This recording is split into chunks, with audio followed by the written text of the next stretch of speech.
Welcome everybody to the March 10th, 2021 Board of Education meeting. Can we begin with an attendance roll call, Mr. Rakestraw? On the attendance roll call, Student Director Powell, Student Director Ramos, Director Ng. Here. Director Yee, Director Williams, Director Hutchinson, Present. Director Thompson, Yes. Vice President Davis, Present. and President Gonzalez. I'm here. Quorum present. Thank you, Mr. Rakestraw. Today we're going to go into closed session. We have labor matters and legal matters to discuss, but before we do, are there any people who wish to make public comment on closed session items? If so, please raise your hand.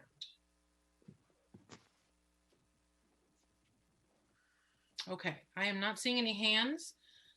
So at this time, oh, I do see one hand. Can you call the speakers, Ms. Floyd? Yes, we have Katie McCarthy. Yes, hi. I'm speaking because I have a son in 5th grade. He's an only child who has not been inside a classroom in 363 days. And to the OEA classroom teachers, I just want to thank you for all you do. You are warriors and you are essential. But the stagnation at the bargaining table is unacceptable to me. Every day I read how yet another Bay Area district has an agreement or a date to return to school for full-time in-person learning. Berkeley, San Francisco, the list goes on, even LA. It makes me furious, and I question why I continue to support a district that doesn't put kids' best interests first. To the OEA leadership, I think you are squandering the parental support garnered during the strike. Your demands to return to schools are ever-changing and ignore the science. The distance learning MOU expired, and I fully support district leadership in demanding that teachers return to the classroom. Oakland is sorely out of step with other urban districts in the Bay Area, the nation, and the world. Teachers are vaccinated and they are essential. Schools are essential. Open schools now.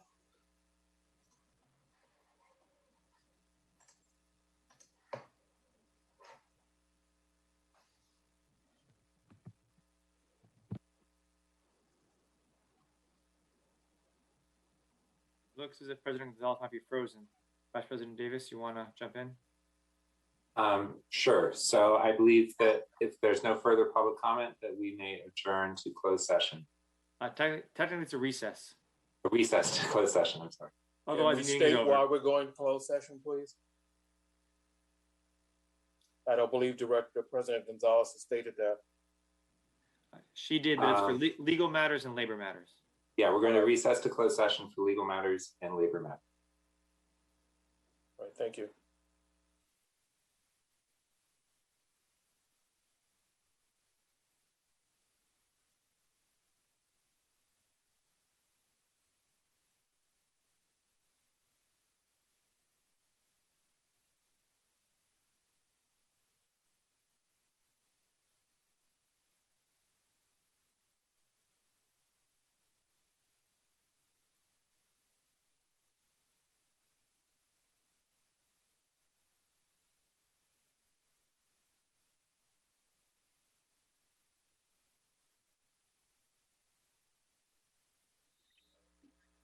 So welcome everyone to our March 10th, 2021 School Board Board of Education meeting. Mr. Rakestraw, can we begin with an attendance roll call? Yes, and the second attendance roll call, Student Director Powell. Present. Student Director Ramos. Director Ng. Here. Director Yee. Yes, here. Director Williams. Present. Director Hutchinson. Director Hutchinson. Director Thompson. Yes. Vice President Davis. Present. And President Gonzalez. I'm here. Quorum present.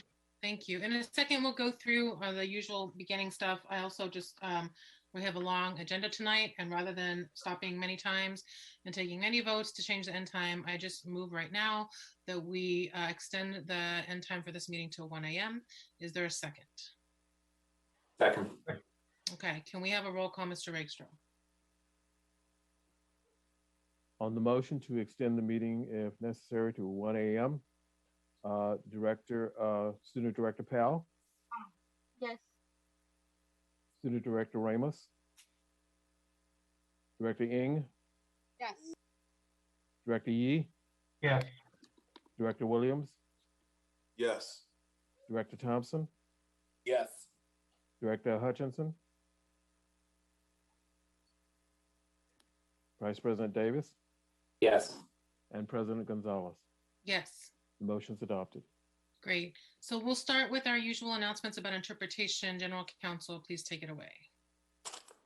Thank you, Madam President. I'd like to ask Ms. Walker Marquez to unmute herself and do the announcements in Spanish, please. And then again, if everyone could lower their hands, because this is, if you need Spanish, you will raise your hand. So if everyone could lower their hands before Ms. Walker Marquez begins. So, hello, my name is Rebecca Walker Marquez, and my coworker Andres and I will be interpreting into Spanish today. So, we want to ask our English-speaking presenters to please speak clearly at a natural pace, so we can interpret everything we hear. And that goes especially when you're reading a presentation. Now, I'm going to give the presentation into Spanish. Thank you very much. Bienvenidos. Esta junta cuenta con interpretación al español. Entonces, para poder escuchar la interpretación al español, por favor vayan a donde hay un símbolo de una manita, es raise your hand, levanten la mano virtualmente y por favor digan que necesitan interpretación al español. Si nadie levanta la mano, no se va a dar el servicio de interpretación en esta sección de la agenda, pero en la siguiente sección volveremos a ofrecer el servicio. Para acceder a la interpretación van a ver un símbolo de un globo terráqueo. Aprieten ahí, dice Interpretation. Aprieten, hagan clic ahí y van a ver la opción de Spanish, que es español, ¿verdad? Una vez que aprieten Spanish, van a poder escuchar la interpretación simultánea de todo lo que se está diciendo en la reunión. Muchas gracias. Thank you. Thank you. I do see a few hands, so give me one moment while I start the Spanish interpreting.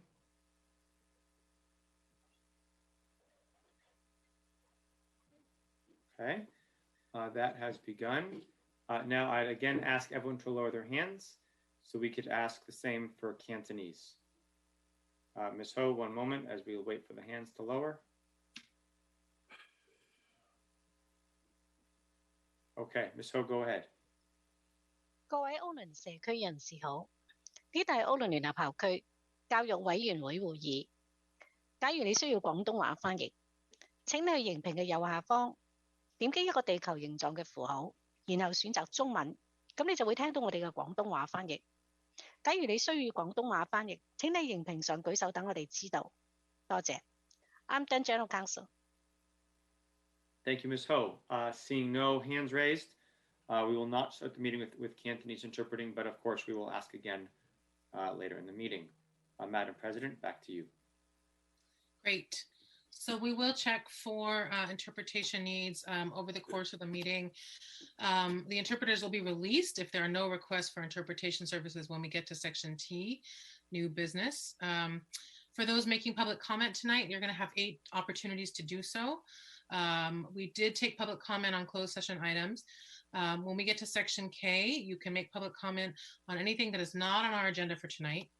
And when we get to section L, you can make a public comment on any item that is on the agenda tonight. When we get to section M, you can make a separate public comment on each of the 2 special orders that we're taking up tonight. Section R, the charter petition that's coming up tonight, we'll take public comments on that. Section S, public comments on unfinished business items, we're going to do consolidated because we have a long agenda tonight. Same thing in section T, we'll consolidate all the new business items, and then also section Z. So 8 opportunities for public comment tonight. Also, let's see here. If you do need interpretation services, please just state when you come up or when you are authorized to speak that you need interpretation, and we'll make sure to get the interpreter over and you will have extra time. We also are receiving lots and lots of public comments via email, and you can also do that via links from the meeting agenda. Tonight, all board members and superintendent will be on video throughout the board meeting. Staff will only be on video when they're presenting or responding to board questions. If you're joining by computer, you can click raise your hand to make a comment. And if you've joined by phone, you can raise your hand by pressing *9.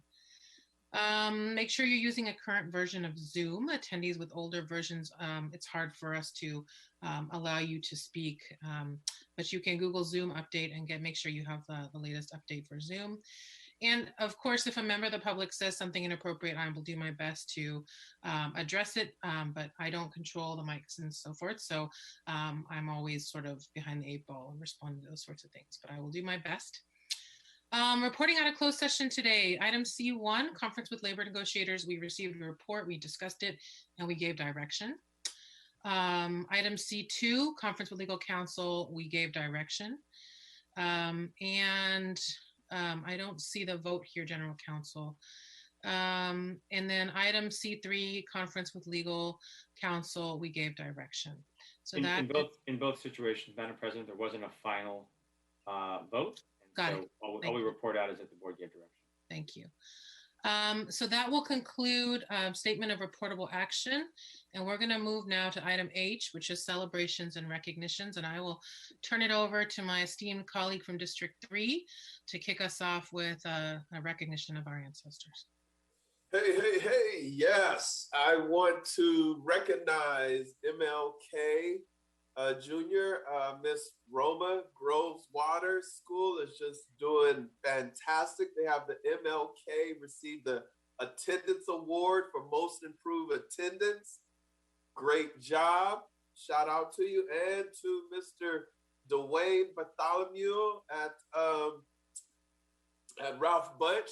Thank you. He is actually completed the WASC review, did very well, and just want to shout out Ralph Bunch for just being #1. Thank you. Thanks, Director Williams. Are we going to do a land acknowledgement tonight as well?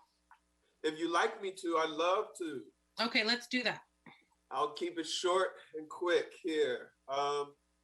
We're here in the space to really just share the community, the spirit, the love that our ancestors have put upon this land. This is a recognition for the land that we physically situate ourselves in, our original ancestral homeland, the Lonis. They have been putting in work on this land, past, present, and in the future. We will continue to honor the hard work and spirit that they do. Thank you. Thank you, Director Williams. Who else would like to do some celebrations and recognitions?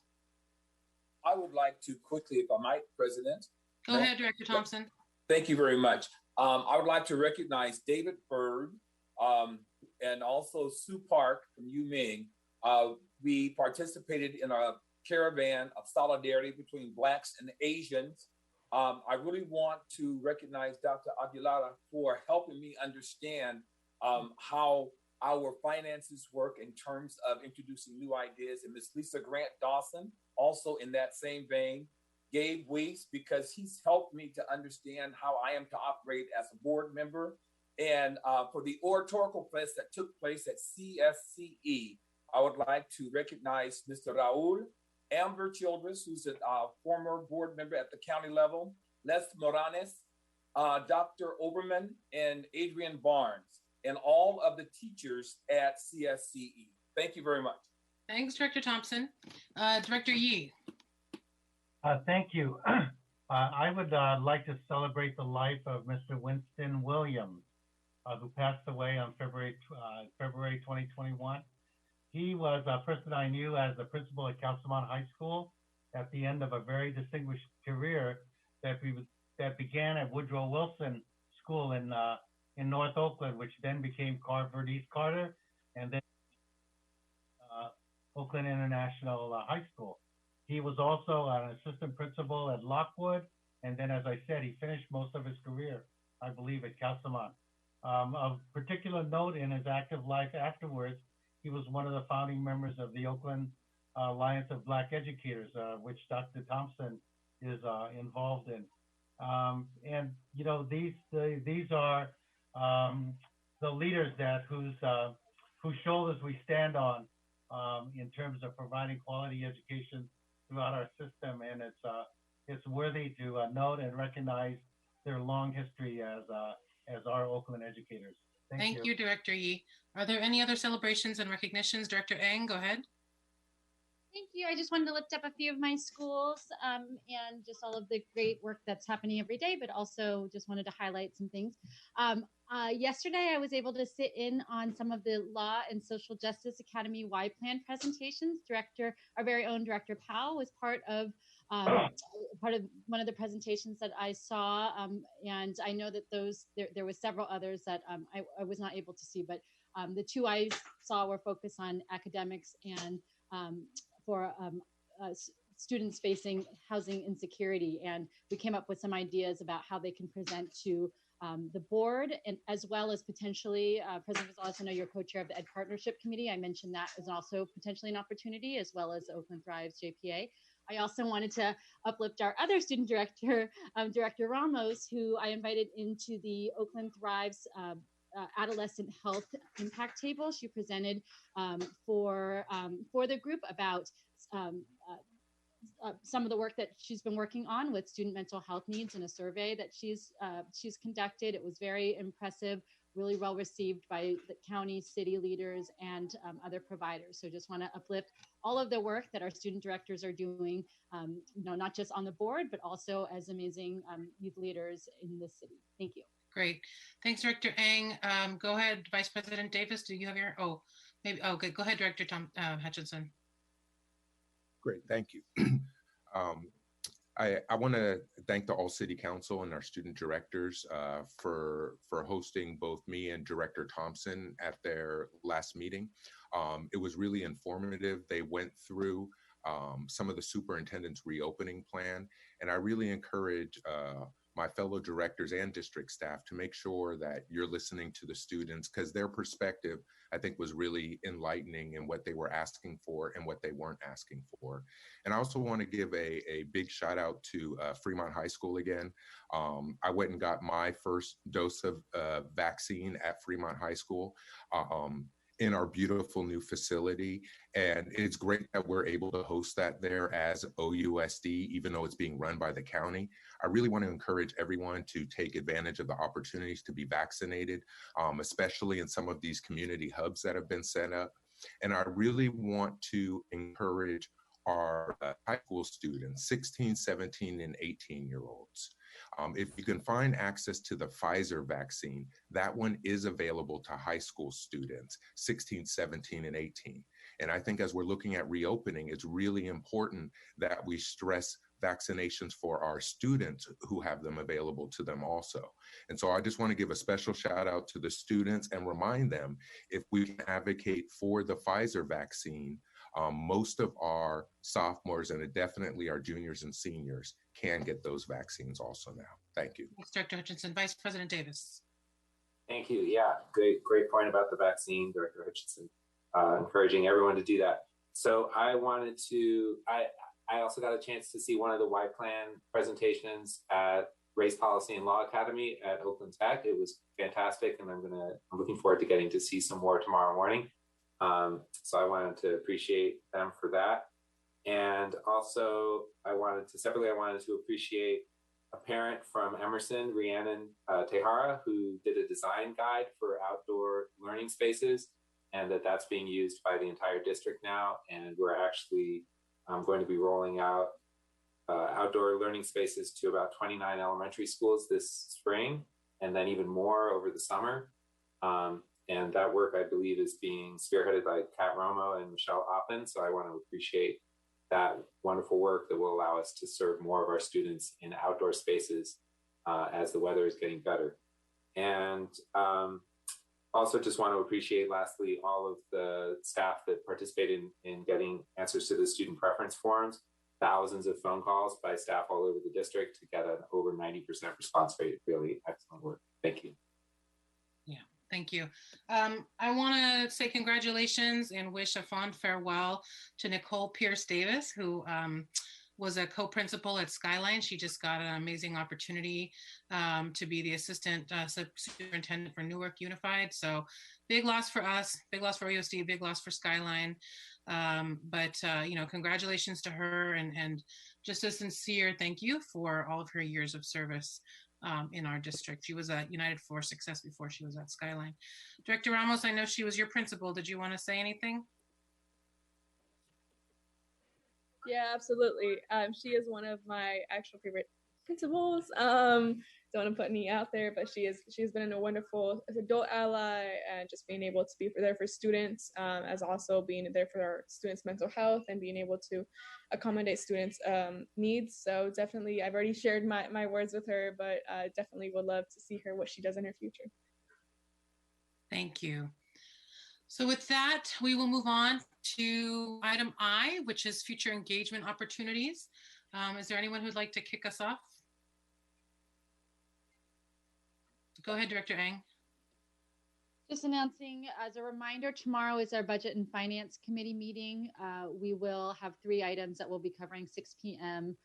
Tomorrow on Zoom, as well as I'm sure you're going to announce that we have a special meeting also on the one-time funds that's related to budget and finance, but it's for the full board next Tuesday on March 16th. But tomorrow, March 11th, Budget and Finance. The agenda is already posted as well. Thank you. Thanks, Director Eng. Go ahead, Director Thompson. Thank you very much, Madam President. Just want to let you know that I will be participating in a town hall with the NAACP on the 18th regarding literacy and how we can actually implement that in our district. Thank you very much. Yep. Go ahead, Director Yee. Facilities Committee will be meeting this Friday, 8 o'clock in the morning. A major issue will be a discussion about the siting of the options for siting the administrative facilities out of 1000 Broadway, and also beginning the discussion around the school reopening plan. I'm not school reopening plan. I'm sorry, the school spending plan from the latest bond. Thank you.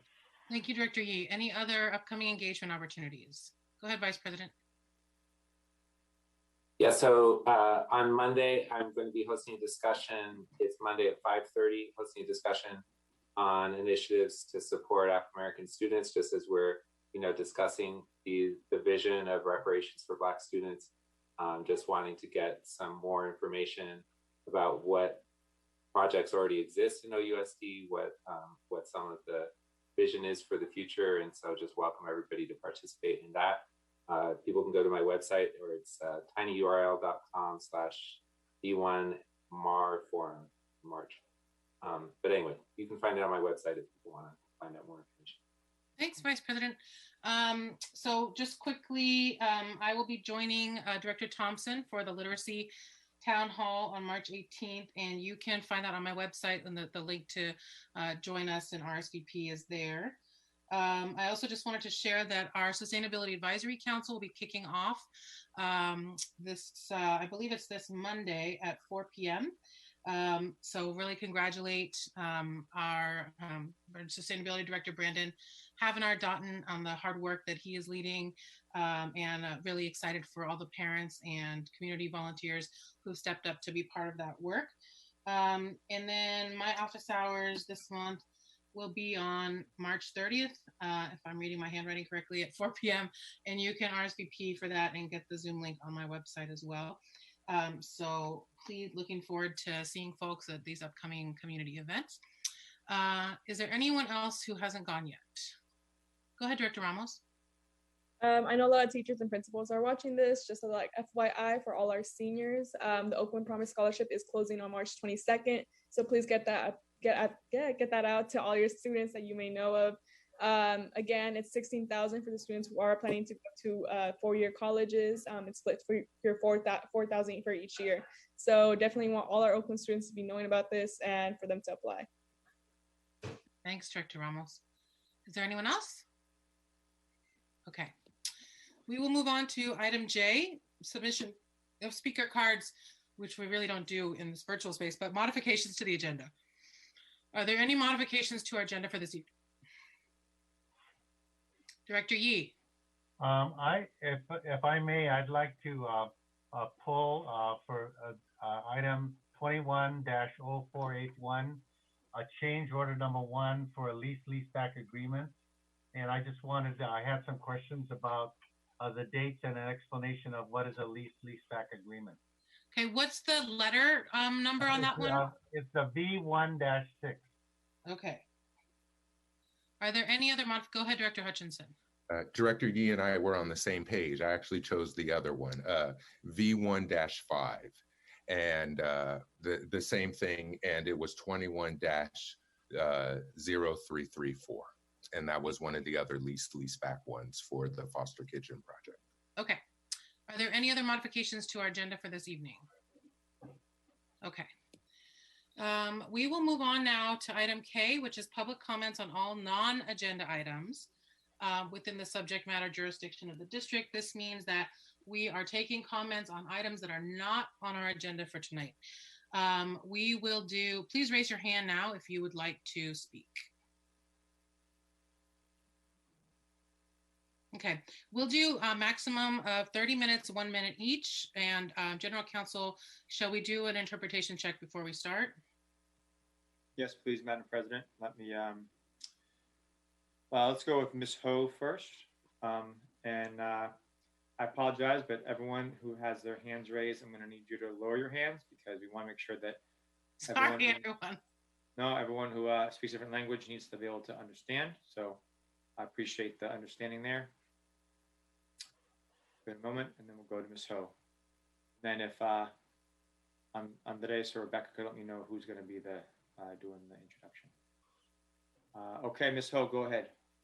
各位歐倫聯合社區教育，呢度係歐倫聯合社區教育委員會會議。假如你需要廣東話翻譯，請你熒屏嘅右下方點擊一個地球形狀嘅符號，然後點擊中文，咁你就會聽到我哋嘅廣東話翻譯。假如你需要廣東話翻譯，請你喺熒屏上舉手，等我哋知道。多謝。Okay, I'm done, General Counsel. Thank you, Ms. Ho. Seeing 2 hands, but none of them are likely to be for Cantonese. Again, my apologies to everyone who's raising their hands, but we'll need to do one more language. So if you could lower your hand, please. Okay. And then Ms. Walker Marquez, please go ahead.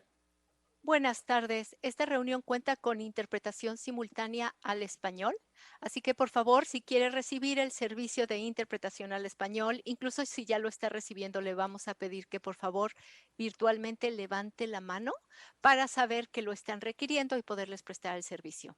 Para quienes acaban de entrar a la reunión, para poder acceder al servicio de interpretación, van a ver abajo de su pantalla un símbolo de un mundo, un globo terráqueo donde dice Interpretation. Por favor, hagan clic ahí y van a ver la opción de Spanish, que es español. Una vez que ustedes hagan clic en Spanish, van a poder escuchar la traducción, la interpretación simultánea de todo lo que se está diciendo en inglés. Muchas gracias y no olviden levantar la mano si quieren servicio. Gracias. Thank you, Ms. Walker Marquez. I did see a hand up that I believe was for Spanish, and so we will do Spanish for this item, but no Cantonese. Give me a moment. Set that up.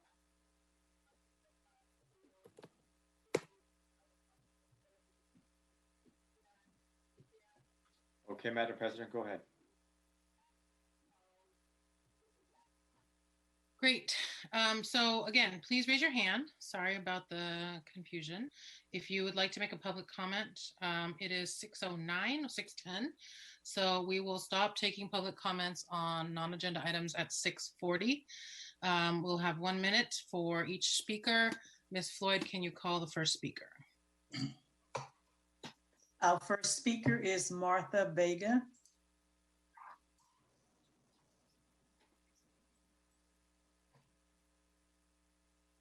Ms. Vega, you need to unmute.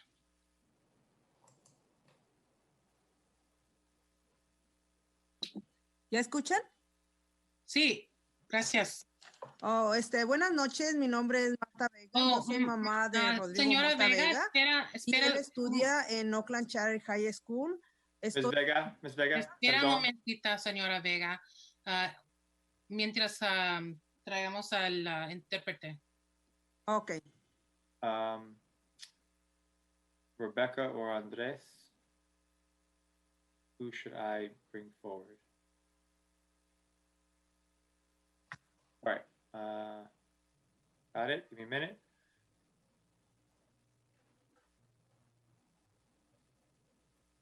Oh, okay. So I got the wrong person. ¿Ya puedo empezar? No, un momento. Okay, Ms. Walker Marquez, are you there? Yes. I can do Okay. it. Go ahead. Sigue, por favor. Ya, señora, adelante, ¿Ya gracias. puedo pensar? Ok. Claro que sí.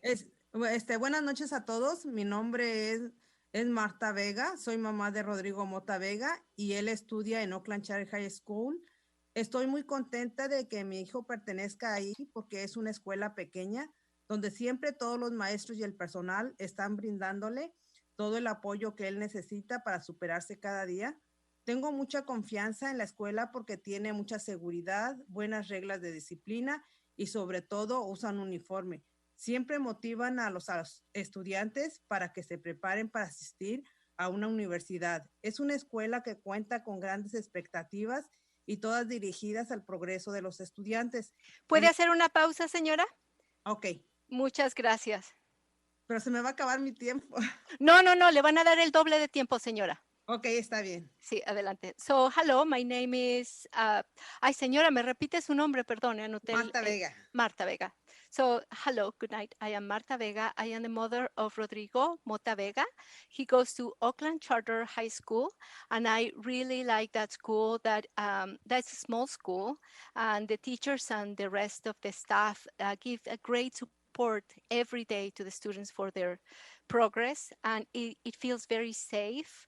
And they have really good disciplinary rules, and I really like it that they use a uniform and they motivate the students to be able to go to the university, and they support them every day with their academic progress. Adelante, señora.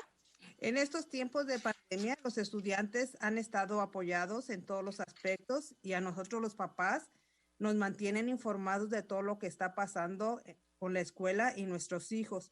Me siento muy orgullosa de que mi hijo pertenezca a esa escuela porque siempre los estudiantes son lo primero. Su educación es lo más importante.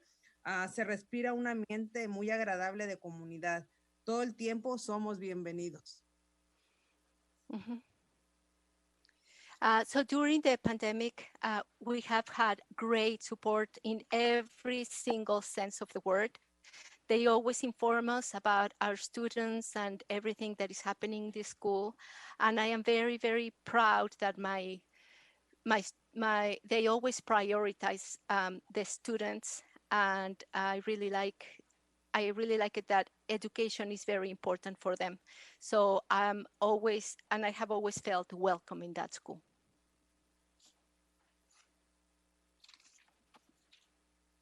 Great. Gracias, señora Vega.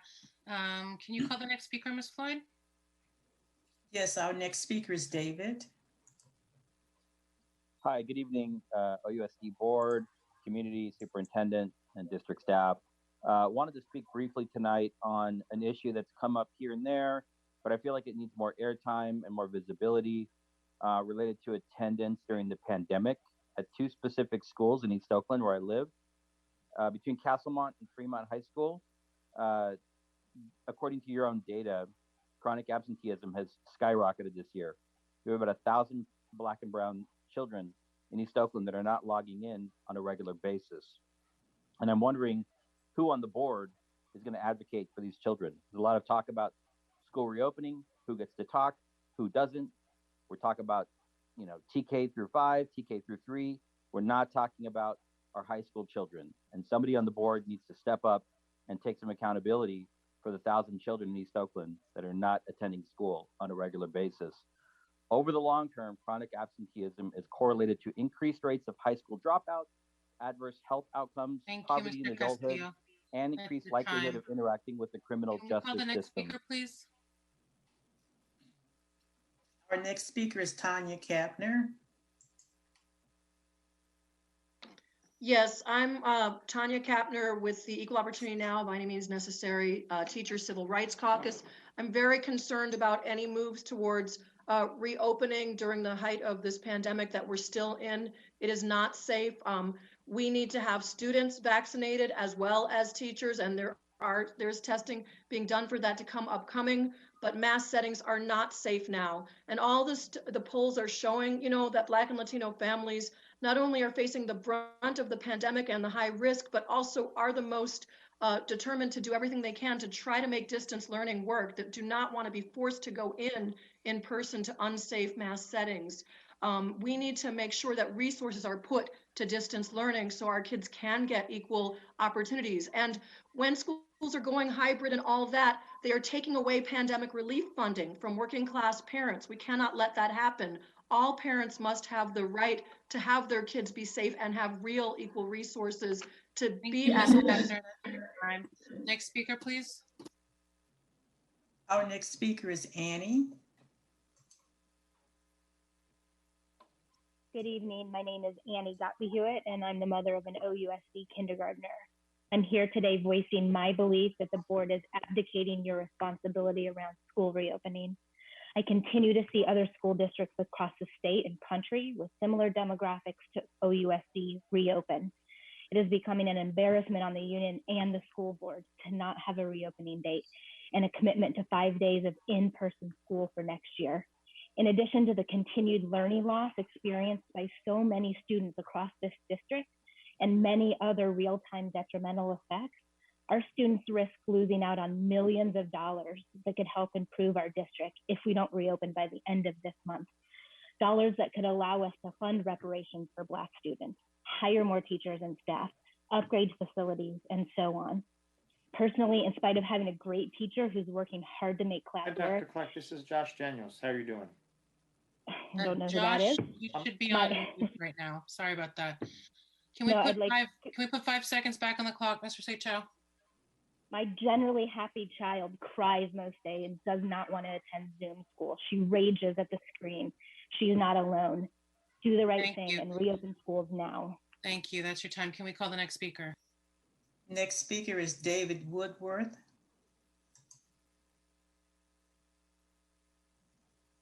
Yeah, hi. I'm a parent of a first and third grader at Montclair Elementary School. I just got to say, I'm extremely disappointed with the apparent lack of progress towards reopening our schools. Kids are really hurting right now, and OUSD and OEA are sitting behind a veiled curtain, arguing over falsehoods, excuses, and fear, not backed by science or any credible physicians. Families who can are moving away from OUSD in droves. Those who can't are stuck under this failed leadership. Everyone involved should feel ashamed and embarrassed. Our children will be able to eat in a restaurant, go to a movie, go to Disneyland or a museum, but they can't go into a school and see their teacher and classmates. If you're standing in the way of opening our schools, you need to remove yourself from the equation immediately. I feel like you are holding our children hostage with no care for their well-being or future. Put the children first and open up the schools. Thank you, Mr. Woodworth. Next speaker, please. Our next speaker is Rich Harrison. Hi, Rich Harrison, CEO of Lighthouse Community Public Schools. I just want to say a strong thank you to Director Gonzalez and Thompson for lifting the work that the NAACP is doing in the town hall that's coming up later this month. Kareem Weaver has been an incredible thought partner to our work, and here at Lighthouse and Lodestar, and just really helping us think through the needed investments around early literacy, dyslexia screening.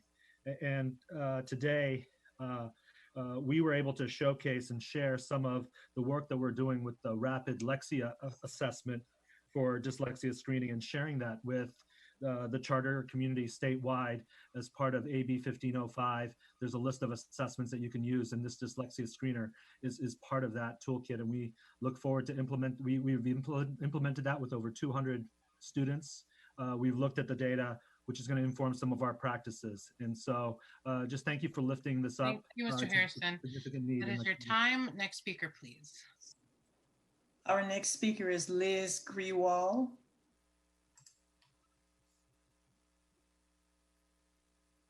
Hi, I'm a teacher at Frick United, and looking at the recently proposed budget for 2021-2022 school year, It's nonsensical and unjust to cut our resources from our current status of 1 principal and 2 assistant principals down to 1 principal and 0 assistant principals for the next school year.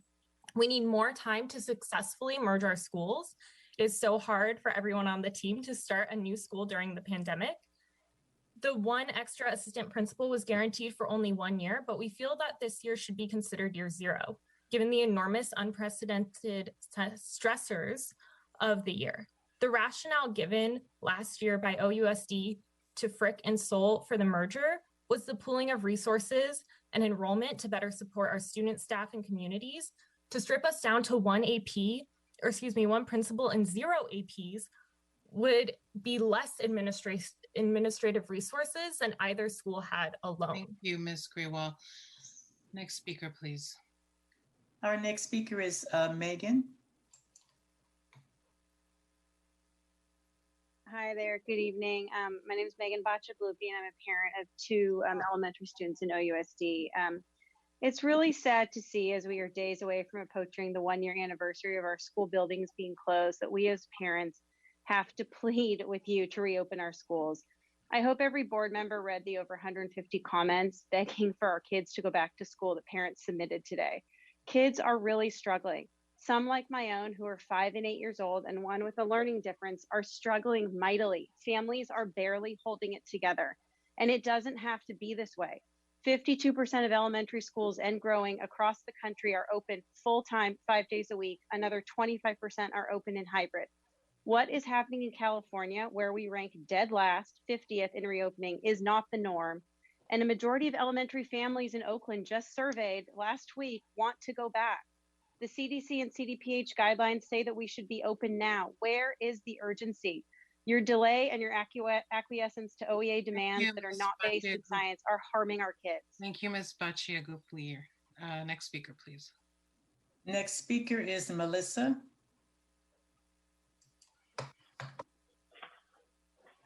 Hello, good evening, and thank you for, first of all, thank you for giving me the opportunity to speak on behalf of OCHS. I am a parent of a student there. I truly believe parents must have the ability in selecting the best educational environment for their children. OCHS gives me the feeling of security in my child's academic development, social and personal growth, health, and safety. In addition, being at OCHS, I am very confident and so proud to say that my son has a bright future. Hence, OCHS must and need to exist for this generation and all generation. And if I may, I would like to take this opportunity to thank Mrs. Forrester and her wonderful staff for the exceptional and loving ways they support our children. I emphasize on loving because one must have the passion to be an educator. Thank you for going above and beyond for our children. You are all one of a kind. We love you and we appreciate you. Thank you so much. Thank you. Next speaker, please.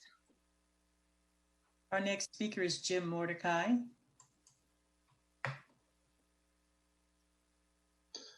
Jim Mordecai, speaking as an individual to R1, it's Oakland Youth Services. Mr. Mordecai, right now we're on non-agenda items. Do you have something for non-agenda items? Yes, not referencing R1. I want to talk about charter schools. And when you have a charter school, you take money away from the public schools. Charter schools are publicly financed, but they're not the same as public schools. They are different. They are in competition for enrollment. Whoever gets the enrollment gets the money from the state. Now that's the system that's set up. So that means that whatever services, if you have your child enrolled in the public school, your services are going to be less because there's going to be less money. And across the United States, charter schools are not even 10%. Thanks, Mr. Mordecai. Less than 10%. Time for now. Can we call the next speaker? Next speaker is Claire Klein.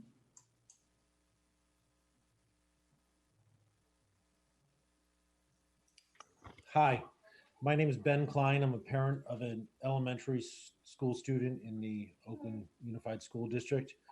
OUSD is on track to be the last school district in a major urban area to open for in-person learning.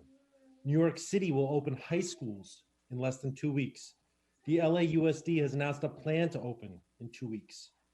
Besides an intransient teachers union that holds fast to unreasonable demands that run contrary to science, which we as educators are all supposed to care about, what makes this district so unique in all of the country that is causing it to fail its students so badly? Thank you. Thank you, Mr. Klein. Next speaker, please. Our next speaker is Scott Williams. Hi, my name is Scott Williams. I'm the parent of a second grader in OUSD. My comment is that I've lived in Oakland 20 years, and throughout that time, OSUD is always struggling for funding. And it seems like the state has offered a rare opportunity to get additional funding. All we have to do is open kindergarten through second grade. I think it would be incredibly irresponsible not to find some way to qualify for that money, because we need the money. We've got problems all over. We've heard people talk about staffing cuts. You know, there's been people talking about school closures. It all comes down to money. We need the money. We have to find a way to qualify for that funding. And we don't have to force everybody back. We just have to allow an opportunity for kindergarten through second graders who don't transmit the disease to get that money. And we need that money. Please get it done. Thank you, Mr. Williams. Next speaker. Our next speaker is Mari.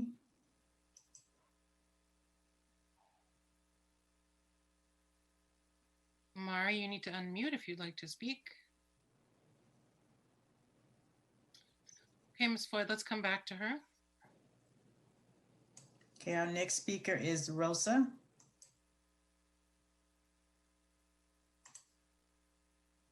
Sí, bueno. Sí, espera un momentito, señora, cuando mientras encontramos al intérprete. Un momento. I'm going to bring Rebecca on. Give me a moment.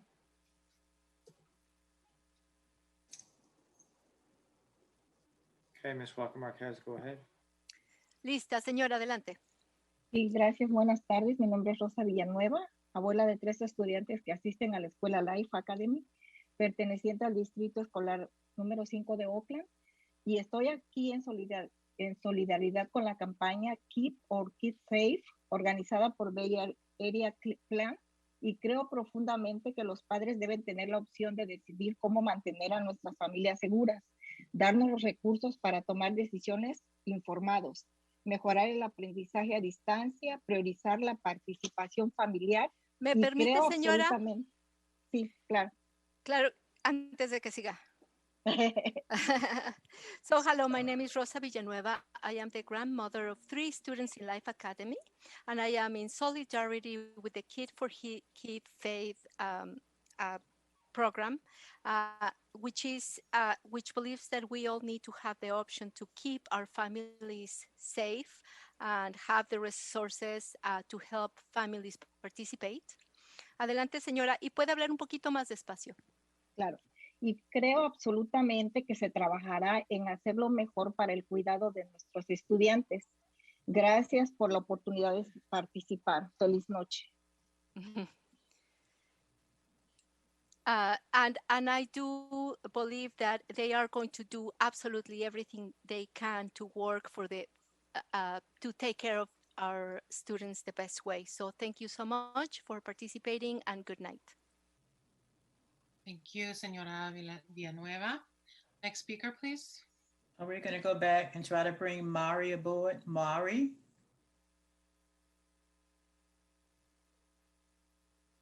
can you unmute yourself? Okay, let's keep moving, Ms. Floyd. Sure. Next speaker is Rosa Villanueva. We just heard from her. Next speaker. Ben Tapscott.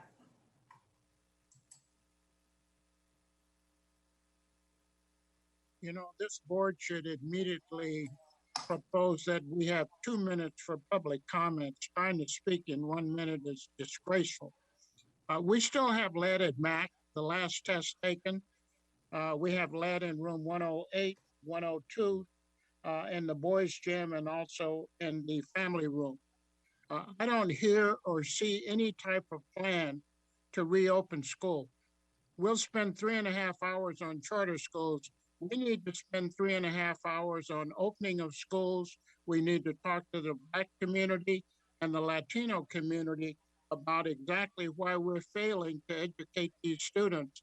Also, those Latinos that are in charter schools are not learning how to read. So we really need more than 1 minute, which I think is absolutely ridiculous. Thank you, Mr. Tapscott. Next speaker. Next speaker is Adrienne Hogue. Hi, my name is Adrienne Hogue. I am a resource teacher at East Oakland Pride Elementary School and a member of Eon Band Caucus.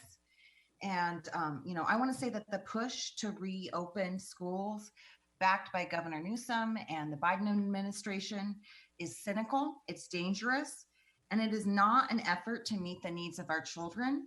In fact, it is a plan to sacrifice the safety of our children to open up the economy. It makes no sense to reopen schools at this point in the year. There's been a significant increase in multi-system inflammatory disorder appearing in hospitals with the opening of schools. I know of children that have died in high school. One student who died in Detroit high schools that were during their reopening. Another student was in the hospital for 2 months. 3 children in an infant childcare died. That's your time. Is it serious? Next speaker, please. Next speaker is Crystal.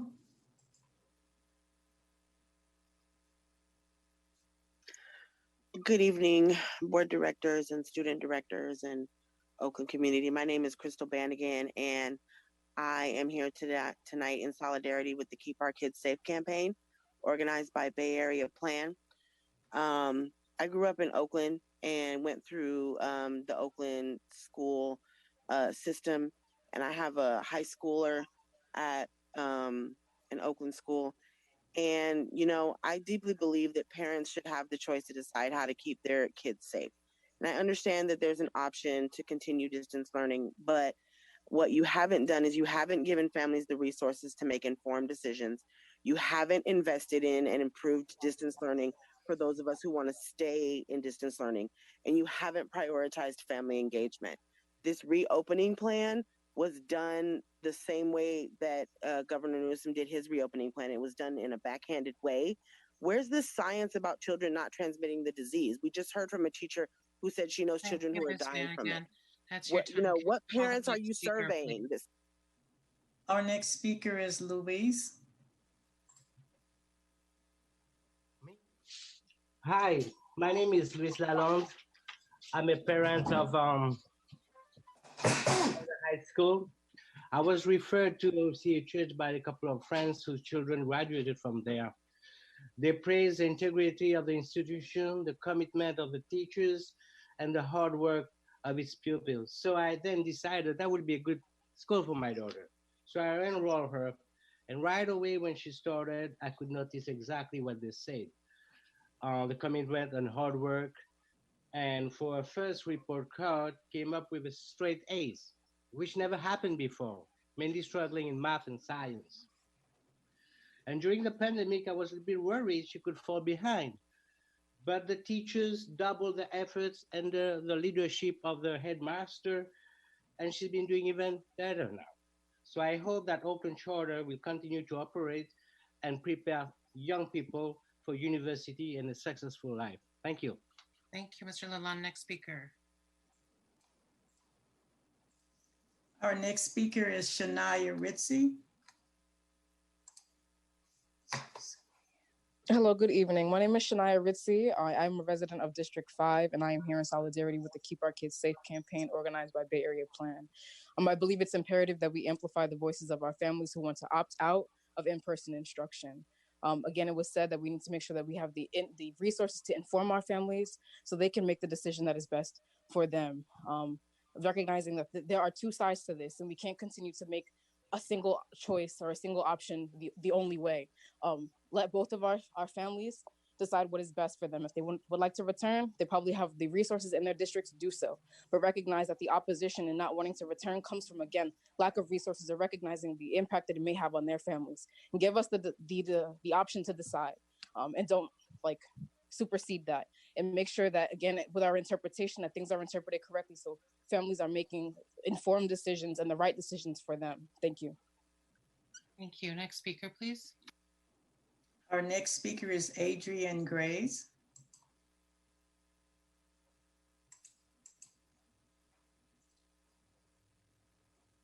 I'm not going to be able to allow Adrian to speak. Okay, next speaker.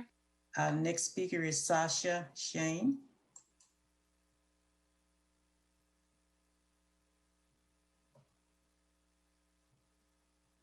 Okay, our next speaker is Katie McCarthy. Yes, hi. I'm speaking today because I have a son in 5th grade. He's an only child who has not been inside a classroom for 363 days.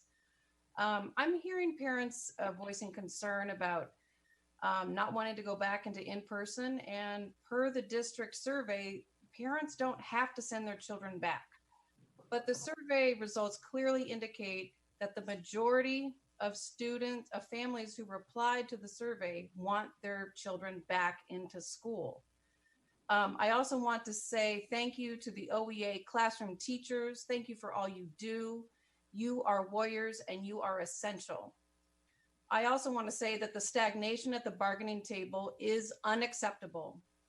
Every day, including today, I read that Pleasanton now has all grades back in person. And yet, Oakland, nothing. Crickets. To the OEA leadership. Thank you, Ms. McCarthy. Next speaker, please. Our next speaker is Olivia Padilla.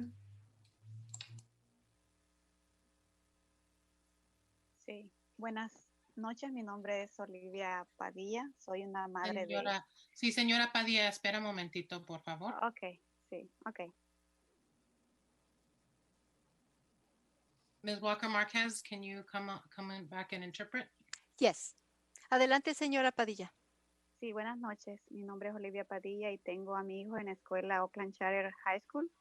Y quiero reconocer en esta noche el arduo trabajo que la escuela está haciendo para preparar a los jóvenes para ingresar a la universidad y cómo esta escuela está fuerte en medio de la pandemia, logrando las metas para cada grado. Y a la vez, ¿verdad? Cómo los maestros tienen una excelente comunicación entre maestros, padres de familia y alumnos. Uh-huh. Perfecta pausa, ahorita sigue. So hello, my name is Olivia Padilla and I am the mother of a student in Oakland Charter High School, and I want to recognize the school because they are very good at preparing our students to go to the university, and even in these times of the pandemic, they have been able to achieve their goals in each grade, and the teachers have an excellent communication with us. Adelante, señora. Y cómo los maestros están comprometidos al 100% con la educación de los jóvenes.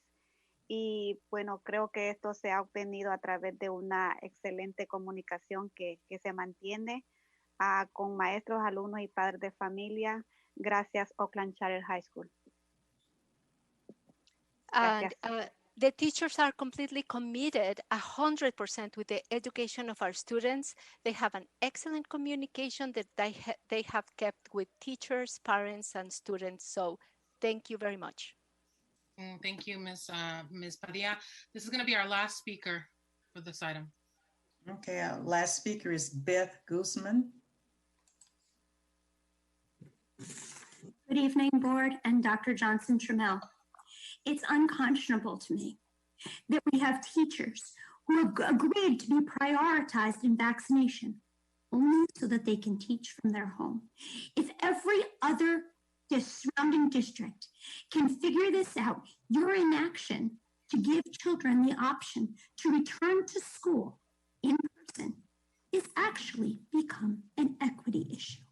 We supported the transition to distance learning until the science indicated that it was safe for teachers and students to return to the classroom. OUSD, thank you for providing the necessary supports to do so. Why not bring the district back to the classroom to use the investment that we've made?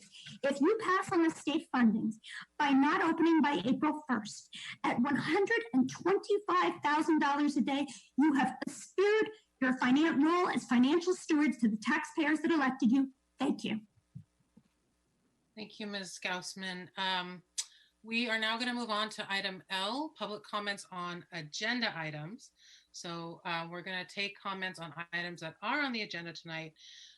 General Counsel, do we need to do an interpretation check? Yes, we do. Ms. Ho, could you check for Cantonese, please? And if everyone could lower their hands so that we could make sure we know who needs language interpreting. 1 second, Ms. Ho. 1 second. Hold on, please.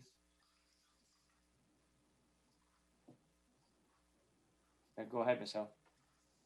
各位安聯聯合社區人士好，呢度係安聯聯合校區教育委員會會議。假如你需要廣東話翻譯，請你喺熒屏嘅右下方點擊一個地球形狀嘅符號，然後選擇中文，咁你就會聽到我哋嘅廣東話翻譯。假如你需要廣東話翻譯，請你喺熒屏上舉手，等我哋知道。多謝。I'm finished, General Counsel. Thank you, Ms. Ho. Seeing no hands, we will move to Spanish. Ms. Walker-Marquez, please go ahead. Buenas tardes. Esta reunión cuenta con interpretación simultánea al español, así que si por favor acaban de entrar a la reunión, levanten la mano. Hay un icono, un símbolo de una manita donde dice Raise Hand. Por favor, hagan clic ahí y levanten la mano para que sepamos que ustedes todavía requieren nuestra interpretación simultánea al español. Si la requieren, por favor, vayan a donde está el icono que dice Interpretación, aprieten ahí y ahí van a poder acceder a nuestro servicio de interpretación. Muchas gracias, pero por favor no olviden levantar la mano para que sepamos que necesitan el servicio. Gracias. Thank you. Thank you, Ms. Walker-Marquez. I do not see any hands, and so we will not do Spanish translation for this item. Okay. Please raise your hand. Thank you, General Counsel. Please raise your hand if you would like to make a comment on an agenda item, an item that is on our agenda tonight. It is 6:42, so we're going to take a half hour of comments. I believe that would put us at 7:12. We will have 1 minute each, and Ms. Floyd, can you call the first speaker? Yes, our first speaker is Bacolia Manigo. Good evening, Board of Directors and Superintendent Johnson Trammell. This is a very hard moment for us as a community. We have been in shelter in place for a year, and none of us expected it to be this way. However, we have to make sure that we respect the fact that there are still families who would like to continue with distance learning. In addition to that, we also have to continue to center the call from the community that equity means looking at who has the least amount of access and the least amount of opportunity to be successful. And right now, that is Black students who have not gotten laptops, who do not have access to Wi-Fi in their neighborhoods, and who we do not have transparency of where money has gone to serve them. Continue to raise that as we continue to come back, and hope that you will vote with us on the Reparations for Black Students resolution, which calls for you to make a commitment for the next 5 years to close the opportunities that Black students do not have access to today. Thank you, Ms. Manigo. Next speaker. Our next speaker is Dina Franson. Hi, good evening. I'm speaking on the superintendent's report about a reopening of schools, and I'm also here to speak out against OEA leadership. OEA leadership is dividing the community, and they are hurting the public school kids of Oakland. They have looked to sow divide between the families of OUSD. They are sowing division between teachers and parents. They individually and as an organization put out public statements which are snarky, demoralizing, and very, very offensive to the parents and families of OUSD, and then hold zero accountability for it. They claim to speak and represent OUSD families in a large brushstrokes. The survey results show they were wrong, but they continue to stand in the way of 60% of the families who want or need in person. They are refusing to agree that their prioritized vaccinated teachers should go back to in-person teaching for those kids. They care more about shutting down charter schools, which are serving the kids well, than delivering the best education to kids that are under their charter, pun intended. They are hurting the public school children of Oakland. They are obstructing the safe reopening of schools. They need to be stood up against. Here, please. Our next speaker is Daisy Padilla. Hi, good afternoon. Can you guys hear me? Oh my God. Ivy, can you give me? Sorry, guys. I'm babysitting and I'm trying to do this at the same time. My name's Stacey Padilla. I am the Policy and Community Advocacy Manager at Go Public Schools Oakland.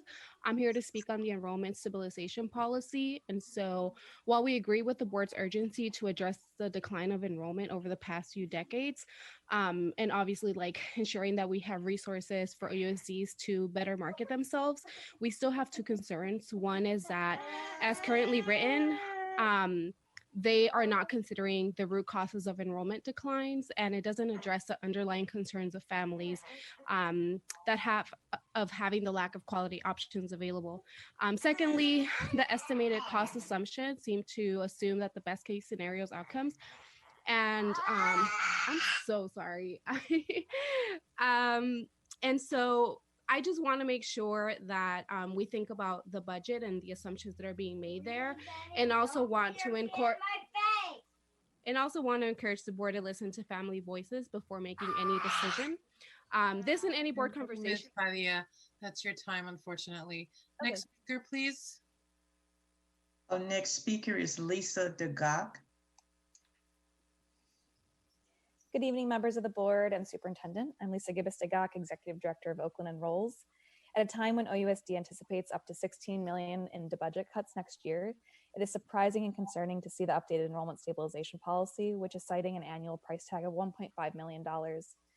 I commend the district for being proactive to increase enrollment. I just don't think that spending $1.5 million, a large portion of which will make the enrollment process more complicated for families, by separating Oakland School Finder is going to have the intended effect.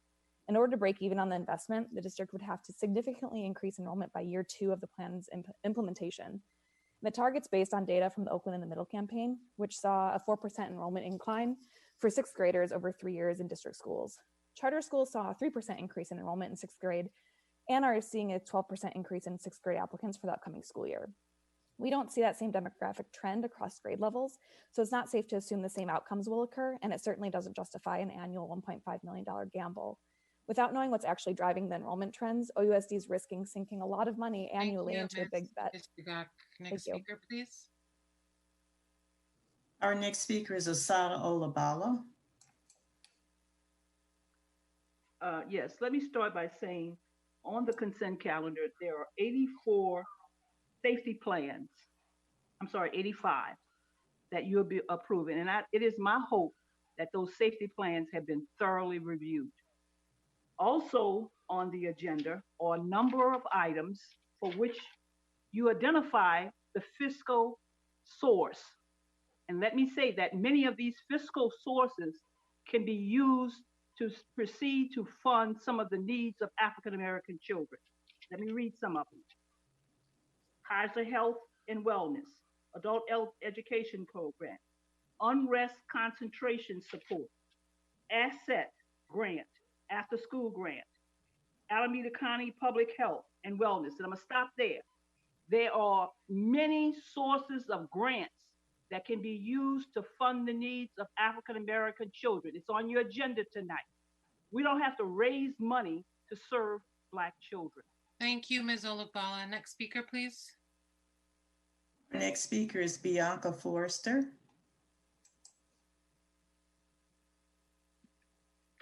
Good evening, board members, Superintendent Johnson Trammell, and community and staff. As you consider the enrollment stabilization policy, I would like to share with you some of the good things that are going on as director of Oakland Charter High School. I wanted to share that 98% of our students are logging in for live Zoom classes from 9 o'clock in the morning until 2:20 every day. 98% of our seniors are graduating A through G ready Of those students, 100% have applied for their FAFSA and DREAM Act student applications. We are so proud of our OCHS students.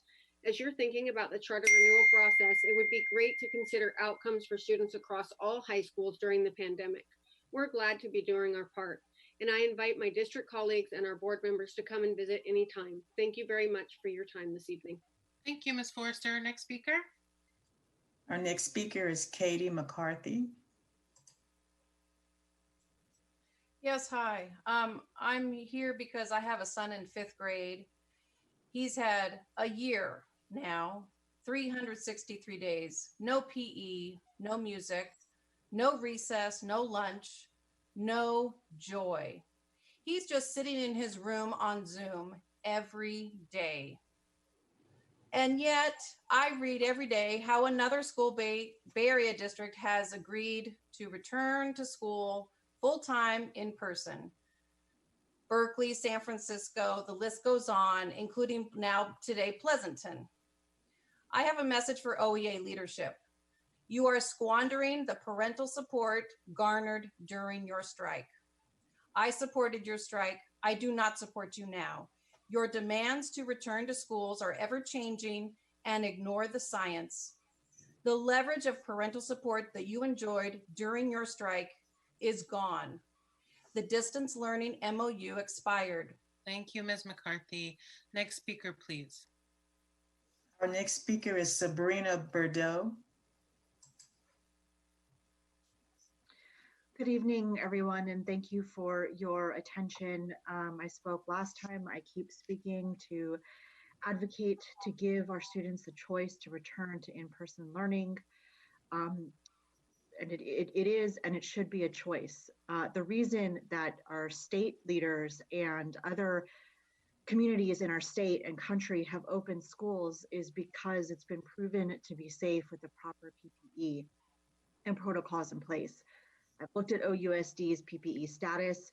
We can go back to school. I just don't understand why it's not happening. It's a constitutional right for our kids, and we are now going to leave millions of dollars of really necessary funding on the table if we don't get our kids back to school. No doubt in my mind, it would help literacy and enrollment to get our kids back in the classroom, at least those who wish.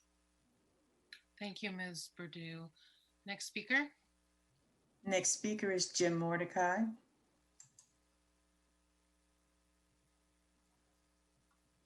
Okay, Jim Mordecai speaking as an individual, and I'm referring this time to R1 at the appropriate time. And I'm basically arguing that the board shouldn't pass on yet another charter school. The former school board president, Jody London, said Oakland has too many schools. And part of that equation is too many charter schools. One less charter school is actually more money for the public school students. Thank you. Thanks, Mr. Mordecai. Next speaker, please. Next speaker is Rich Harrison.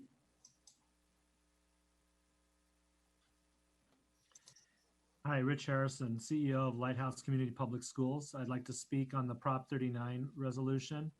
I would just like for the board to bring up the settlement and discuss the settlement agreement between CCSA and OUSD in the lawsuit that was achieved with resolution in October, and how this Prop 39 resolution goes against that. My understanding is that we need to make sure that all schools, both district and charter, have equitable access to facilities, especially as we come out of the pandemic. Thank you so much for your time. Thank you, Mr. Harrison. Next speaker.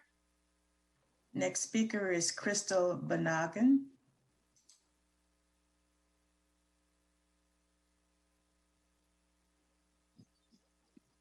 Good evening. This is Crystal Bannigan, once again representing Bay Area Plan and representing, a former OUSD student and a current OUSD student. I'd like to know what parents you're surveying that a majority of them want to go back to school, because the parents that Bay Area Plan has been surveying and serving, by the way, during this pandemic, do not want to go back to in-person school. So, I really am concerned when I hear all these parents saying that there's a majority that want to go back to school. Well, are these parents that are of Black and Brown children?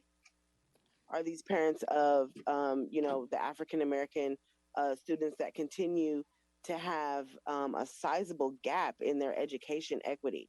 Who are you surveying, and who are you talking to about going back to schools? Because the only thing that my parents have gotten Next from speaker, you, please. Our next speaker is Julia Judge. Hi, good evening, board members. My name is Julia Judge. I work with Oakland Enrolls.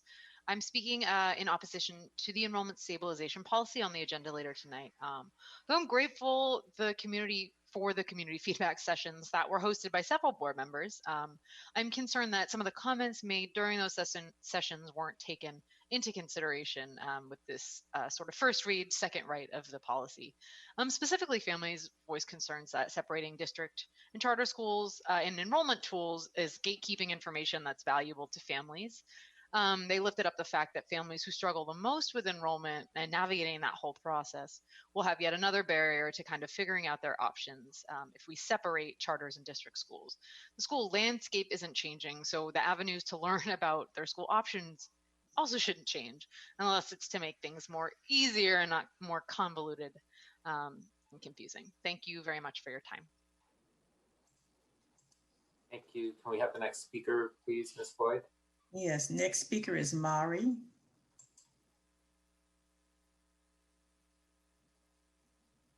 I'm gonna go on to the next speaker, Sasha Shane.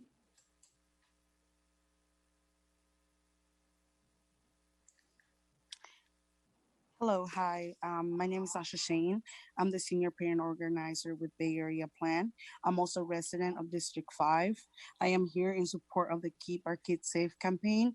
We want to ensure a safe return to in-person education, but we also demand quality distance learning and resources for families who choose to keep their children at home. Board members, we're asking you to please listen to the parents' concerns about reopening and engaging parents in the planning process.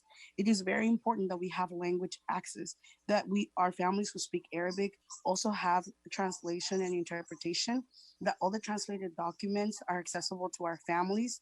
And I emailed each and every one of you in behalf of our organizing committee who wants to meet with you and talk to you about our stories, because right now it's a one-sided story. We would like for you to hear from families from East Oakland what is really going on and what their experience has been like during the pandemic and what their demands are for their reopening. Thank you. Thank you. Next speaker, please. I'm gonna try Mari one more time. Mari. ¿Sí? ¿Me escuchan? Sí, un momentito, por favor, señora, para que llegue la intérprete. Okay. Un momentito. Lista, señora, adelante. Hola, buenas noches a todos. Mi nombre es Marina Muñoz. Represento a mi escuela de la MPA, Madison Academy. Tengo 4 hijos. 3 graduados de este distrito y tengo una niña en el 6º grado.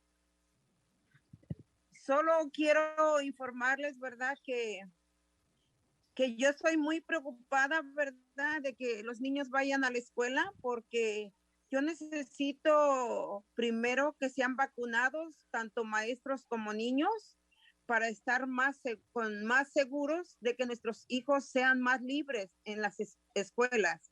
Sí, mi hija está muy bien aquí en su progreso y ella ha tenido constantemente asma, entonces para mí no es bueno mandarla ahorita. Tal vez el próximo año. Yo he trabajado, ustedes me conocen que he trabajado muy duro en las escuelas con plan, ¿verdad? Organizando a los padres. Y entonces eso es mi preocupación, de que entiendan que no pueden ir los niños si no están vacunados. También Gracias, debemos estar señora. Es su vacunados tiempo. todos. Es importante. Gracias. So, hello, my name is Marina Muñoz. I'm a mother of a student in Madison Academy. I have 4 children. 3 of them have graduated, and one of them is my daughter. She's in 6th grade. And I am very, very concerned for them going back to school. They first need to be vaccinated, both children and teacher, and to be able to be more free in those spaces. My daughter is progressing well right now, and she has asthma. So I am very, very concerned. Why not sending them back next year? I am, as you know, a parent organizer, and I'm always organizing parents, telling them that they cannot go back if they're not vaccinated. This is very important. Thank you. Gracias, Rebecca. Next speaker, please. The next speaker is Ben Tapscott.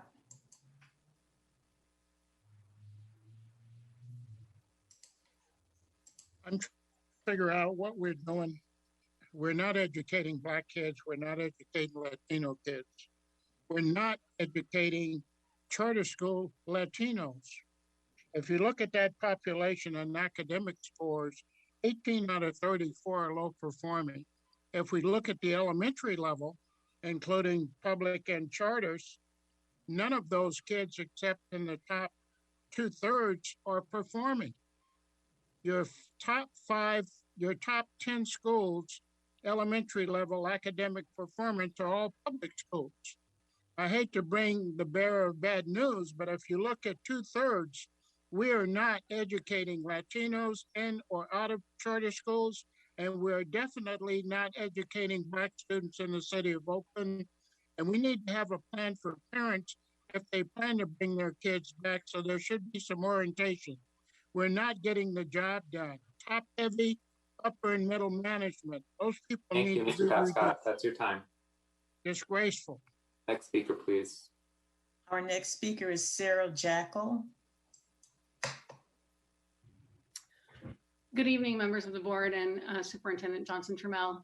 Under the CDC guidelines at Alameda County's current case rates, we should be reopening TK through 12th grade 5 days a week, even without vaccinations. This is indisputable. We're squarely in the red tier and will likely be in the orange tier in a matter of weeks. And yet OUSD is still entertaining proposals that allow teachers who've been prioritized based on in-person instruction to return to the classroom on only a volunteer basis for only a couple of days a week, far less than what is allowed by public health guidelines and what is necessary to provide meaningful in-person instruction to kids who have already missed an entire year. It is the board's responsibility and indeed statutory and constitutional obligation to provide meaningful in-person instruction to Oakland public school students, and it's time to take all necessary actions to do so now. TK through 5 at a minimum should be opening 5 days a week next week. Make no mistake about it, OAA is already effectively striking by refusing to return to the classroom to teach our kids when it is safe to do so, and OUSD is standing by and letting them do so. There is no reasonable justification for our kids to continue to suffer Thank you, Ms. Jackal. That's your time. inferior education. Our next speaker is Judy Burrow.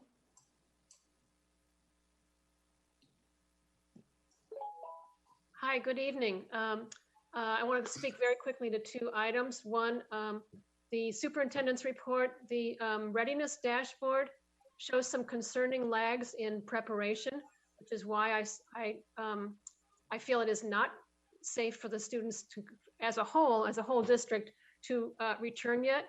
In particular, the dashboard shows that HEPA filters in all classrooms, only 33% done. Isolation spaces made for only 34% done. And MERV 16 forced air filters, only 69% done. And we know that that's going to be predominantly in the older flatland schools. So there is an equity issue here around which schools are truly ready. So therefore, I support folks who are saying that we're not ready to return until the buildings are actually safe. On the other issue, I do support the enrollment stabilization policy. I think that we need to not only market our district schools better, that part of Thank you, Ms. Burrow. That's your time. And also. Next speaker is Tamia Kirkpatrick.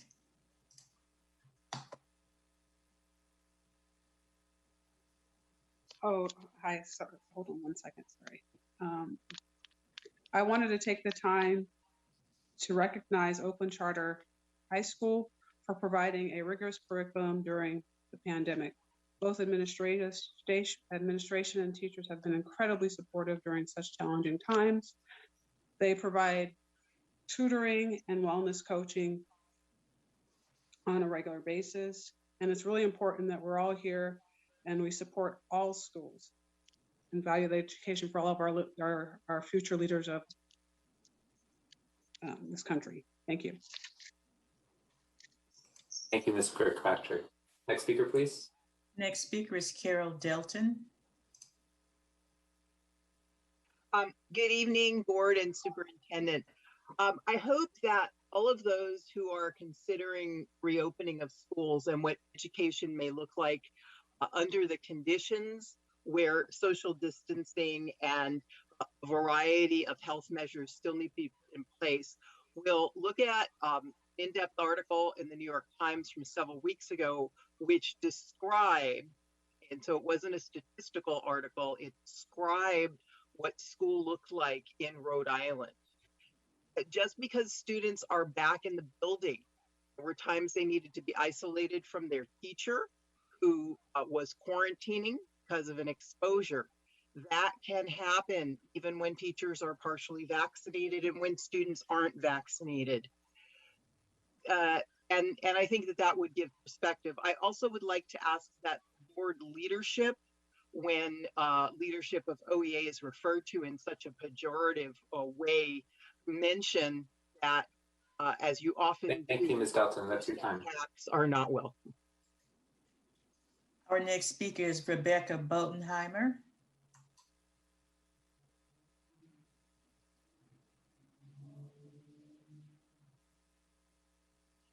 Rebecca Botenheimer. Yes, sorry about that.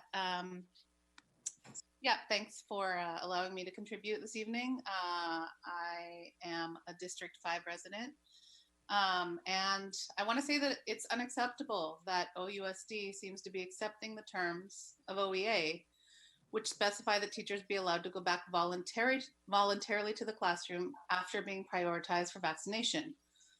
Literally, the only reason educators were prioritized was to reopen schools. The fact that OEA is blocking returning to the classroom after jumping the line in front of high-risk elderly people and essential workers who have gone to their workplaces for the past year is cynical and immoral. However, OEA exists to get the best deal for teachers. That is their mission. What's unconscionable is for the district and board members who are supposed to put kids first to accept this absurd demand by OEA. They were prioritized for vaccine, now they must go back to the classroom. Another speaker mentioned equity. School reopening is the biggest equity issue of our time. Private schools and wealthy public Thank you, Ms. Bodenheimer. That's your time. Next speaker is Adrian Grays. Hello, board members. My name is Adrian Grays. I am a mother of 5 in OUSD, and I live in District 7. And I stand in solidarity with Keep Our Kids Safe campaign.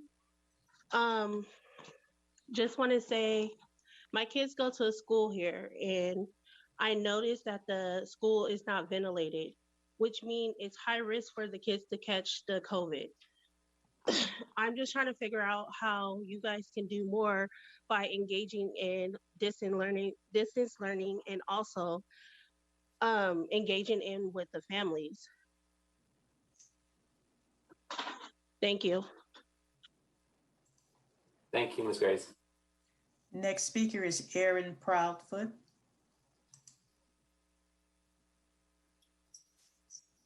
Hello, everyone. Thank you so much for having me speak. My name is Erin. I use the she, her, hers pronoun series and have kids in 3rd and 5th grade in Oakland Public Schools. I would like to beg all the labor unions and OUSD to immediately reach an agreement to bring our TK through 5th grade Oakland students back to any kind of in-person school as soon as possible. Oakland is now becoming an embarrassment, as both San Francisco and Berkeley have reached tentative agreements to return, as well as most, if not all, other California districts. It is so important to get our kids back to school in person, and the science supports that it can be done safely. OUSD has been tirelessly working to prepare the schools. Additionally, I know many, if not most, of TK through 5 teachers have had at least their first vaccination shot. Many have had both, so they are now protected. If the teachers have been vaccinated, they need to go back to in-person teaching. Please prioritize our students' learning. We need the choice of in-person learning, and 60% of families who responded to the survey have said that they wanted to return. Thank you so much. Thank you. And we'll take 2 more speakers. Okay, Leon, next speaker is Leon Breckenridge.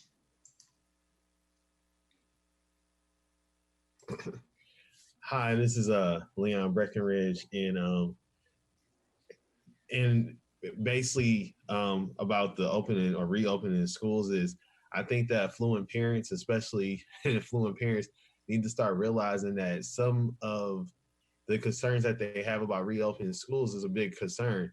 I know other districts and other places have been having issues of shutting schools down back and forth, synchronous and asynchronous. I think that a lot of these affluent parents who have issues with keeping their schools closed, I think they need to start investing more money in Black and Brown communities. You know, if you feel some type of way, you know, also communicate with Black and Brown communities. A lot of these affluent parents don't communicate with people that don't look like them outside of the community. And half the time they don't communicate with their own kids or with the people in their community. So I think that's a lot of problems that they're putting on other people when they should be putting it on themselves. Thank you, sir. Next speaker, please. This will be our last speaker. The next speaker is Tamaji Burke-Hatley. Hi, thank you, board members. To respond to those who are asking if Black and Brown children want to go back, the answer is yes. I am a mother of 3 Black and Brown children who attend Oakland Public Schools. I am saddened that we haven't been able to get to an agreement with OEA at this time. Are we willing to risk our kids' future? Are we willing to risk hundreds of thousands of dollars per day because we can't bring our kids back by April 1st? My kids are suffering, and as a parent, I am struggling. The time is now to take action. We need to prioritize choice for returning our kids to school. The science is clear. As long as we follow the proper protocols, it is safe. It is sad that OEA's self-interested motivations have been prioritized over my children's well-being. Thank you. Thank you. That will conclude public comment at this time. It's at 7:12, and we have a long agenda tonight. So let's move on to item M-1, 21-0294, adoption by the board of the second interim. Superintendent, is that a presentation by Ms. Grant Dawson?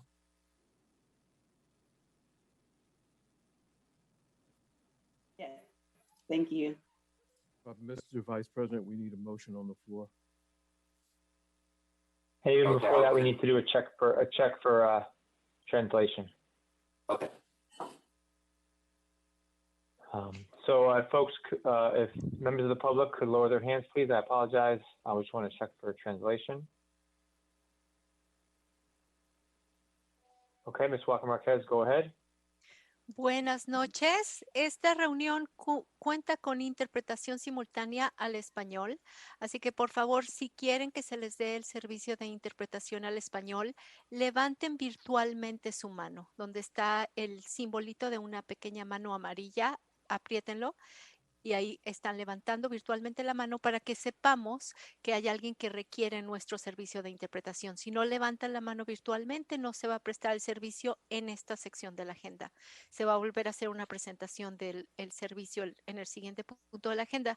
Si sí quiere interpretación, después de que levante la mano, váyase al icono que es un globo terráqueo donde dice Interpretation. Ahí haga clic y luego haga clic donde dice Spanish, que es español, ¿verdad? Y van a escuchar todo lo que se está diciendo en inglés simultáneamente ser traducido al español. Pero nuevamente necesitan levantar virtualmente la mano. Muchas gracias. Thank you. Thank you, Ms. Walker Marquez. I do see 2 hands, so we will do Spanish interpreting for this item. Give me one moment.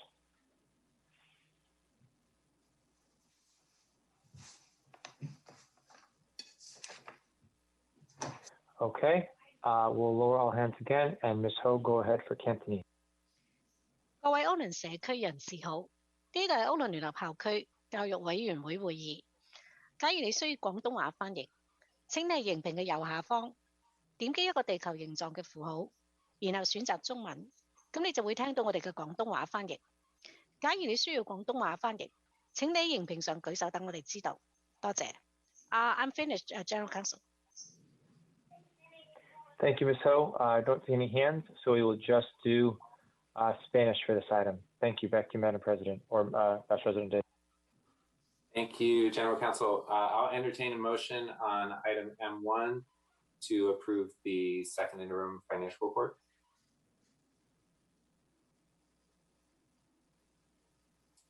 Do I hear a motion? Thank you, Director Yee. Is there a second? Second. Thank you, Director Ng. All right, now I think we're ready for Ms. Grant Dawson to present.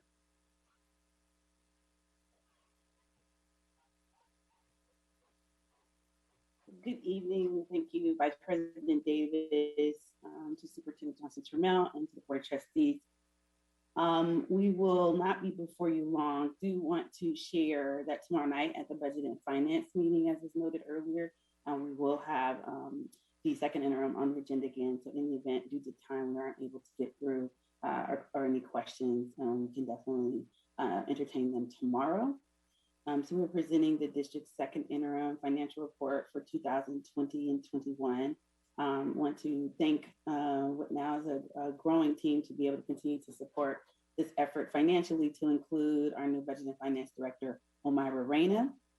We keep this slide as a consistent slide to let the district know where we are. We are now at the second interim period. Do want to point out that we have finished the audit for 2019-20.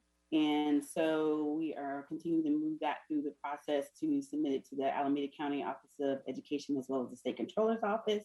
We've already presented it to the Audit Committee, and we'll be discussing that again at the April meeting, as well as sharing the parcel tax measure G and G1 audits to those commissions as well. And so we hope to submit it to the board by the second week of April, after all of the different board committees have reviewed it. So we want to talk about the significant changes since first interim. We talked about during budget adoption, as well as first interim, that we were going to recognize the $16 million from the 2020-21 Assembly Bill 1840 funding, and we have done that. And we've also listed that amount in the reserve, which we'll get to a page that will show you if you're looking through the financial reports where to find that. We've also reserved $3.5 million in cost avoidance. So you will hear me state that quite frequently during this period of time. We have had different expenditures that we've been able to pay for out of our restricted coronavirus relief funds in light of the pandemic. And so as we've done that, we've recognized those costs that we originally budgeted in our unrestricted general fund budget. And to date, that amount is $3.5 million. We still have additional resources that we're looking at through our restricted programs, which therefore will provide resources to those programs. But we've also reserved this amount on our financial report. We talked about last board meeting, one of our strategies that needed to be included in our funding for the second interim. We needed to report all of the potential reductions that we could make.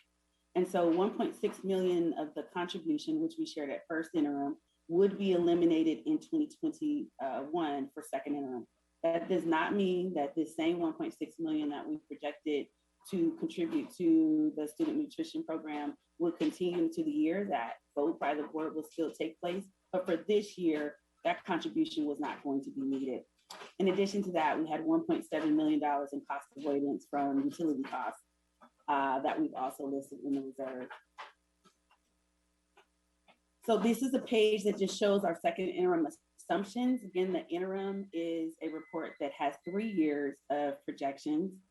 And so this allows the board and the community to follow along on how we utilize different presumptions as far as adjustments that we made to our financial report. So it is a reference page. This summary of our restricted and unrestricted fund balance shows our total revenues. Again, the detail is also listed in the report. our expenditures, and it reflects our ending fund balance for as of the second interim. And so many people often will just focus on the fund balance. We are continuing, and in the Budget and Finance meeting and other areas, continuing to lift up the drivers for our revenue, the drivers of our expenditures, and then look to see how we can rebalance. Because again, we still have an objective and an agenda to continue to create more space in our fund balance so that this amount, revenues minus expenditures, not only grows, but we're able to, again, continue to reinvest over time. So we'll continue to talk about that. Our restricted budget is so different this year with all of the various one-time resources that have come in to continue to support us in our efforts to continue to operate during the pandemic. And so as you look at the multi-year, you begin to see those adjustments occur, and we'll continue to point them out to the board. This total other financing sources and uses, again, it is for the unrestricted general fund and expense.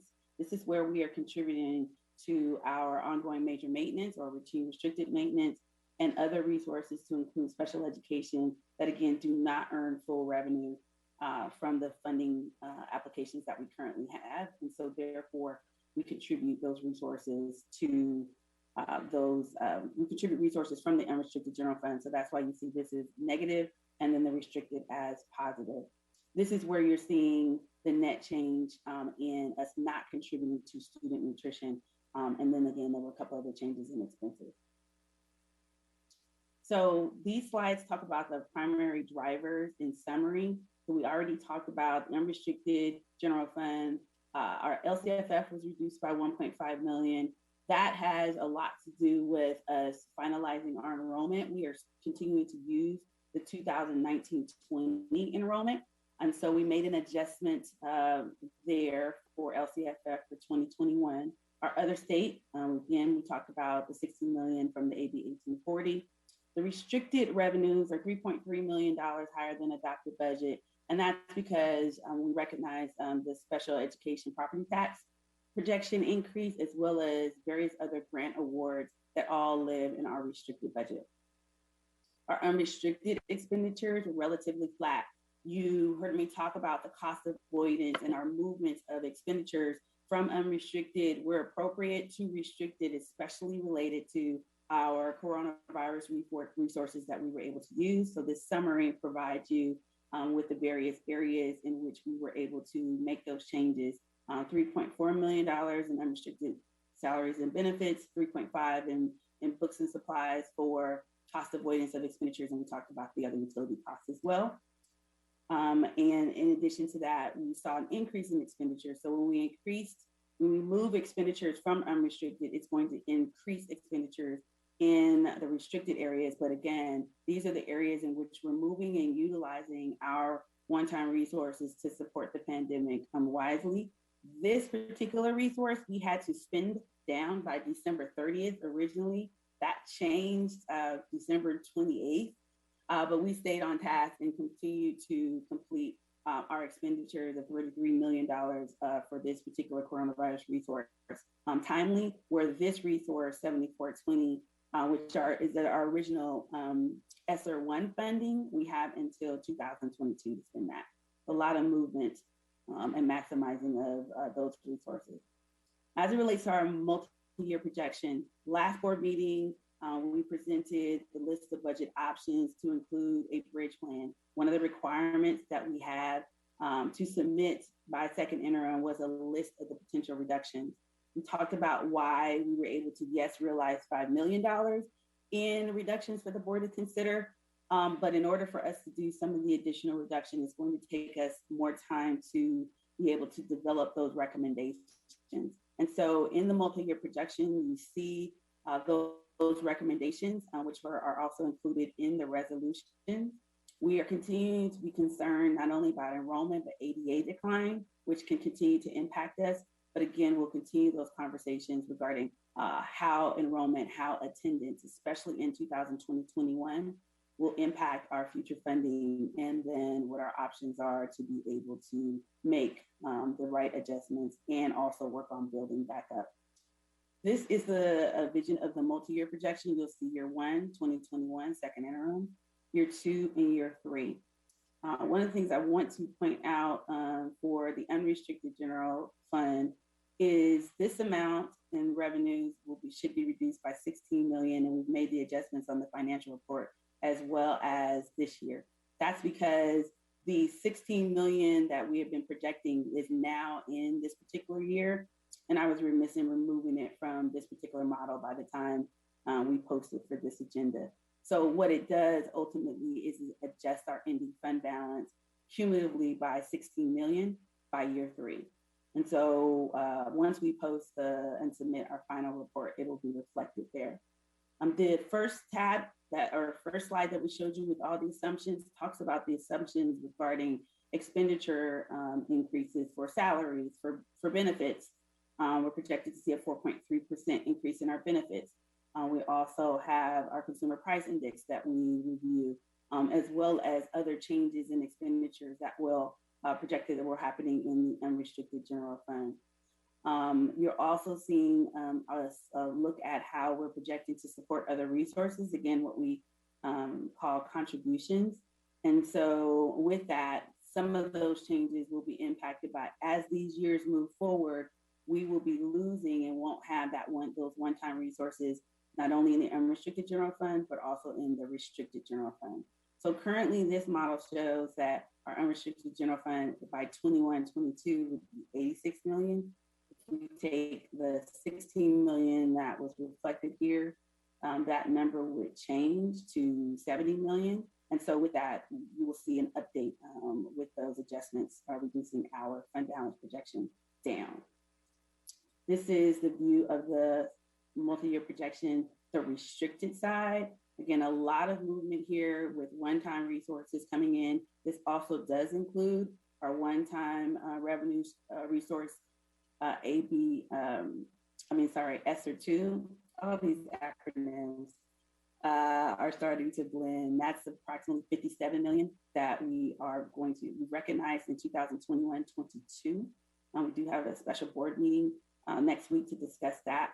Want to point out again that 57 million that we have now placed in as a one-time allocation, we've already reflected in the bridge plan 11 million of that. So if the board chooses to adopt and approve that strategy, then 46 million would be available again to allocate to additional expenditures for 21-22 as well as 22-23 when that funding ends. We talked to you at first interim about our concerns and our need to, again, look at our restricted resources, which are made up of not only federal, state, but we have a lot of other local resources. And it is important for the board and the community to know that due to the economic changes, we are not going to see some of the resources that we saw in previous years. And so as we build the budget, though not reflected here yet, we're going to be showing those reductions in revenue projections that will impact what we have and what we can spend going forward. So as we continue with the budget development process, you'll see that. So for instance, donations as well as any grants that we receive, they all show up in the restricted general fund. And so those are the areas that as we move forward in budget development, we'll talk about with more distinction. Our cash flow.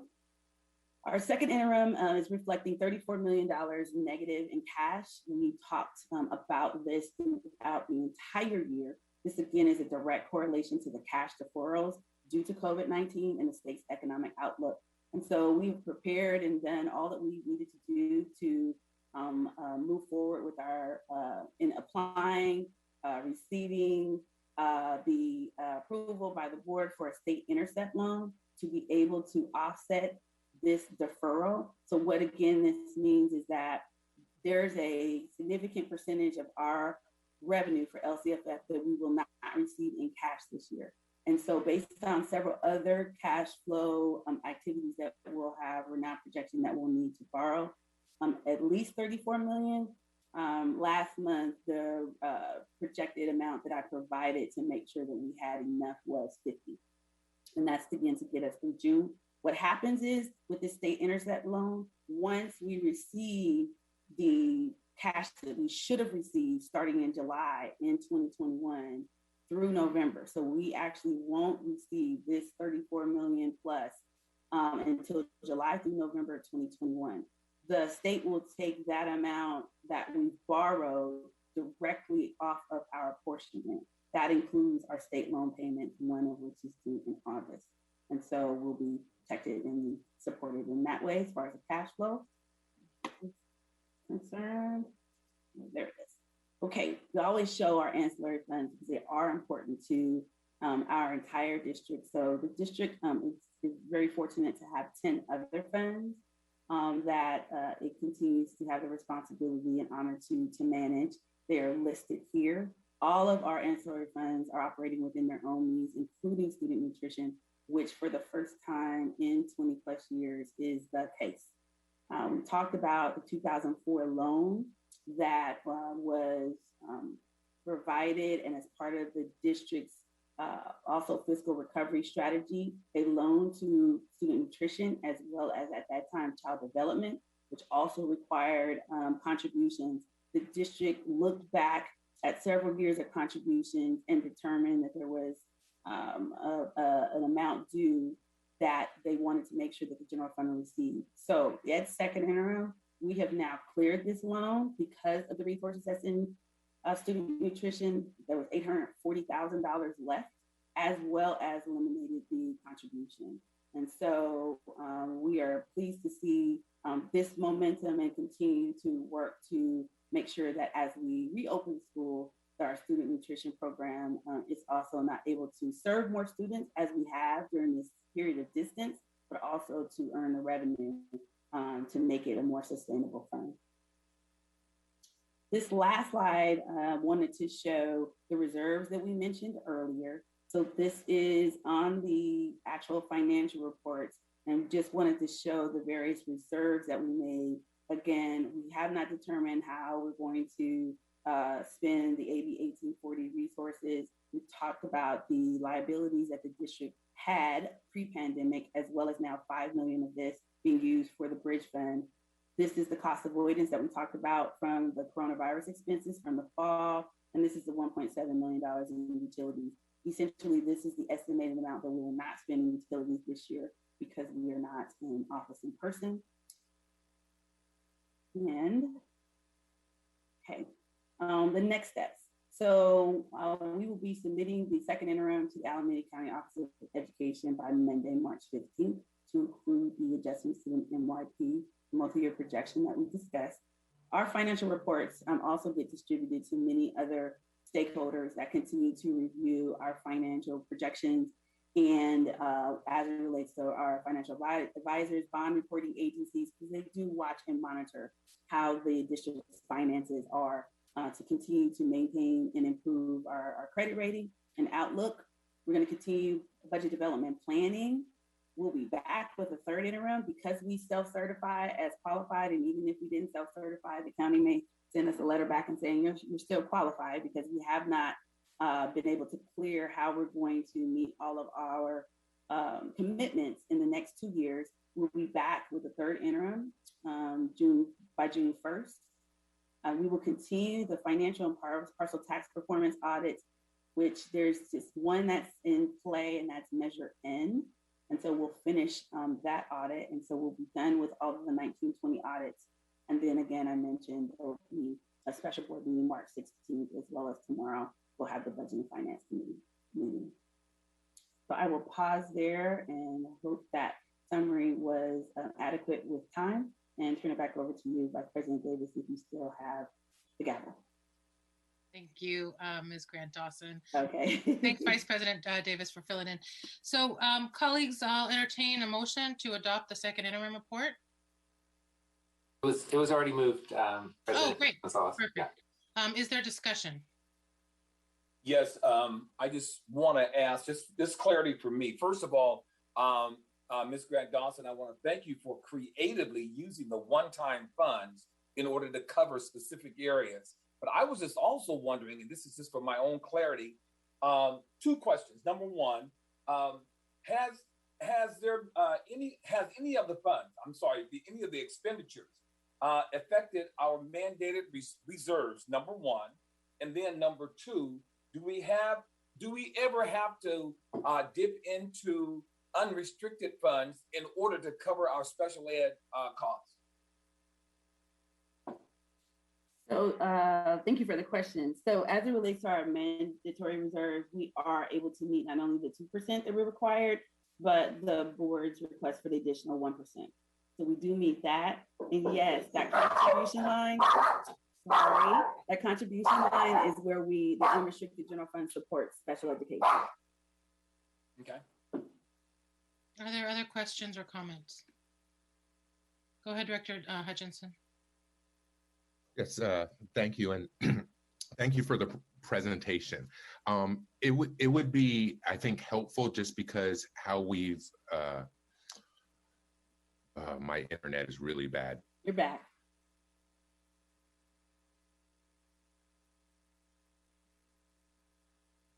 Okay, he appears to be frozen. Let's come back to him. Director Eng?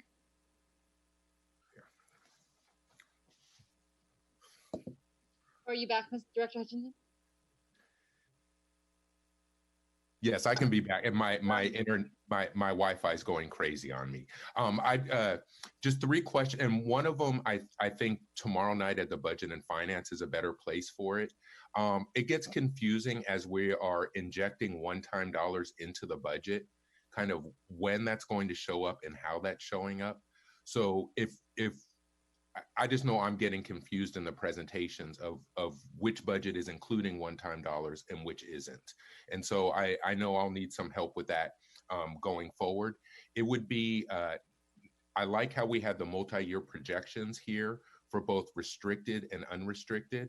It would, I think, be helpful to have a combined line also, just because we're still in the period of moving between restricted and unrestricted. And so it gets confusing to not have a unified number. And I just want to make sure that I got the top level numbers correct reading between the lines. So it looks like now at the second interim, we are projecting to increase the ending fund balance by $4.8 million rounding up this year. And that in the 2 subsequent years, we are still projecting a combined surplus also, or at least not a deficit. Am I correct in my reading of those numbers? Yes, and we definitely can dive into the depth, understand the one time. It is quite an active activity with the movement. So we'll be happy to talk about that tomorrow night for sure. But yes, that's great. That's correct. And I just want to make clear to whoever might be still paying attention in the community, this is one of the things that we, like this year, money has been injected into the budget as it's come online and we've been notified. And so I just want to make sure that the community knows also that this is not fully encompassing of all the dollars that we anticipate getting, but those won't be loaded in until we're more sure what it looks like. That's also correct. And as we continue to have the conversations and more layers of resources come in, a big part of this is making sure that we understand the distinctions between them, because it can get very confusing putting all the numbers together when they do have distinct purposes. So we are continuing to work on how to do that and to showcase that, because it does get very distinctive and they have different timelines for spending. So thank you for lifting that up too. Great, Director Eng? Thank you. Just want to build off of some of the other questions. I know we'll go deeper tomorrow as well. Thanks, Ms. Grant Dawson, always for your thoroughness. But I just wanted to pull out the top lines. So in terms of the projecting ending fund balance for this year, what do we anticipate the reserve at this point, the reserve at the end of the year being? Yeah, in terms of percentages? In terms of the reserve and percentages for both? On the unrestricted side. I just wanted to understand what that means in terms of, I didn't quite understand when you said there was the 16 million, it needs to be updated and there's going to be a correction. So in the unrestricted general fund, the 16 million is a unrestricted resource. We didn't have it in our projection before. We've now put it in the second interim. But when we were 16 building million from AB 1840 or 1840. okay. AB 1840.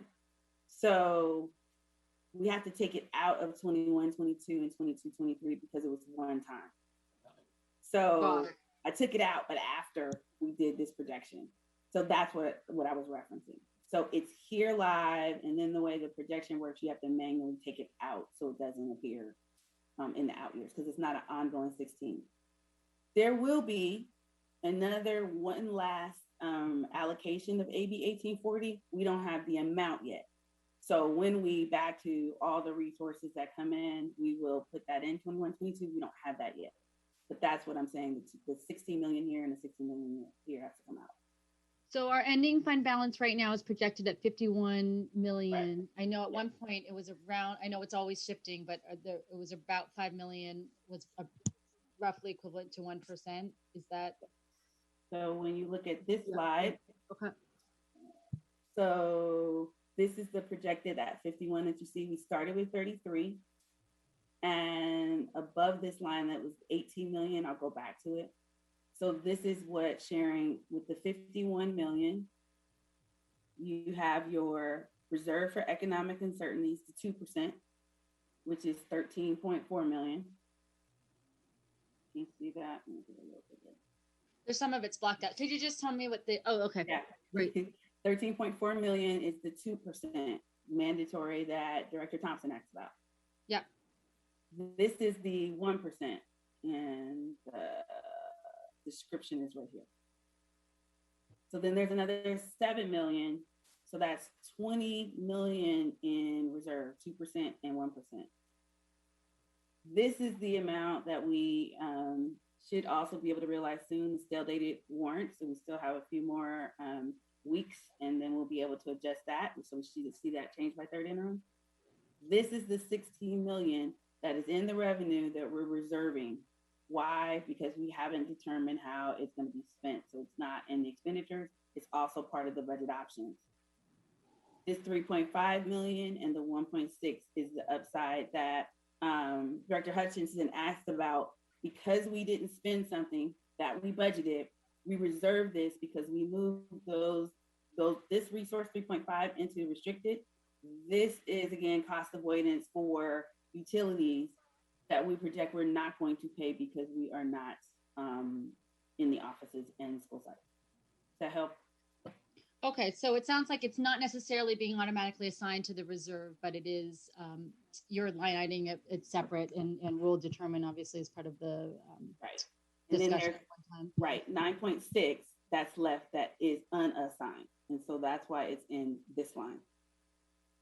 Got it. Okay, because we did pass a reserve policy. I mean, we haven't necessarily always had the additional reserves beyond the 3%, but we do have a reserve policy that was, that we would essentially put everything into the additional reserve, and then we would make determinations. There would be recommendations about how we would spend it. But this is fine in terms of outlining where we're at. So just a couple of additional questions.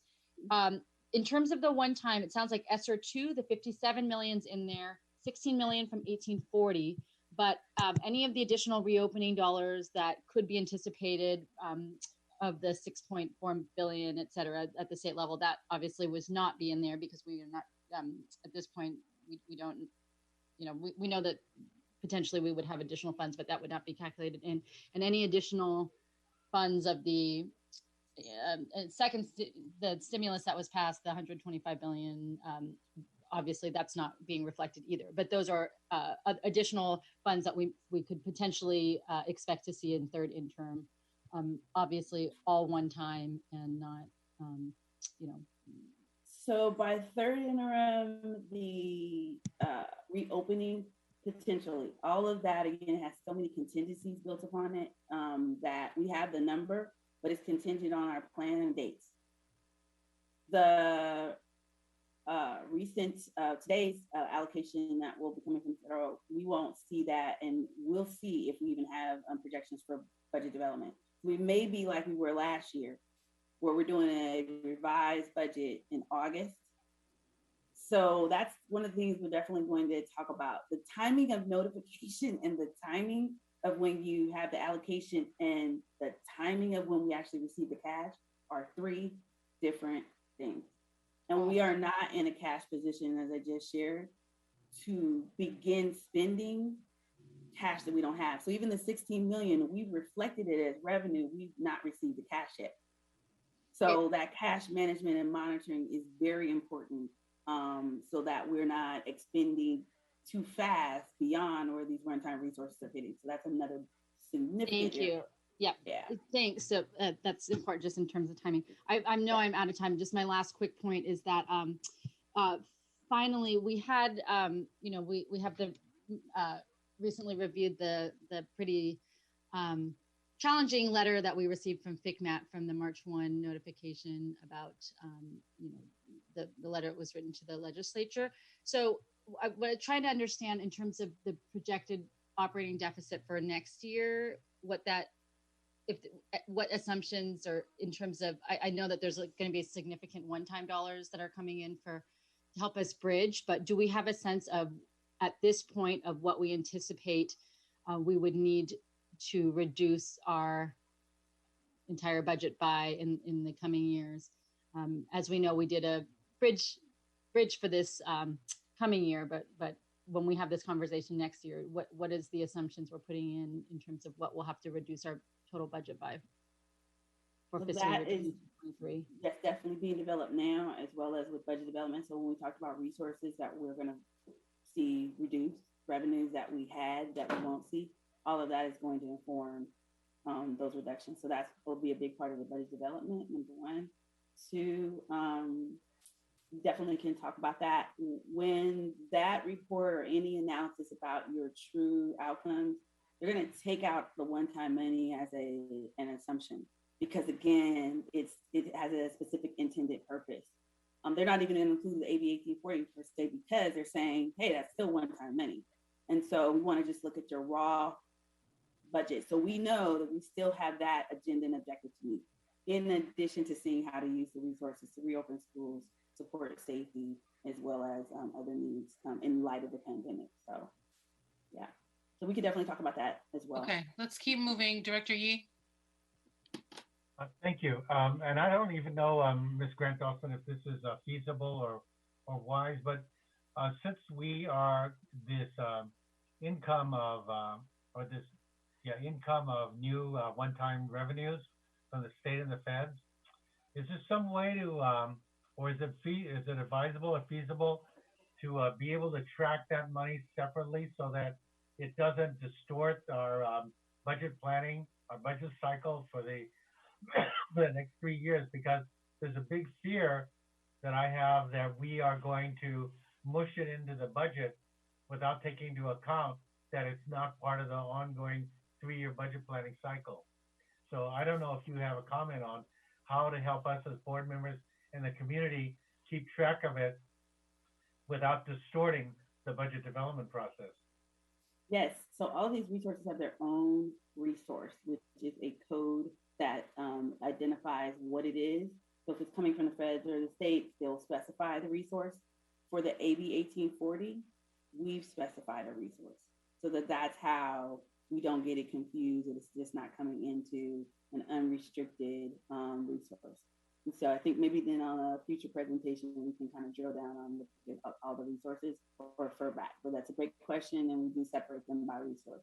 Right, and I, just to follow up, I mean, the main concern is for myself as a board member who's not, seeing it, every day as you are. It's sometimes confusing to see the swings and because some reports you have account for that money and it shows all of a sudden a surplus, and then the next meeting it might be pulled out. So, knowing what money is in the piggy bank, so to speak, as opposed to the weekly allowance would be really, I think, helpful for the community, so we don't misuse that money and we use it for its intended purposes. So it's not only the revenue, but it's the expenditures. It's almost like how we used to do with the restricted state and federal monies or something like that. But the problem with that is those are ongoing monies. I'm really afraid of the use of the one-time money as if it's not differentiated between other restricted funds. And that's Okay, all. it sounds like Ms. Grant Dawson has a way of keeping us informed on that. Director Williams? Thank you very much, Ms. Grant Dawson. Appreciate that. I know you definitely work hard with that. My question actually is, I have a couple. One, I saw in the report that you're going to reduce salaries and benefits by 3.5 million. And that really worries me because I'm already having my constituents in the district tell me that they're receiving budgets, they're one-pagers, and they have to cut administrators. And so that really actually is the opposite of what we should be doing. We should be cutting away from the class, not at the classroom level, especially our most marginalized and vulnerable students. They actually need the additional resources. And that 3.5 million appears that it's coming from school sites, but it's not just that cut. Then there's an additional $1.5 million cut from the LCFF, which is those special programs for our particular kids as well. So our most vulnerable and marginalized schools are getting double cut. And so we're losing resources. And if we're losing resources and we're losing people, then our particular strategic plan is going to be really challenged in regards to producing better results for our Black kids, right? That's the whole purpose that we've been talking about, is allocating resources for our kids who need it the most, but yet we're cutting back staff and we're cutting back programs, you know, that our particular administrators are not able to fulfill at the school site, which are wraparound services that actually are needed for the most challenging kids. So then we get back into the secular discussion and debate of, well, we're doing the best we can, but we're cutting the resources that the kids need to actually improve themselves. So I really just want to put that on the table to say to all the board members and really try to get to this place where we have to continue to invest in our kids and our marginalized schools. We had a comment earlier, Frick, you know, lost a person. I got a couple schools in my district that's lost a couple people. And so now the services we're losing, we're not able to get those targets. So when we talk about there's $16 million left over, I really hope, and I'm gonna end it right here. I really hope that we have this conversation of moving some of that money back into the classroom to provide the support and services, the wraparound service that we need.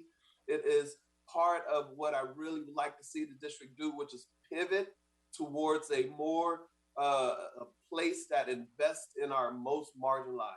If we keep cutting them, it's hard to keep going up. So thank you very much. Thanks, Director Williams. I think Vice President Davis, did you have your hand up? Yeah, I had 3 quick questions, and thank you, Ms. Grant Dawson. I sent you a whole bunch of questions over email, and it was really complete responses, which was super helpful. But I just wanted to clarify. So first of all, on that multi-year projection page, so it's 16 million less for 21-22, and then another 16 million less for 22-23, and so that's what you're saying is going to be reflected in the report. So the balance is actually, by the end of it, it's like 32 million less because it's 2 years. Is that right?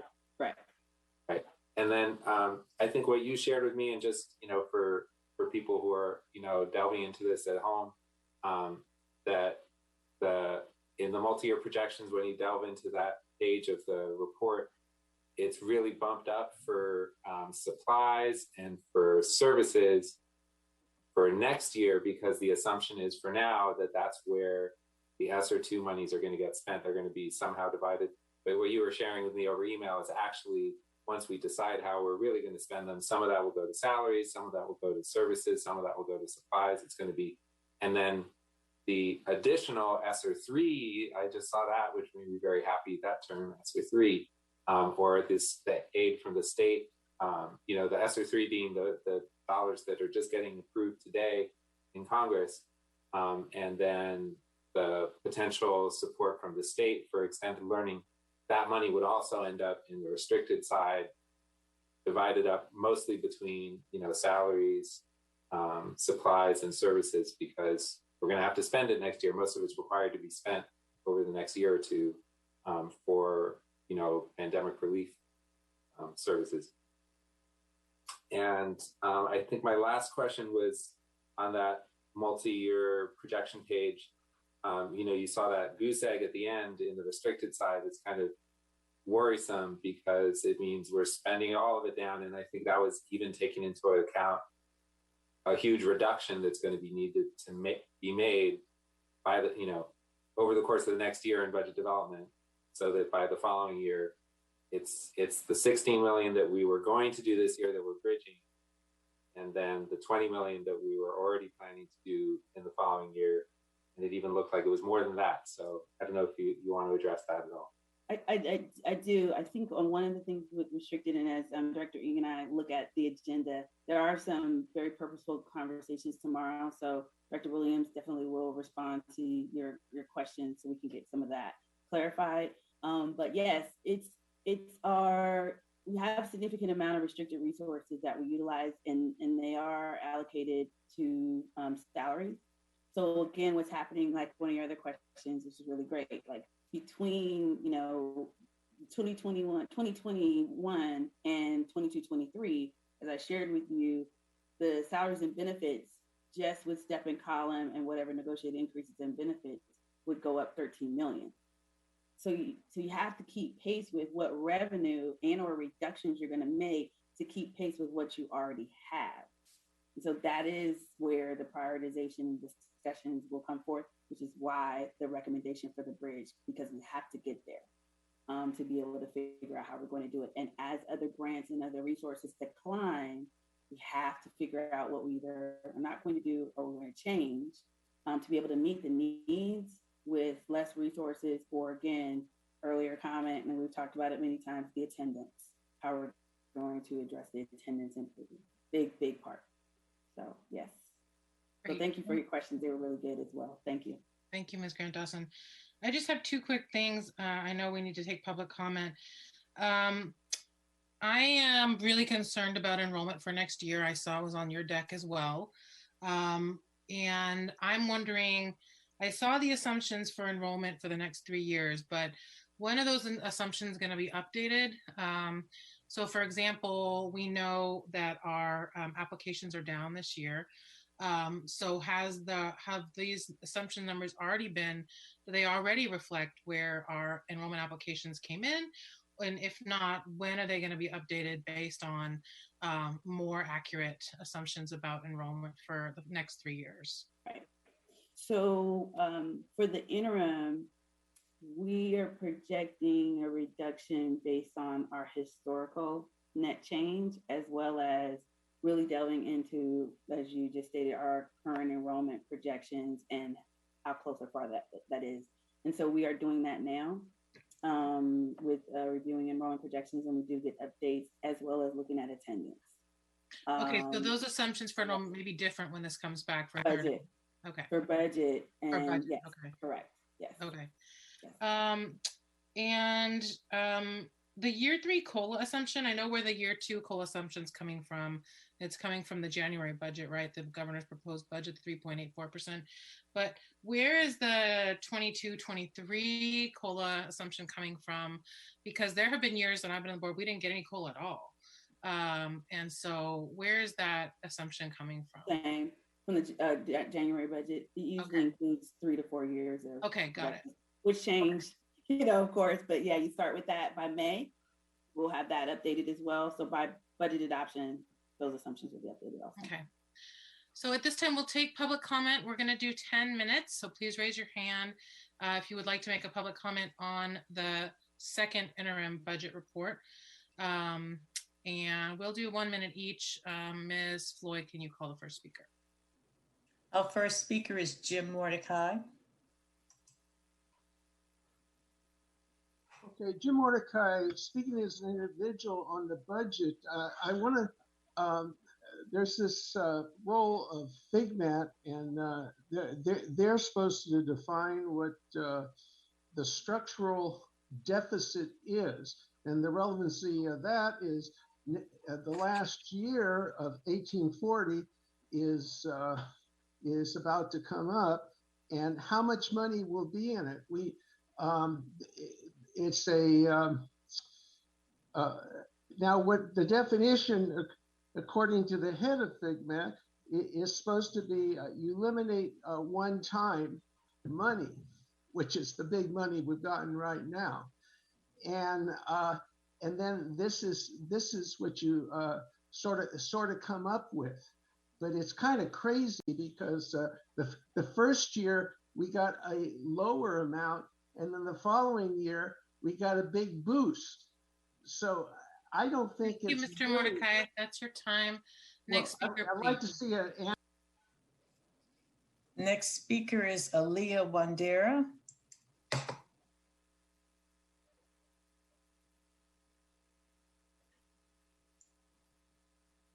Ms. Wandera, you need to unmute if you want to speak.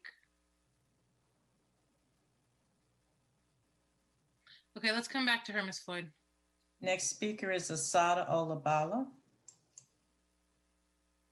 Yes, I think the most important thing is that our main source of revenue is based on enrollment. And just like when Thompson said, related to the Proposition 39, we have to consider revenue when making decisions about anything. And so when you're talking about chartered schools and you're approving chartered schools, that impacts revenue. Secondly, I was in the KIPP Bridge Academy board meeting today. $18 million raised fundraising. We don't do fundraising. Charter schools charges fees, like for after school programs. That's how they get the money for that.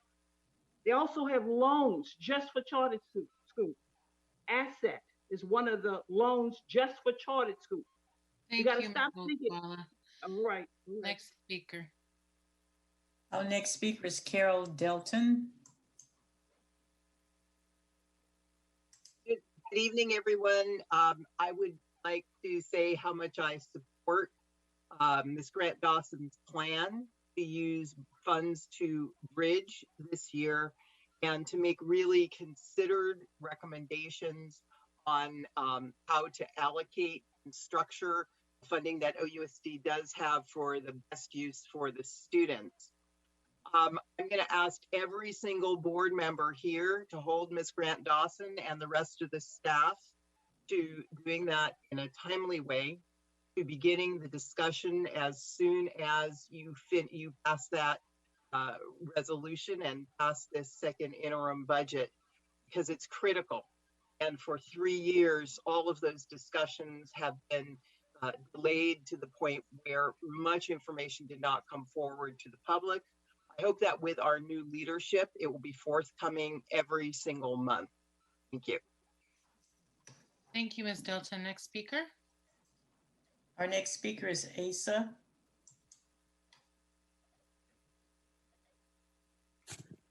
Thank you. I just want to point out that OUSD changed the way it allocates local control funding formula, concentration of dollars through the use of the equity index, which penalizes schools with more than 50% Black students, causing significant strain on the school-based investments available to support Black students. And I think this is something that really needs to be considered, considering the wonderful work that Mr. Van Cedric Williams has done and Mike Hutchinson in terms of really bringing to light how important it is for us to change this system, which just does not provide the necessary resources for African American students. And this is an ongoing long-term issue. So I really support any efforts in these efforts to make sure that African American students get the resources they need. Thank you very much. Thank you, Mr. Brown. Next speaker. Our next speaker is Sabrina Bordeaux. Oh, we've lost her. Next speaker is Angelica Hanco. Good evening, Angelica Hanco, Oakland parent and also with Public Advocates. The district faces a particularly a unique challenge this year in managing its budget. Of course, we have this tremendous and unprecedented need, but fortunately, we also have this unprecedented flow of one-time dollars that are coming in COVID relief funds from the state and the Fed, right? $57 million in the ESSER 2, and really good news about this ESSER 3 that could be double that amount. The challenge is how to make this particular funding that's sort of coming in these gift cards that have all these restrictions, how to unlock them in a way that they can meet the needs that we're hearing are so dire in our school community. The need for connection among students, the need to address mental health and wellness, the need for healing, and to make sure that our staff feel supported, that there's connections with families, with students, that when we come back, we recognize we're coming back from a traumatic experience and we're holding and supporting each other. There is actually resource, and I hope that we can find a way to match it to this need and be creative about that. Thank you. Thank you, Ms. Honko. Next speaker. Next speaker is Shania Ritzy. Good evening, everyone. I'm Shania, and again, I just didn't see anywhere on the budget where we're going to again invest in our children. If our budget is directly linked to the enrollment that we have, where is our call to increase resources for Black and Brown children? That is one of the ways that we can increase retention in those schools. And someone again also made mention of the LCAP formula.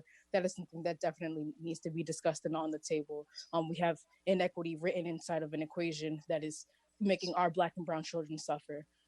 So if you're really about reducing the divide, this budget needs to be rethought to make sure that those resources are available. Thank you. Thank you. Next speaker. Our next speaker is Ms. Swofard. I'm not going to be able to allow Ms. Swofard to speak. Okay, next speaker. I'm going to go back to Sabrina Berdu. Okay. Hi, good evening. Thanks for taking my comments again. I am concerned that the budget relies heavily on one-time funds, and since we are talking about the future, opening up our schools and opening up the funding from the state has to be a consideration going forward. There's millions of dollars being left on the table if we don't open up our schools, and money that can absolutely be used for district-wide relief and support of our kids. Thanks. Thank you. At this time, we will take up our vote. Mr. Rakestraw. I'm sorry, President.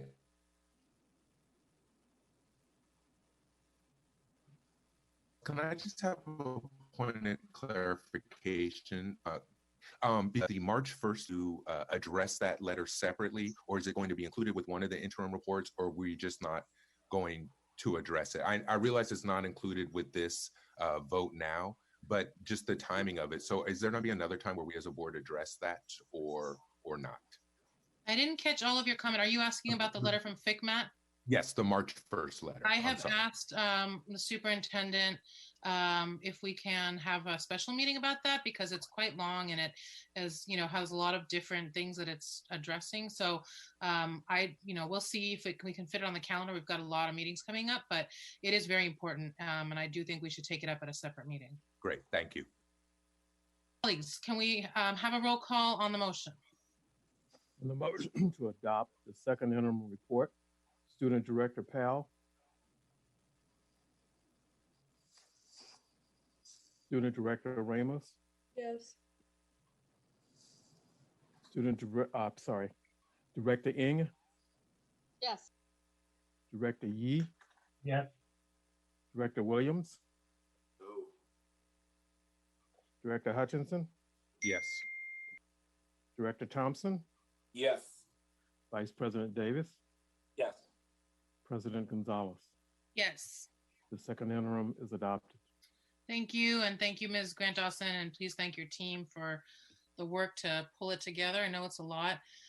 Colleagues, I think we should take up M2 at this time, even though we're supposed to have the charter hearing, because we had to bump this, the California Collaborative for Educational Excellence last time. They were there very late, and then we had to bump them to the next meeting.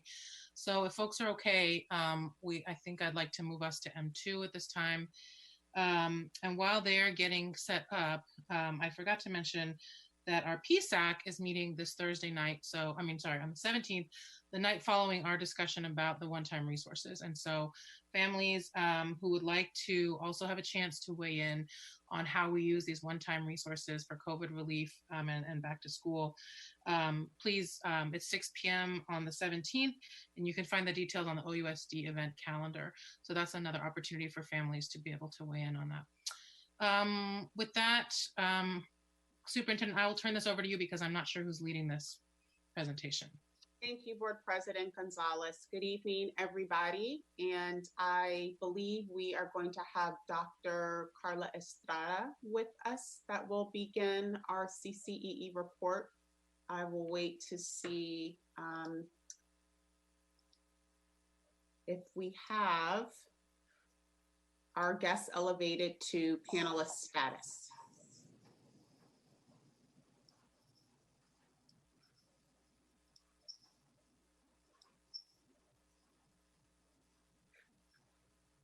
General Counsel, do you see the appropriate facilitators? There we go.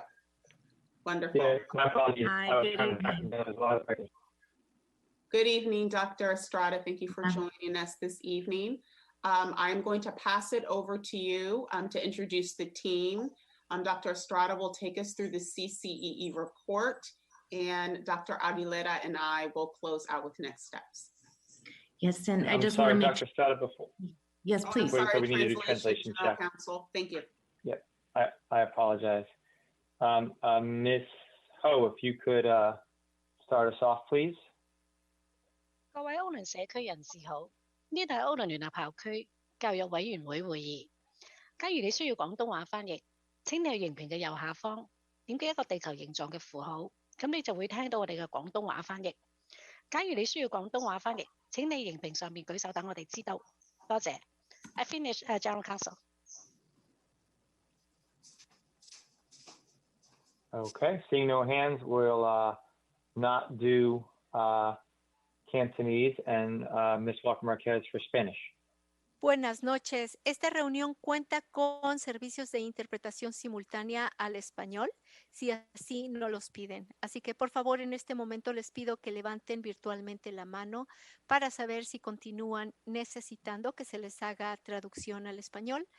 Para levantar la mano virtualmente donde está el icono de una pequeña mano amarilla, ahí presionen y van a estar levantando la mano para que sepamos que están requiriendo la interpretación al español.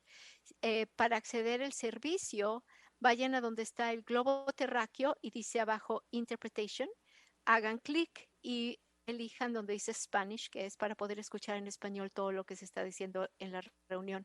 Pero nuevamente se va a dar el servicio si ustedes levantan virtualmente la mano para pedirnos el servicio. Muchas gracias. Thank you.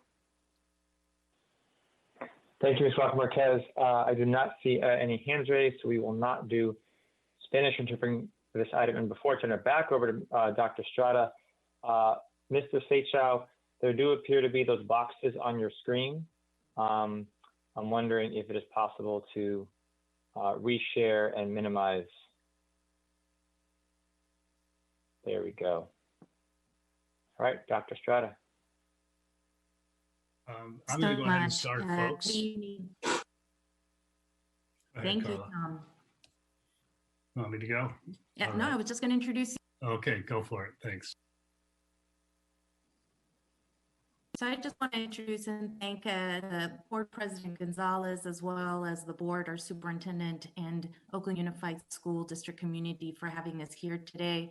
I'm going to hand it over to our Executive Director, Tamar Molino, who will give a brief overview of who we are as an organization, what our support has been, and the partnership we've engaged with the district as well as the county office, why this was occurred, and then also begin to share some of the findings from our systemic instructional review. So with that, Tom, you can go ahead and take it over.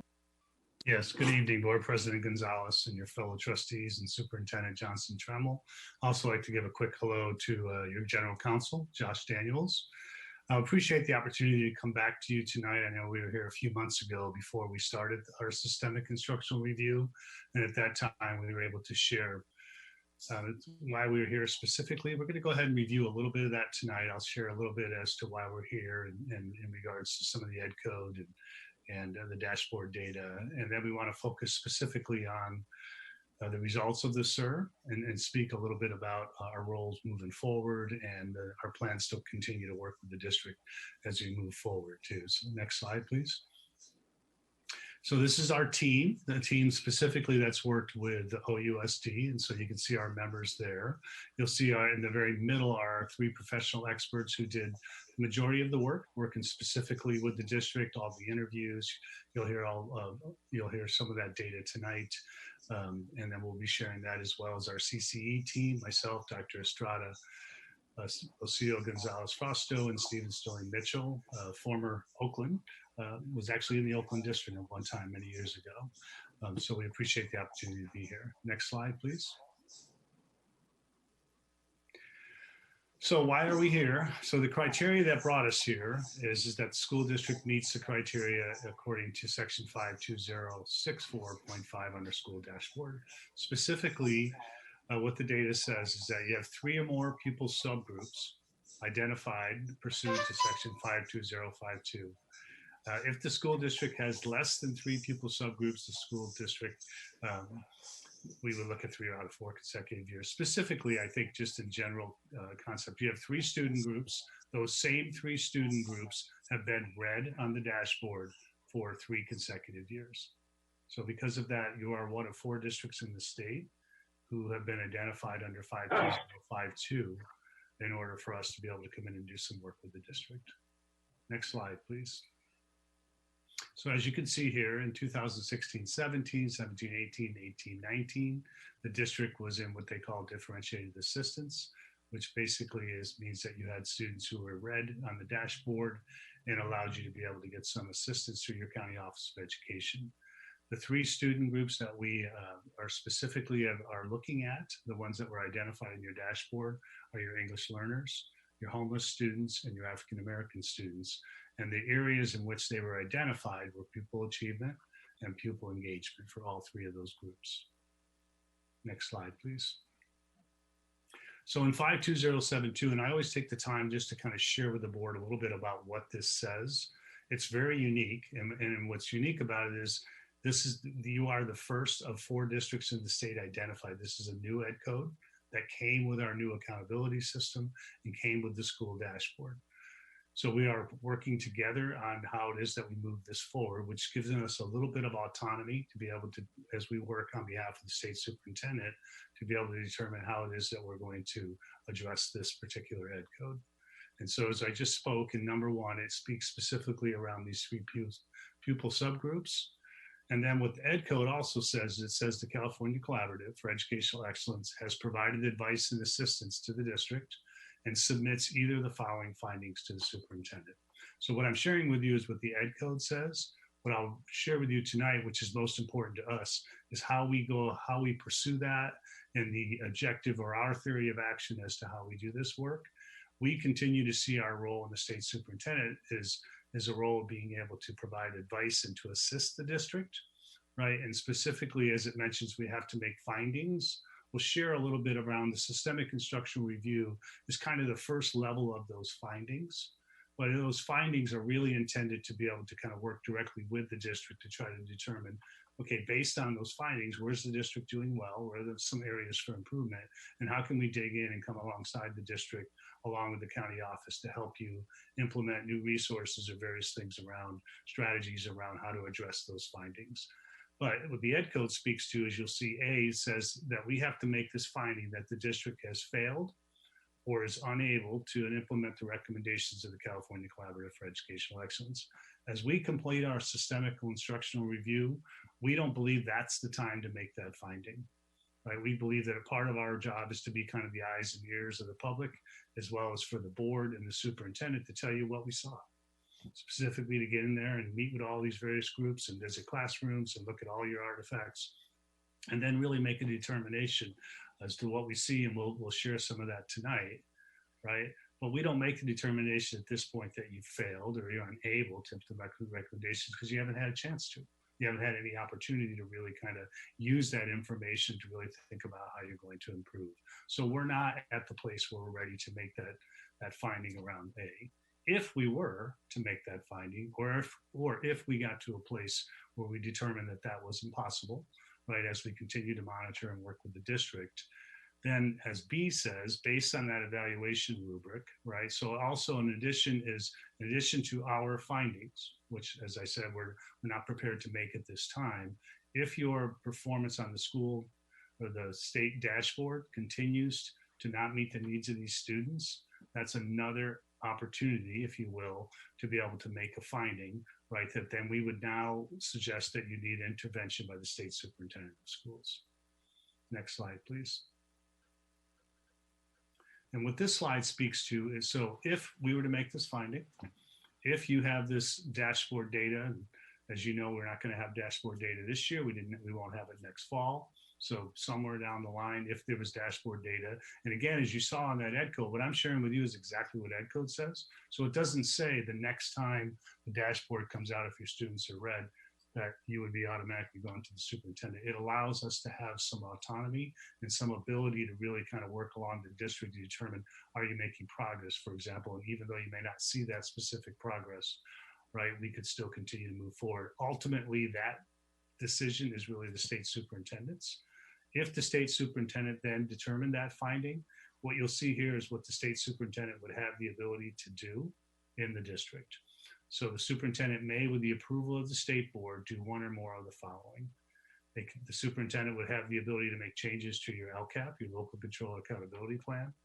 The superintendent would have the ability to develop and impose a budget revision in conjunction with revisions to your local control accountability plan. And the superintendent determines what allow the school district to improve the outcomes for all pupil student groups that were identified. The superintendent also has the ability to stay or rescind an action of the board, unless that action is, if that action is not required by a local collective bargaining agreement, and if that would prevent the school district from improving the outcomes. The superintendent has the ability to appoint an academic trustee in the district. And if the superintendent was to use any of those authorities under 1 through 4, they would be required to notify the county superintendent of schools, the county board of education, the superintendent of the school district, the governing board of the school district of any of the action. And then by the state board, would have to go back to the state board to direct him or her to exercise any of the powers. Now I share this with you just so that you understand what the ed code says. As I mentioned, we're here on behalf of the state superintendent. This is one of our roles within the CCEE. As we've met with the state superintendent agrees with our theory of action that the goal should be first to try to identify the areas where the district may need to think about improving, and particularly around these 3 student groups, and then come alongside the district, along with the district and the county office, and do what we can to support the district. And as you'll learn tonight, we also have some role around progress monitoring. So we do go back to the state superintendent quarterly, and we give the state superintendent those reports. Those reports are available to you. They're available to the public, obviously to the district, to kind of share what type of progress that you're making. So I wanted to make sure that I'm able to share that. And then with that, I'm going to go ahead and turn this next over to Dr. Carla Estrada, our Deputy Executive Director. Next slide. So for clarity, the 3 student groups, as Tom had shared, were our students experiencing homelessness. It's also our English learners and our African American student groups. So what we try to do in our SIR process is really make sure that we spend some time really listening and learning and getting to know the system and district by conducting empathy interviews, which some of you board members did participate in. And although the SIR is done, we do hope that we can continue to engage in understanding where board members, especially our new board members, to be able to share with us some thoughts on the systemic instructional review, as well as we work with the district to understand how we can be of best support. During phase 2, we dive into the organization further to collect and review data through artifact reviews, individual and group interviews, virtual classroom visits.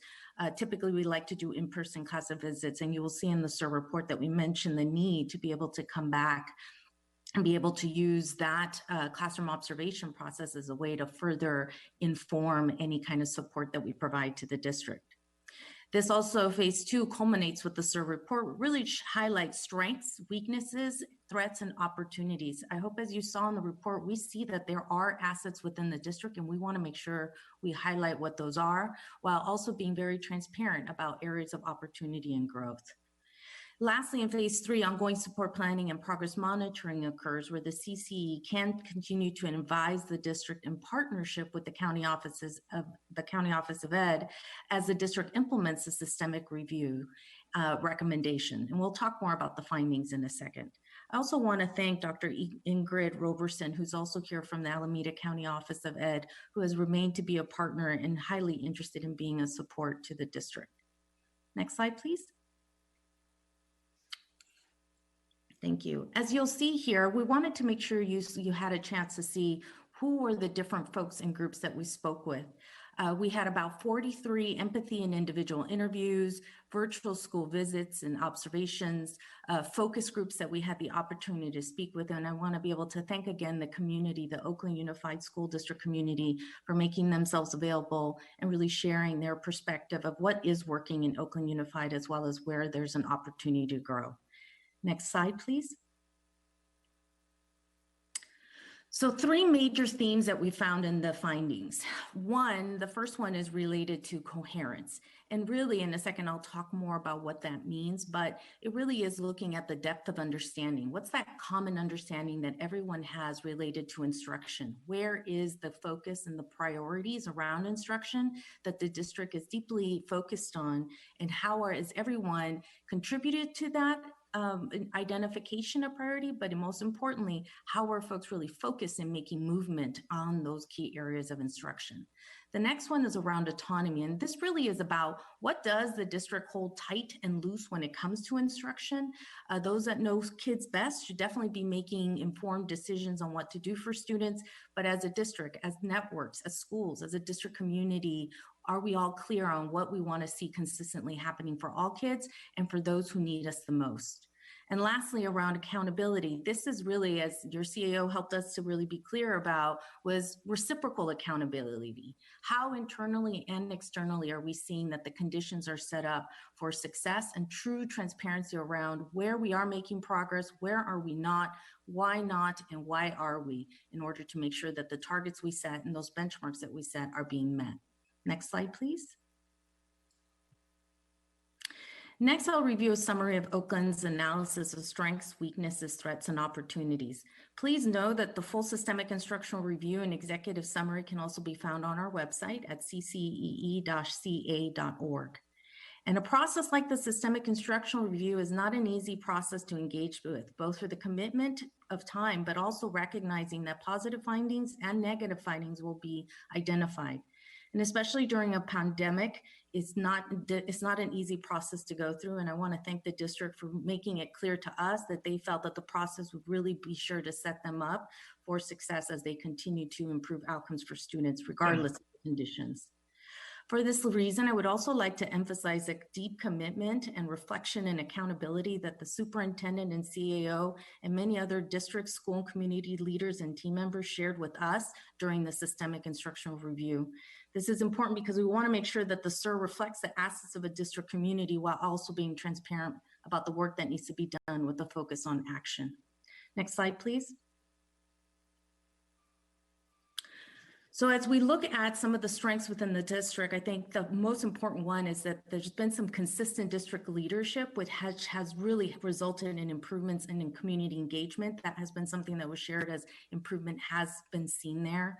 There was also an improvement seen around access, alignment to values and actions through the district in service of equity. We also found that the foundation of important elements that contribute to successfully improving student outcomes, such as an instructional vision plan and a robust data system, are in place.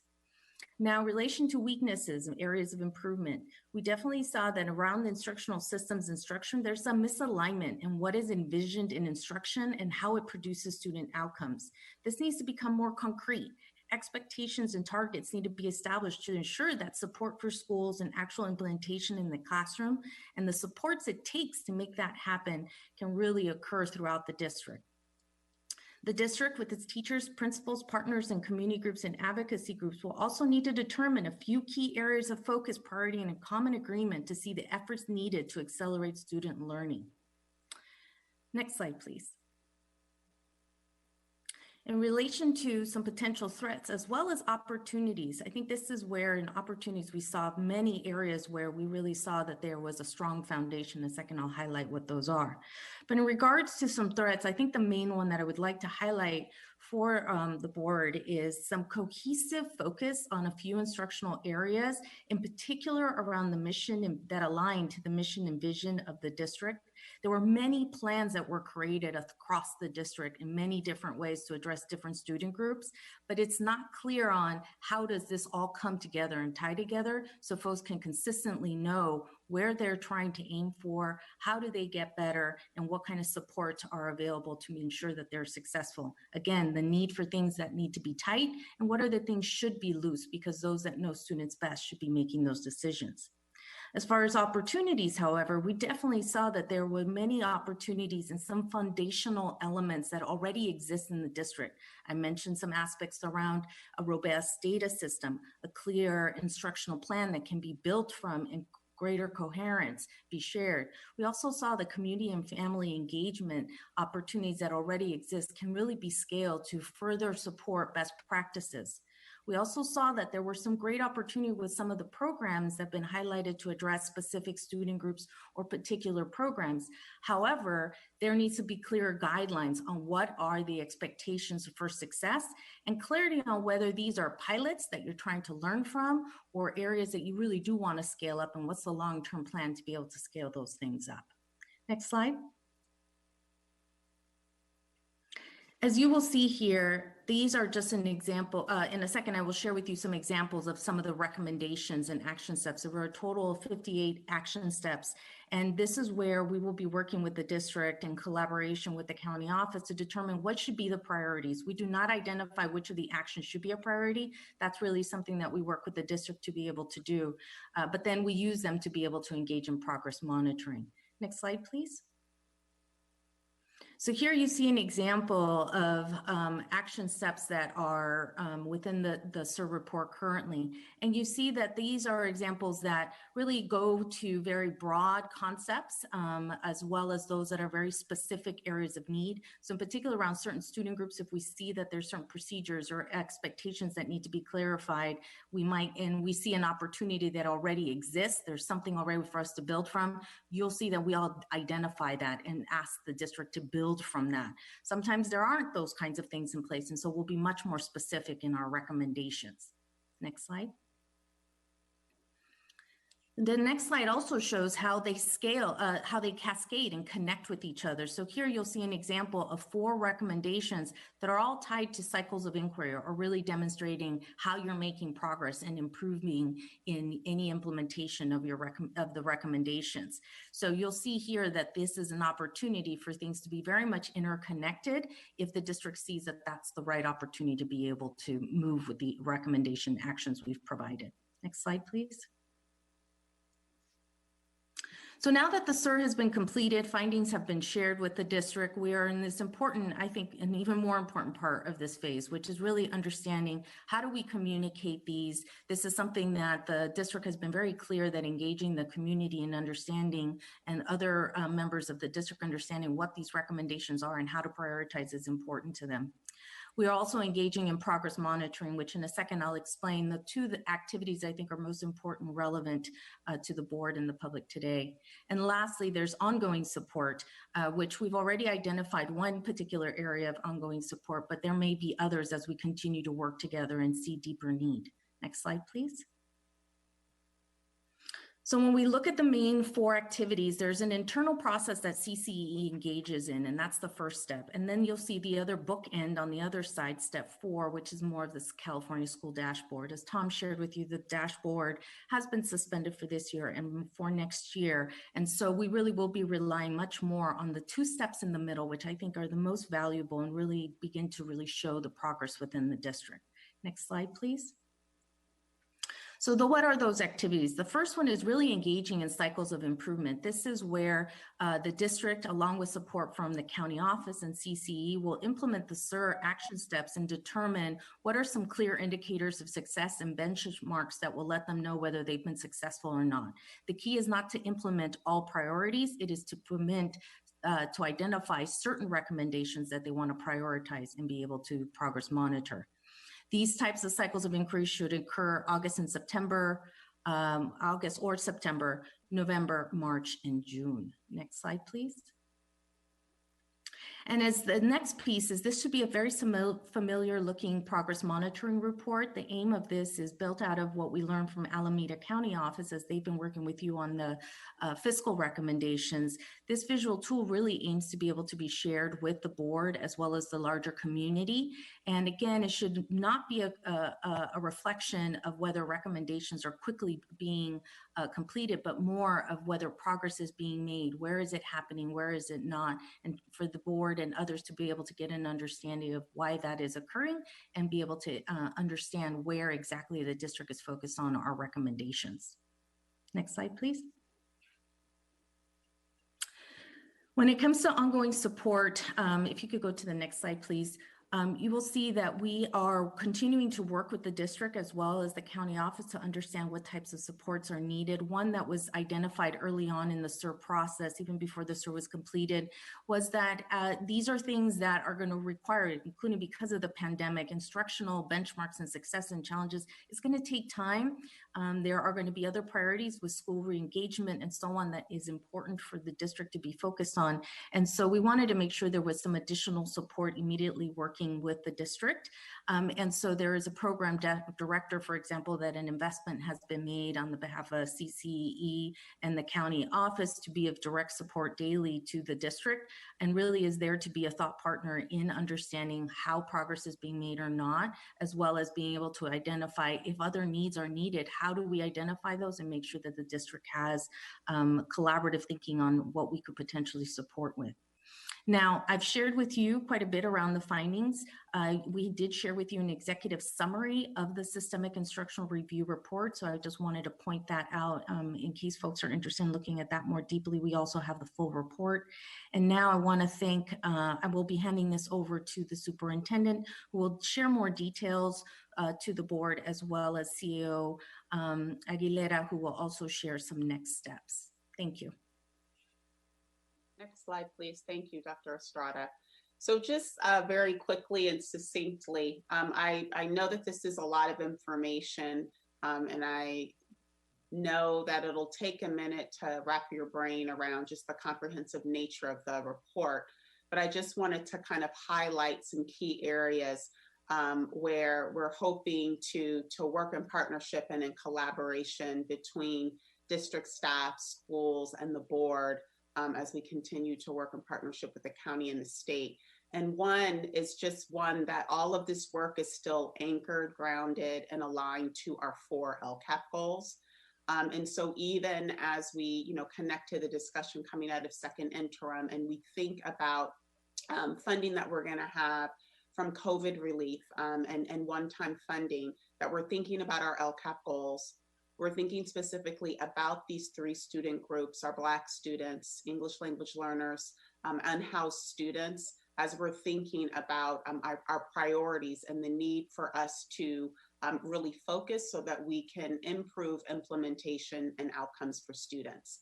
And so as that shows up in our prioritization conversation, as that shows up in our LCAP, that is the place where we're going to need board support and community support for us to focus intently on these students, but to be very clear around the need to do less and to do it more so that it's deeper and we get a greater impact for our students. There will be opportunities for us to think about, given the recommendations that come up, what changes do we need to make to some of our policies? And so we'll be looking forward to conversations around that. Many of the policies we may already have, but it's a matter of some revisions to both, one, improve guidance and to strengthen implementation of the school sites. And then obviously, as we go through this process, recommendations that many of you have, particularly when we think about our Black reparation and the call out for us to think more strategically about our Black students, this process actually creates an opportunity to do just that. So these are going to be conversations, actually even starting March 16th, when we start looking at these funds, that we'll be able to dig into some of this work. So I will turn it over to Dr. Aguilera to just share some more logistical next steps, and I think we'll open it up for any questions that the board may have. Dr. Aguilera? Thank you, Superintendent Johnson Trammell. So it is my responsibility to work with the board, our schools, community, our central office, and key stakeholders to lead the implementation of the plan to address these findings. As our superintendent chair, the LCAP will be the organizing frame to implement the actions. It was noted throughout the entire report that if we introduce too many plans, it does get confusing. And so we want the LCAP to be that organizing frame for the path forward. We'll work with our county and the CCE to be accountable for the implementation of these actions as written into our LCAP. I'm sorry, I forgot to say next slide. Next slide, please. So the steps specifically that we will take are to prioritize the action. There we go, yes. Engage with stakeholders about the SIR findings and actions.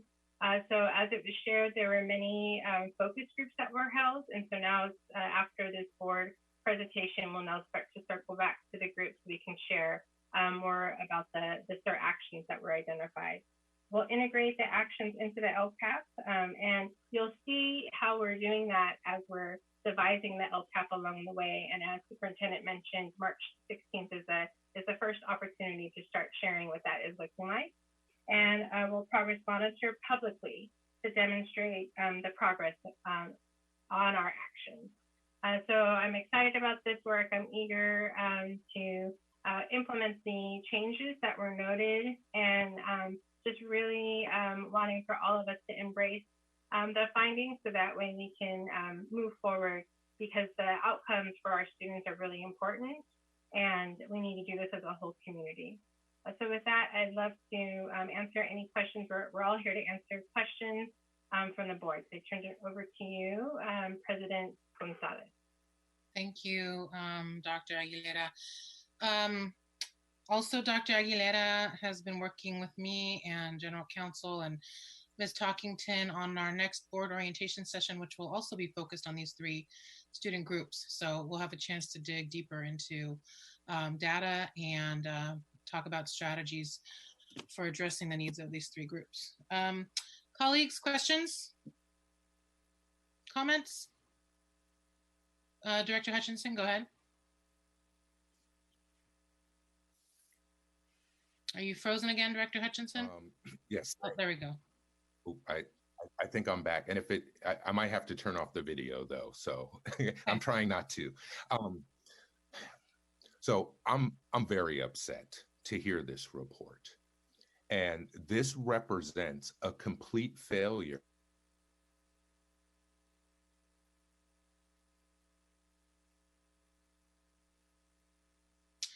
Okay, let's come back to Director Hutchinson. USD leadership, particularly board. I think that we need to go ahead. I'll just try to do it without the video real. Okay, actually, go ahead we and come back to me. now. I'm gonna switch to a No, different we can hear you Thank now. you. Okay, I'll just go ahead. Okay, I'll go ahead and go. So I'm very upset because this really represents a failure. And I think the first thing we need to do as a district and as a school board is recognize that failure. This is not us reaching out and asking for help. This is because we failed 3 years in a row that we got put into this. And to read a document that says that we are now in a position where the county will again come in with a second trustee with the power to stay or rescind any decision is a complete failure. I would argue that this is a lot of the reason why we have a largely new school board now, because of these failures. I'm also really upset because we had a reparations for Black students last month that addressed this specifically. And so I am not willing to accept oversight from the state. It is our responsibility as a local district, and this has been a failure that goes back to 2003. So what I'm asking my fellow school board directors to do is join me in plotting a new way forward so we don't repeat these same patterns of the past, so we don't have more trustees. And I just want to point out, we've been under oversight from a trustee since 2009. So if there's problems happening with the budget or other places, the county, the trustee, our school board, all of these levels were already in charge and they led us to this. So I'm really upset, and let's not turn this into people are coming in to help us out. Let's make sure that we are clear that we have failed. So we're one of the few districts in the state having to go through this. What are we going to do to manage our district and to serve our most vulnerable students? Thank you. Okay, are there other comments or questions? Go ahead, Director Williams. Yeah, first I want to thank Ms. Estrada. Thank you or Dr. Estrada, thank you. And I didn't catch the gentleman. Thank you, Thomas. I don't see your last name, but I see Thomas. Thank you very much. Ms. Aguilera, thank you. And Ms. Superintendent, thank you for allowing them to present this report. So I'm kind of confused because I don't even know where to start, but I only have a few minutes. I'm kind of confused because the last couple meetings, we've had hundreds, 200-300 of people sending emails. People have community stakeholders staying online until 1 o'clock in the morning. We had 150 parents and community members asking for us to do something about the situation where our Black kids have been failing at such a high rate. The literacy rate was so low.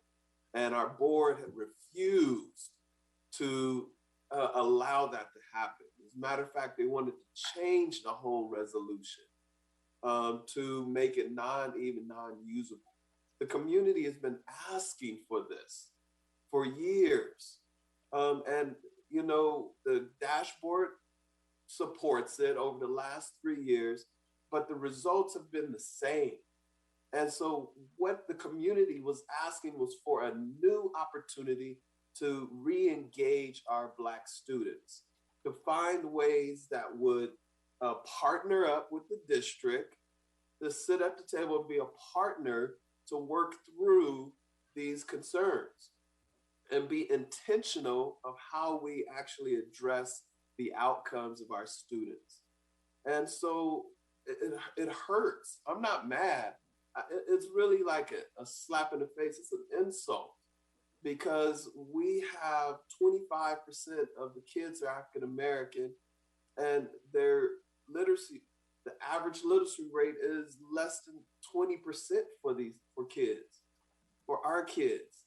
And we were not courageous enough to be bold and take a leap of faith and come together to work with the community to move towards some of these items. So I'm hurt by that because all the excuses I got was, we don't have time. Let's try it next year. It costs too much. And, you know, the other thing is, you know, it's not clear, but every single time, not one person said, let's try something different because the last 3 years did not work. And then we just, well, let's add it into this other bigger pot of opportunity. And it just hurts. It's hurting. It doesn't make me mad, it hurts because we know what the results are. We know what is happening. And we haven't made an intentional push to actually do something about it. And now we have an organization that says the state superintendent can intervene and actually, you know, as Mike says, come back and tell us what to do because we won't do it ourselves. We refuse to do it ourselves. We'd rather have the state superintendent come in. That hurts. That doesn't make me mad. I feel not heard. I feel not valued in this district, and our students haven't felt valued in the district. And so we really have to come to have a come to Jesus moment, excuse for those who are not, just come to a moment to look, a reckoning, and say that we have to change how we're doing business. We have to try something new. Let's work with the community, partner with the community, and work through this. And so I'm so glad to see CEE has provided us an opportunity to have these conversations. And it shouldn't be courageous. It should just be the right thing to do.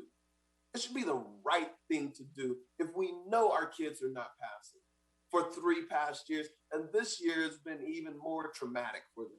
Next year is going to be even worse because it's all like they got to get ramped back up to this particular space. So we really have to, I'm imploring, I'm begging to the board, please, in our next board meeting, let's do the right thing.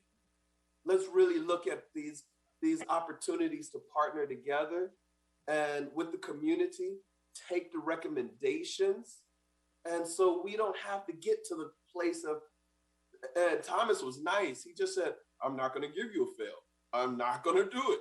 I want to see you come through. I want to give you a chance to work something out. And Thank I you, appreciate Director. Thomas. Your Thank you. time has long since expired. Director Yee, go. Thank you. So I'm a simple person. And so when I see your SWOT analysis, I'm looking for common themes. And I appreciate Director Williams' please and his reading of it. I read your SWOT analysis slightly differently. I read words like lack of common area focus, disparate advocacy groups, leadership focus on, another threat, divergent areas of advocacy, lack of clear lines and follow through on autonomy, a lack of district-wide implementation of foundational agreements. So, you know, the part that I'm puzzled by and I would like CCE to comment on is Director Williams puts forward a proposal that came several weeks ago and with strong advocacy, as he said. But the question is, we have as a strength leadership consistency at the top, improving community engagement, leadership focus on aligning values and actions. And we also have this other initiative, as he says, which addresses the one way of approaching the disparate and disproportionate instructional success of African American students. So I ask CCEE, is this what you're talking about here when you say lack of common area focus among disparate advocacy groups? Or are you talking, as Director Williams says, a true way to start over again? And I think that's where CCE can provide the kind of honest conversation and couch the language in a specific issue, as Director Williams says, is coming up in another board meeting. Which way do you see it? Because the language that you have could be interpreted in either way. So I'm pressing on an answer from CCEE, if I can. So I'm happy to clarify specifically to our report. I think as you look in our report, you will see that there are very clear signals already in the district, such as your instructional plan.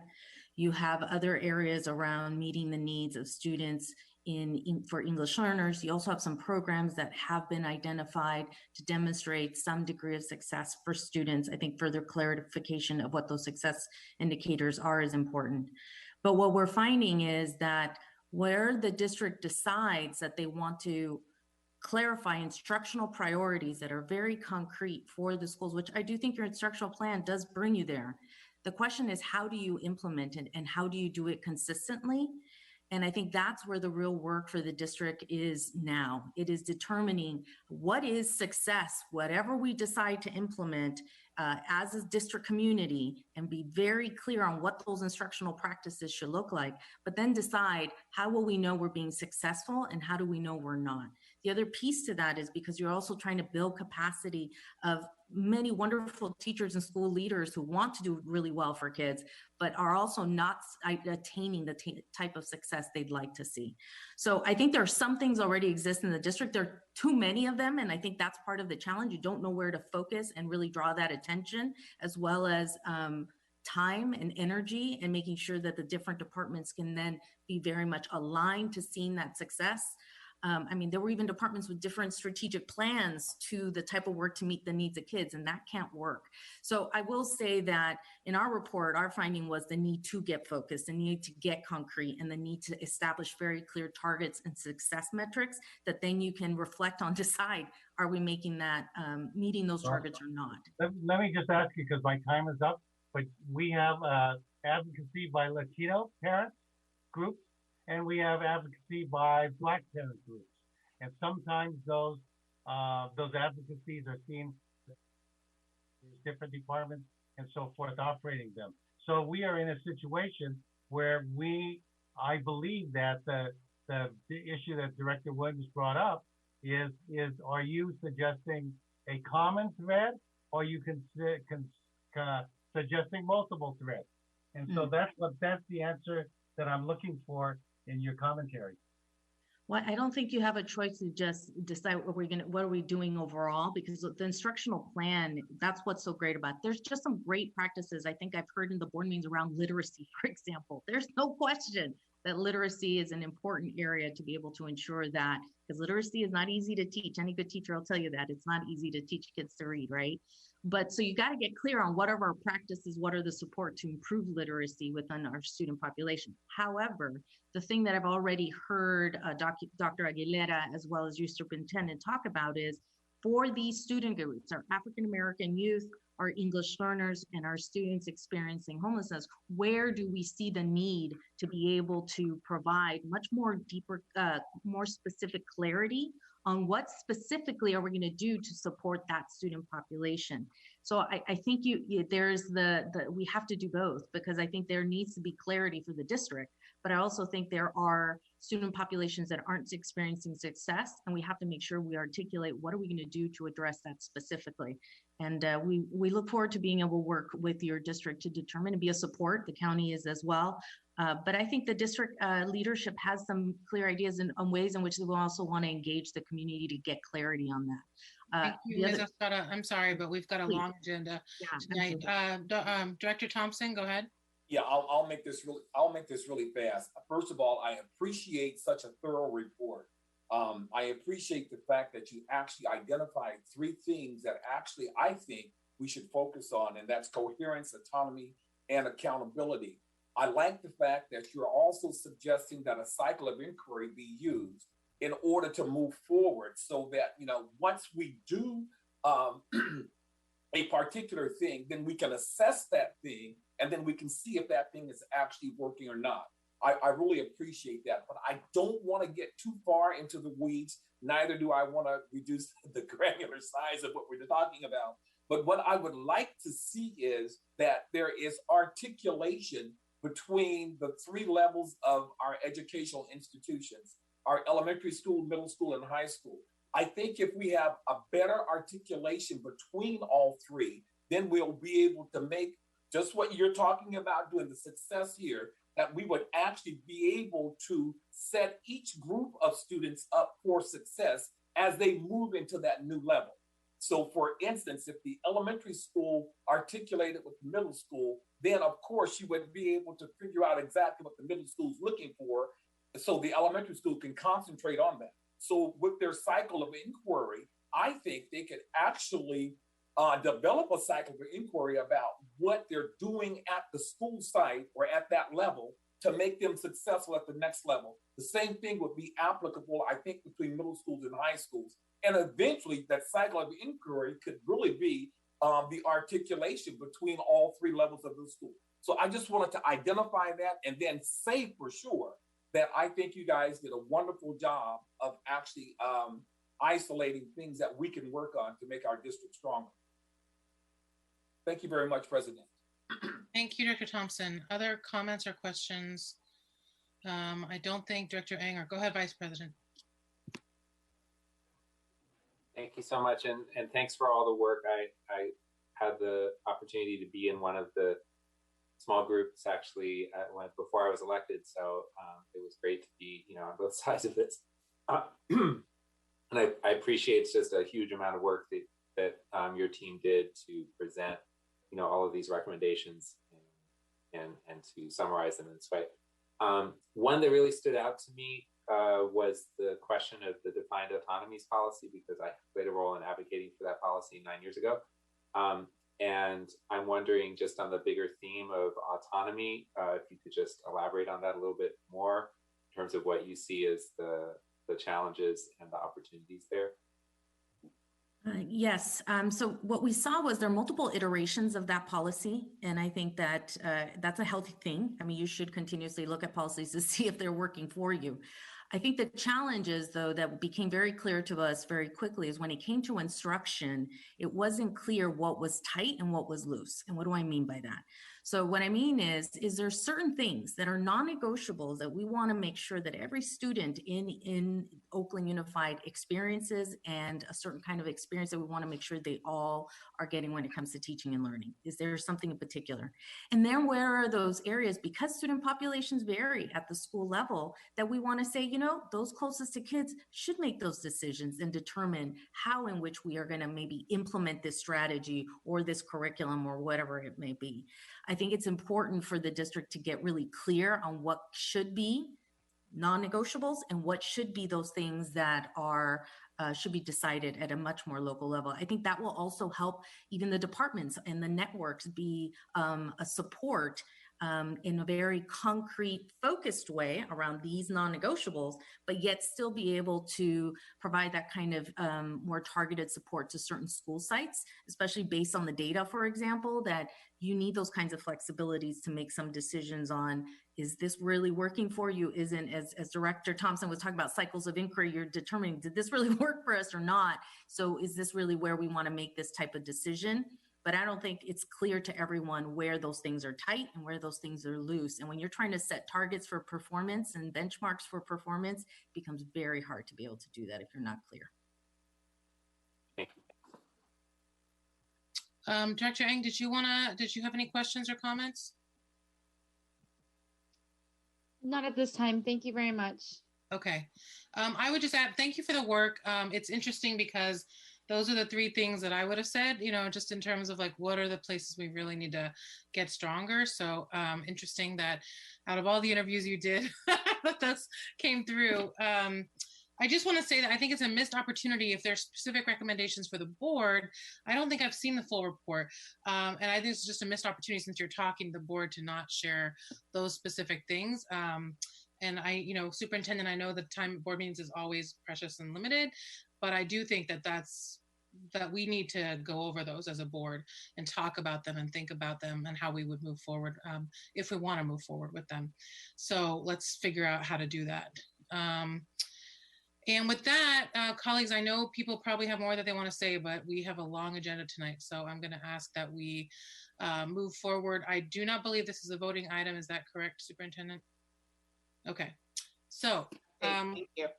Yeah, thank you, folks from CCCE, for your work. And we will now go to the time certain item R, which is public hearing on Oakland Youth Services Charter School. Ms. Mararca, are you on? President Gonzalez, you had public comment on the first special order of the day, and this is— You are right. Okay, we're going to take 5 minutes of public comment. Please raise your hand, and we will take the first 5 people. It looks like there's 5 waiting to speak. Ms. Floyd, can you call the first 5 speakers? Yes, our first speaker is Jim Mordecai. Okay, Jim Mordecai, speaking as an individual. So the concept of tight and loose, when you look at a diverse and not diverse, it's a diverse school district and a segregated school district by race and by class. and you have like maybe 10% of middle, upper class folk, and then the vast majority not. And so how can you be tight and loose? So if you have a curriculum for the whole district, aren't you going to be segregating how you teach somebody if you're tight and loose? So the whole concept of tight and loose is how it's going to be implemented would be of my concern. And I haven't read the report, but does it mention the over $50 million that flows to charter schools? Thank you, Mr. Mordecai. That's your time. Next speaker, please. Next speaker is Ben Tapscott. You know, we've been studied for 400 years. They didn't present any solutions. We need a pre and post test for all of our elementary schools. We need a reading specialist to go in and help our elementary teachers. We need to use the 2 hours after school to work on reading, an hour on reading and math. We need to look at Saturday school and also home support for those parents that want it. Nothing I heard is going to solve the problem. I have a plan. I have a minute to talk. And we know for a fact they've studied Black children for 400 years, and we're still looking at studying. There is a correlation between reading scores and incarceration. We need to also add the charter and Latino population and other non-speaking families so that they can also be successful in reading. We can send a man to the moon in 3 days, and we can't teach children how to read in 12 years? Ridiculous. Next speaker is Ismael Armendariz. Hello, board. I wanted just to address one comment that came up. A couple of weeks ago, the mayor went to Chinatown and said some very divisive things. And the comments that came from Director E reminded me of that moment. This is not a competition between Black and Brown students. When we invest in the lowest performing students, we have outcomes for everybody. And so this is not an oppression Olympics. I support investing in Black students as a Brown teacher. And I just think that that is uncalled for. There's no dividing us here. We are united on investing in the lowest performing students so that all boats could rise. Thank you, Mr. Armendariz. Next speaker, please. Our next speaker is Asa.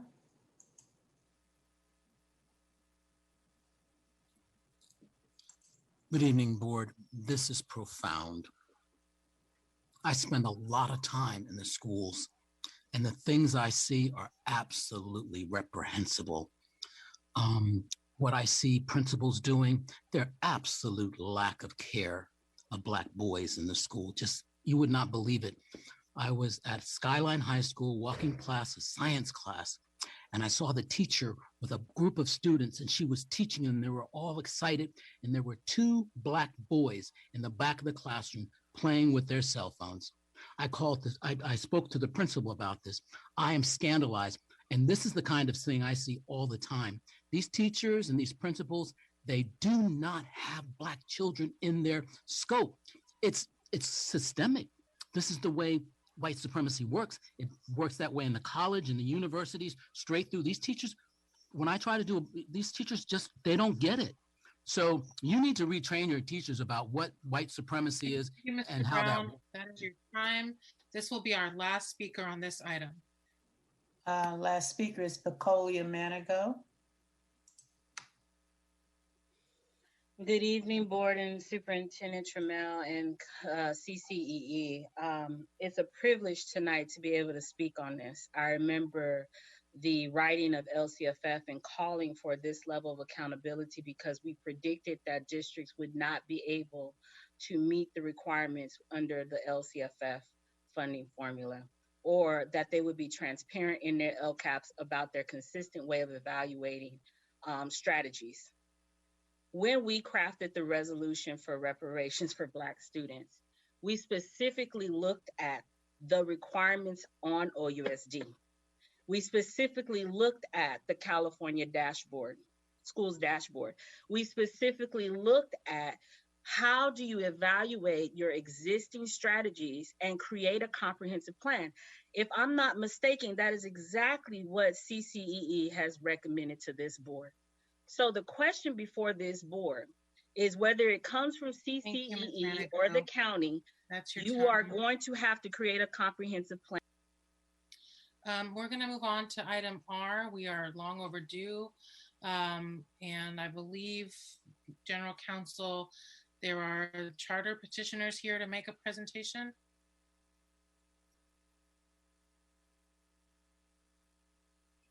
Thank you, Mr. Seychow. Mr. Daniels, have the charter petitioners been located so they can make their presentation? Not yet, Madam President, but while we do that, if we could do an interpreting check. So if Ms. Ho Sounds could. good.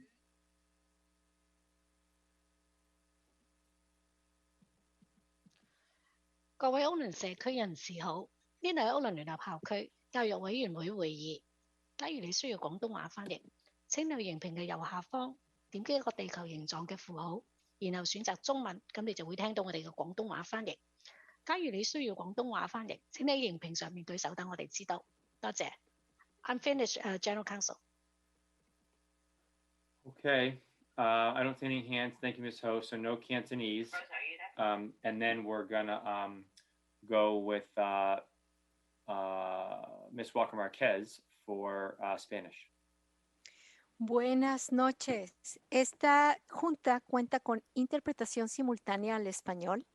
Así que, por favor, si quieren que se les interprete al español, levanten virtualmente la mano, vayan al icono de una manita amarilla, aprieten ahí y así estarán levantando la mano virtualmente. Si sí quieren la interpretación, vayan también al icono, que es un globo terráqueo donde dice interpretation, que es interpretación, y aprieten donde dice Spanish, que es español. Y ahí podrán escuchar la reunión interpretada al español.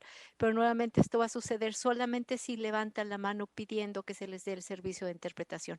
Muchas gracias. Thank you. Thank you, Ms. Walker Marquez. Let's see. I don't see any hands, General Counsel. Me neither. So we will not be doing Spanish or Cantonese. So I do believe that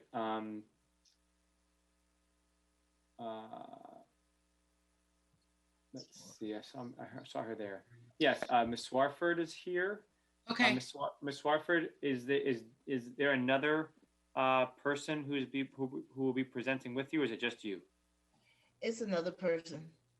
What's that person's name? His name is Gabriel Burton. Gabriel Burton. Okay. Well, I'm gonna open the public hearing and turn it over to you, Ms. Swafford. I believe we have General Counsel. Do we usually give? Is it 15 minutes or 20 minutes for these presentations? It might be a little bit longer, but. Well, I'm sorry, Ms. Swafford. We have a very packed agenda tonight. Madam President, it's 15 minutes. Okay, we'll set the clock for 15 minutes. Okay, well, I'll do the best I can. It's going to be, I guess, audio given and some slides, but basically you can hear what the petition is about. The petition is a charter school for Description of the diverse student. This petition is about the poor underachieving diverse students of color. They are to be described as being negatively stereotyped, provoked openly in class, disrespectful or defiant and misunderstood, looked upon as being intellectually inferior, high functioning social language, very weak academic language, lacks the knowledge of basic math facts, distinct language issues, struggles academically, deficits in reading and writing skills, stuck in intermediate or below level of academic performance, unable to read or write in cursive, developed habits of non-engagement, learned passivity, invisibility, or class disruptor, wants to go to college, but not prepared, Boisterous in public places. 46% of foster youth fail to complete high school. 3% actually make it to college. Where do the underachieving culturally diverse students live? These children live in a rundown low-income community. Living in this kind of neighborhood, their households are usually overcrowded and noisy. Financial limitations often exclude these students from healthy after-school activities. They have fewer or smaller play areas in the home. There is a local public park, which be used as the play area, but it is bombarded by homeless encampments. Illegal dumping overflows from the sidewalks into the streets, meeting garbage-filled abandoned cars, stranded on the curbs. The unemployment rate for residents in the area is 17% for Blacks, 14% for Hispanics, and 15% for Native American and Alaskan Natives. How they are viewed by society. Diverse students are openly provoked in class by teachers who feel that they are a threat to the academic atmosphere.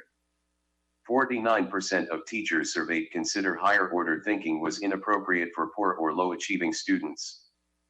Black, brown, and poor students soon learn to detect two things: society is preconditioned to see the worst in them, and that many educators, whether consciously or unconsciously, believe that children of color and poor children cannot achieve at the same academic levels of children of the dominant white culture. Test scores of schools in the community as of 2019. Elementary schools in the target community that are in the vicinity of OIS proposed charter school are Brookfield, Parker, New Highland, Rise, Reach, Aspire College Academy, Madison, Encompass, Korematsu, East Oakland Pride, Cox, Aspire Monarch. Middle schools in the target community that are in the vicinity of OYS proposed charter school are Alliance, Elmhurst, Parker. High schools in the target community that are in the vicinity of OYS proposed charter school are Castlemont, Fremont, and Skyline. The average percentage of students that met standards in the Smarter Balanced Assessments in Language Art was 16% in elementary school, 20% in middle school, and 20% in high school. The average percentage of students that met standards in the Smarter Balanced Assessments math was 21% in elementary school. Ms. Swafford, your time is going really fast. Is this how you want to use it? You've got about 10 minutes The left. idea of Americanization is the plan to solve the problem of the underachievement. Yes, what did you say? You have 10 minutes left. Is this how you want to use it? That's fine. You get an idea of where I'm coming from. Of diverse students. Americanization, an approach to acculturation. The merging of ethnic and linguistically diverse communities into a simple dominant national institutional structure and culture.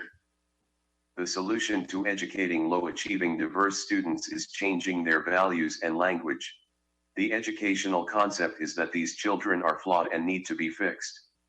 This notion causes a disruption in their learning. It means elimination of linguistic and culture differences and also an undesirable culture. And to the student it means a discontinuous experience. Disconnectedness and discontinuities cause psychological distress and upheaval in the student's life. Requires the use of language and verbal skills that are alien. They are called to alienate themselves abruptly from their culture. And they must maintain a psychological balance between their culture and the culture of the dominant class. Culture and second language acquisition. Lack of English proficiency and academic deficiency has been said to be caused by a devaluation of students' language and cultural heritage.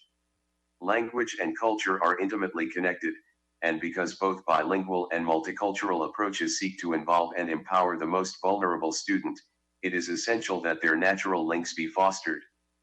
One student complained bitterly, saying, Mrs. always be interrupting to make you talk correct and stuff. She be butting into your conversations when you not even talking to her. She needs to mind her own business. Another example is from a Mississippi preschool teacher. A teacher had been drilling her 3- and 4-year-old charges on responding to the greetings, "Good morning, how are you?" with "I'm fine, thank you." Posting herself near the door one morning, she greeted a 4-year-old black boy in an interchange that went like this. Teacher, good morning, Tony, how are you? Tony, I be's fine. Teacher, Tony, I said, how are you? Tony, with raised voice, I be's fine. Teacher, no, Tony, I said, how are you? Tony, angrily, I done told you I be's fine and I ain't telling you no more. Tony must have questioned his teacher's intelligence, if not sanity. In any event, neither of the students illustrated would be predisposed to identify with their teachers and thereby increase the possibility of unconsciously acquiring the latter language form. Students of color and poor students are second language learners. Language acquisition and development of language comprehension with diverse students is an important factor in academic underachievement. Dr. Stephen Krashen, a language professor, in his work on second language acquisition, distinguishes the processes of conscious learning from unconscious learning.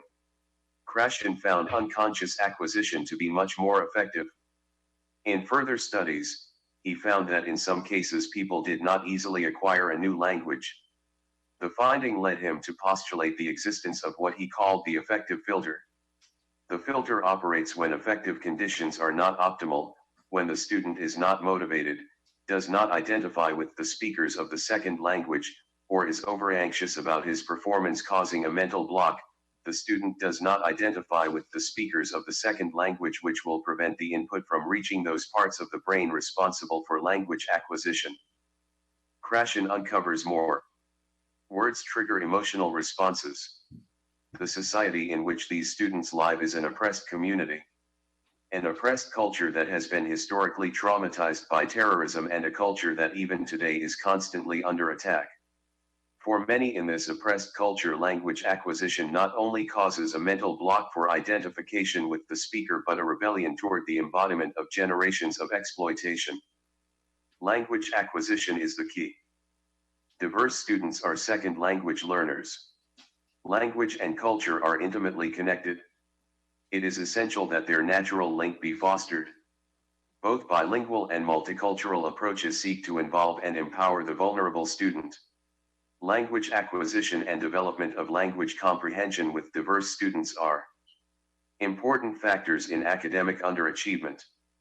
A lack of English proficiency and academic deficiency has been said to be caused by a devaluation of students' language and cultural heritage. Dr. Eugene Gracia, professor of Graduate School of Education, UC Berkeley, suggests that there needs to be more comprehensive perspectives on education. Education must focus on both the psychology of the individual student and the socio-cultural context in which the student lives.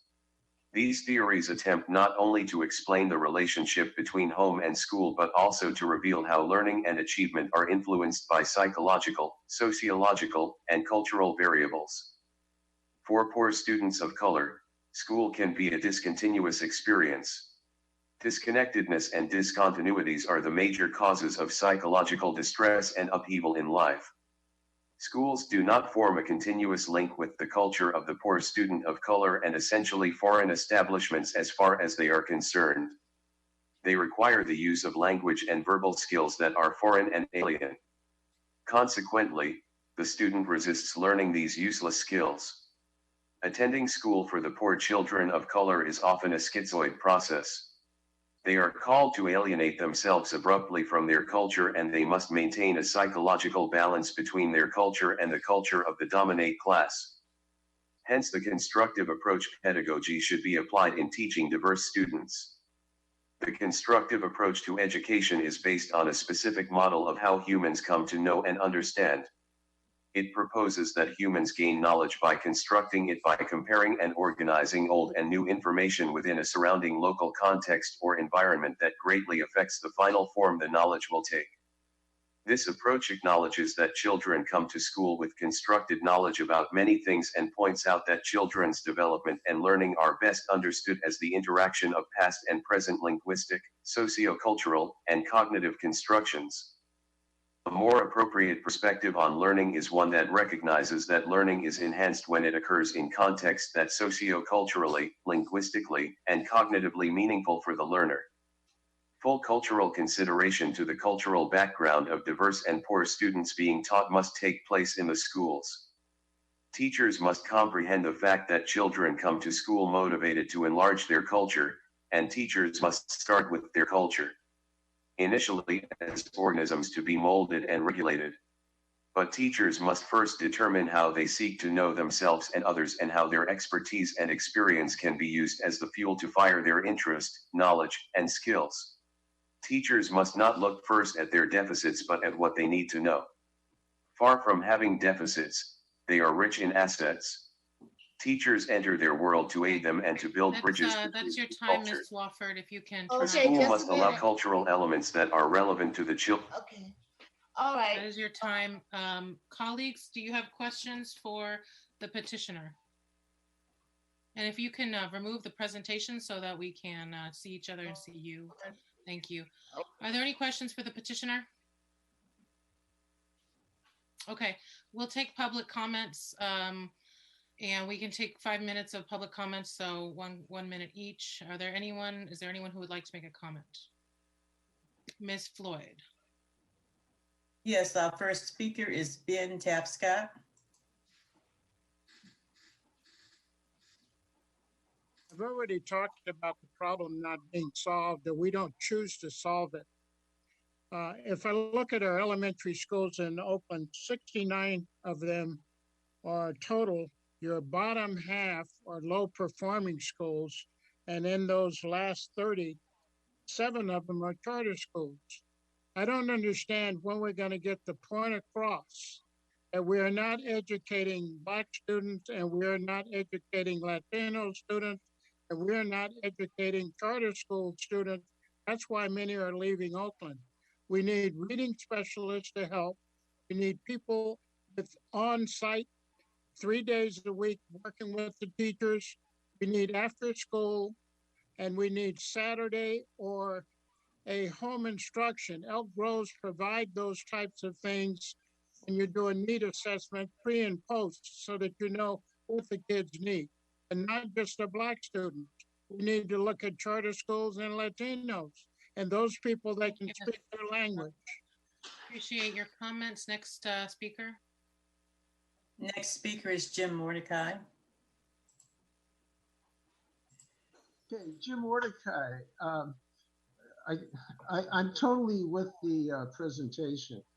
And if I was for charter schools and they weren't going to cost $50 or more million per year, I would urge you to vote for this.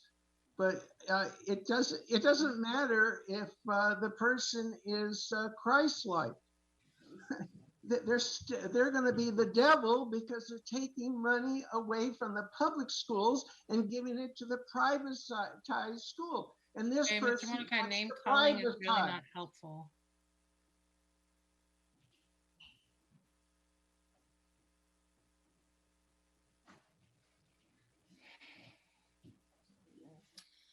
Next speaker, please. Next speaker is Asada Olabala. Yes, I'm very appreciative of the presenter's understanding of a need that has not been addressed. And that need speaks to culture diversity and how cultural diversity, when it's not understood, that learning process cannot be dealt with appropriately. In this case, we're talking about language, cultural languages.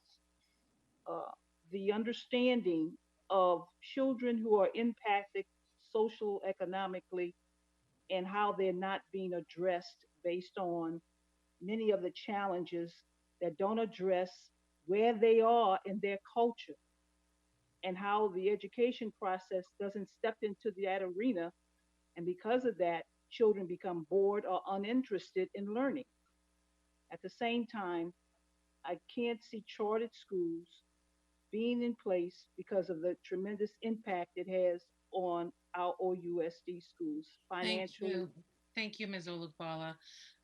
Ms. Maraka, is there anything else you want to add? I know we have to schedule a determination hearing within 60 days. Is there anything else the board should know about next steps? No, that's all. Our staff will be publishing our recommendation and report 15 days before the termination hearing, which is likely to be scheduled for the end of April. Thank you, Ms. Marka. Colleagues, is there any other comments or questions before we close the public hearing? Yeah, I just want to point out, making a comparison between someone being Christ-like and like the devil is not a personal attack or an insult, and so it's a slippery slope if the president thinks that they're going to determine where people's First Amendment. Okay, we will move on then. Oh, go ahead, Director Yee.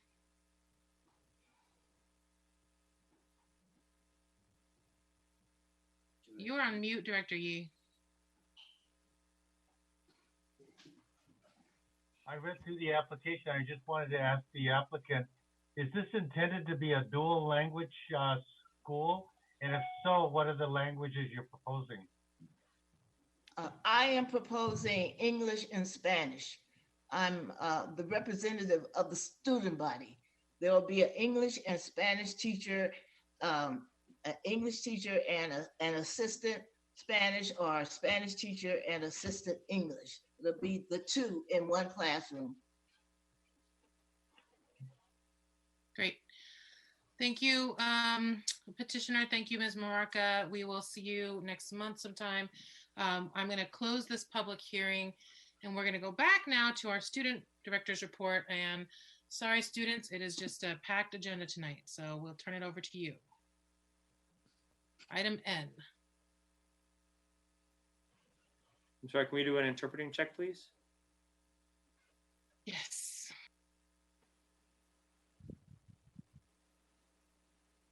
Ms. Walker Marquez for Spanish. Buenas noches. Esta reunión está ofreciendo interpretación simultánea al español si así nos los piden. Entonces, para solicitar que se les dé interpretación al español, lo que tienen que hacer en este momento es levantar virtualmente la mano.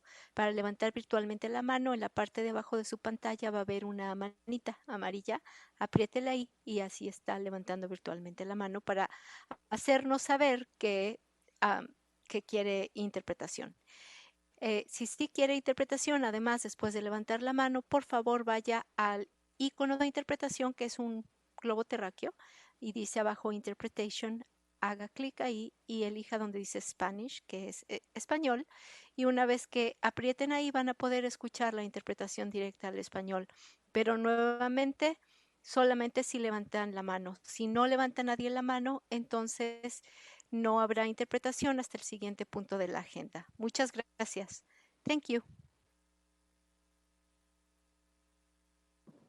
Thank you.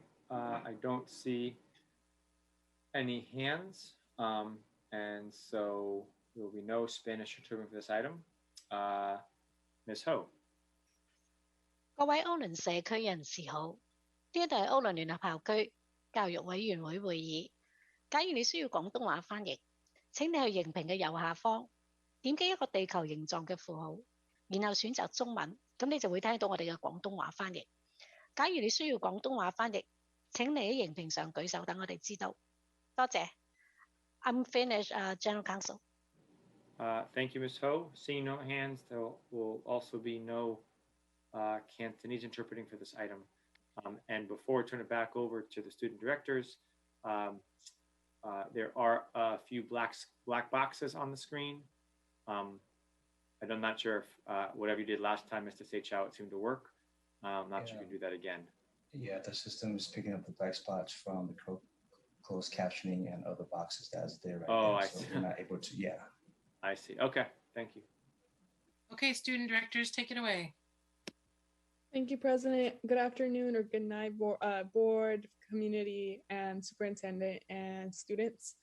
Today we'll be presenting our student board report. Director Sam did notify the staff that her internet is in and out, so she may cut off, so please let just a FYI. I'll go ahead and start. Oh, there we go. So back again with the family resources, familycentral.ousd.org. Food distribution is every Monday and Thursday from 8 a.m. to 1 p.m. I was at Life Academy last Monday and was able to talk with some of the parents. All children under 18 years old and younger are eligible to get food. For more information, you can go to ousd.org/nutrition or call 510-879-1700. For technology, if you have not filled out the survey, please complete the survey. With Oakland Advice, we're reaching a 1-year celebration that we'll be hosting at Garfield, where the superintendent and the mayor will be also attending. Oops. Sorry, this is a new. For the vaccines and safety, school safety, family sessions, the youth are upcoming with one and we're working on it. For the upcoming, there's the Asian Pacific Islander Middle Eastern family session, which is on March 11th, which is tomorrow from 5:30 to 7.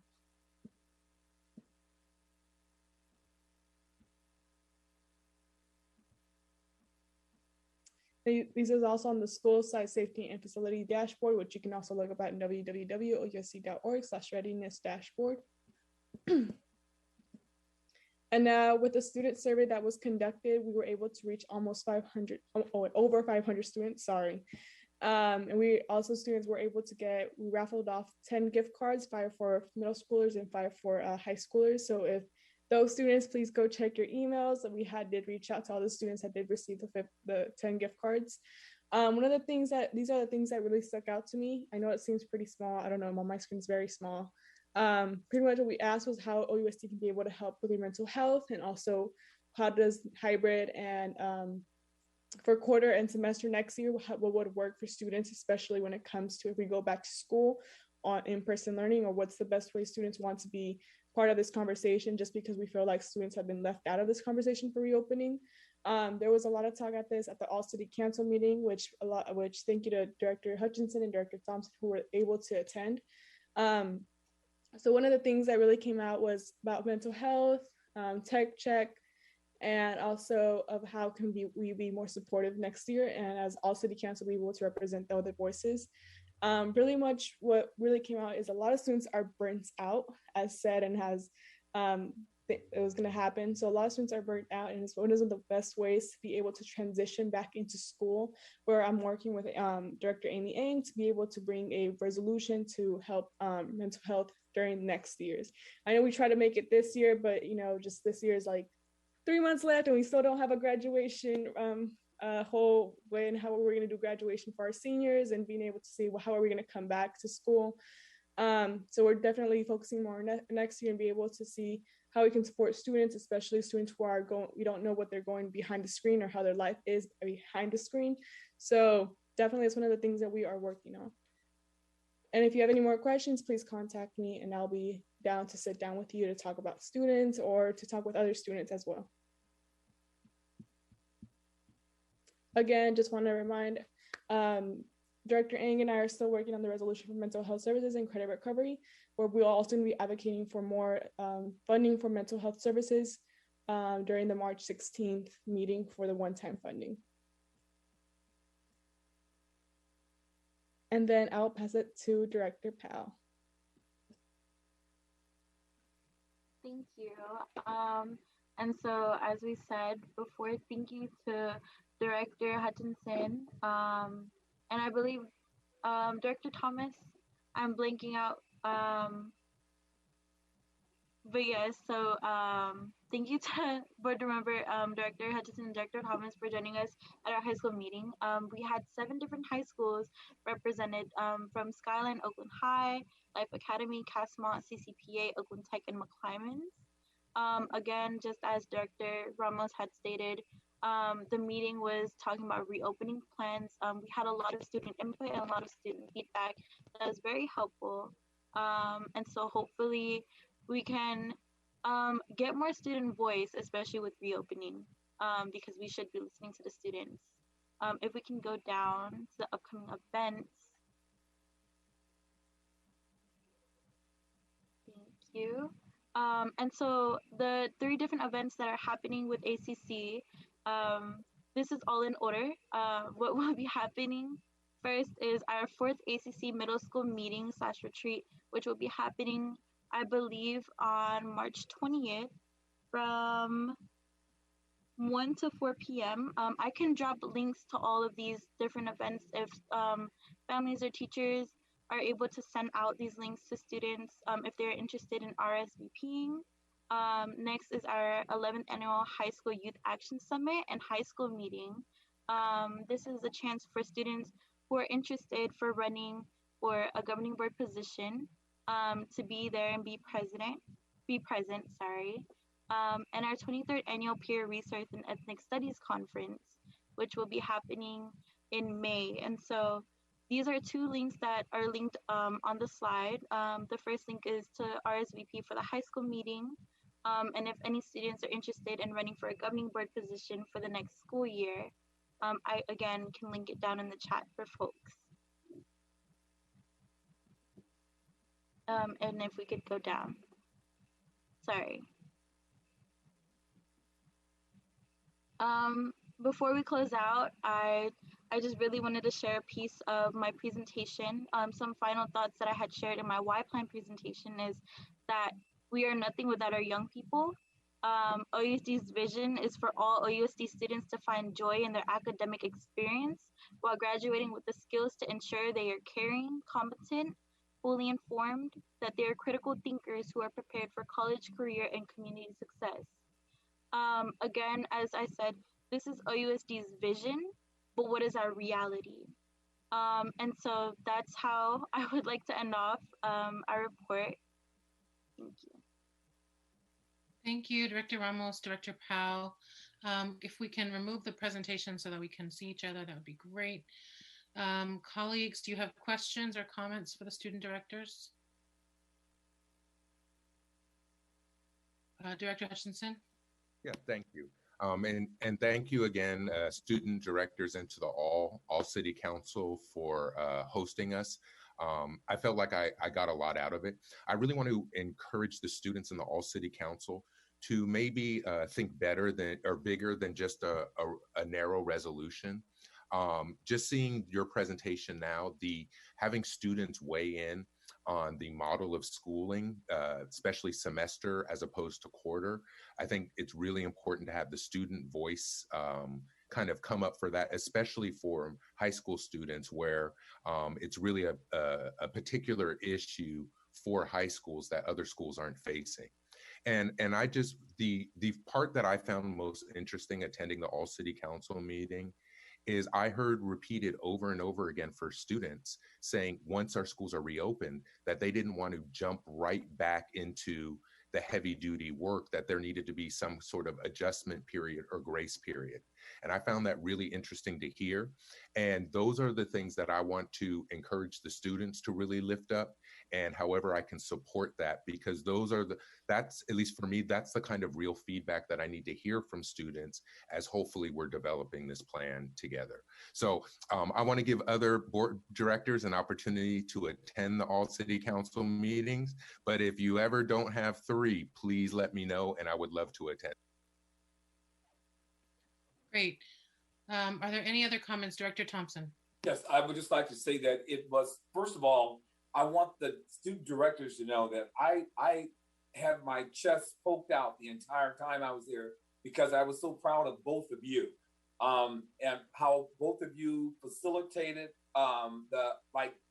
Director Hutchinson mentioned, both of you facilitated the response from those individuals in our breakout groups. Well, Jessica, you were the person that was in my breakout group. So I'm pretty sure it happened in the other breakout group too, but I really liked how you actually engendered the response from the individuals in the group. So thank you very kindly for that. And it's really important for us to know that the young people have a voice and they have a real concern about what's going on. And I think we need to make sure that they're always invited into our circle to hear what's going on. So again, I want to say thank you very much. Keep up the good work. It was outstanding.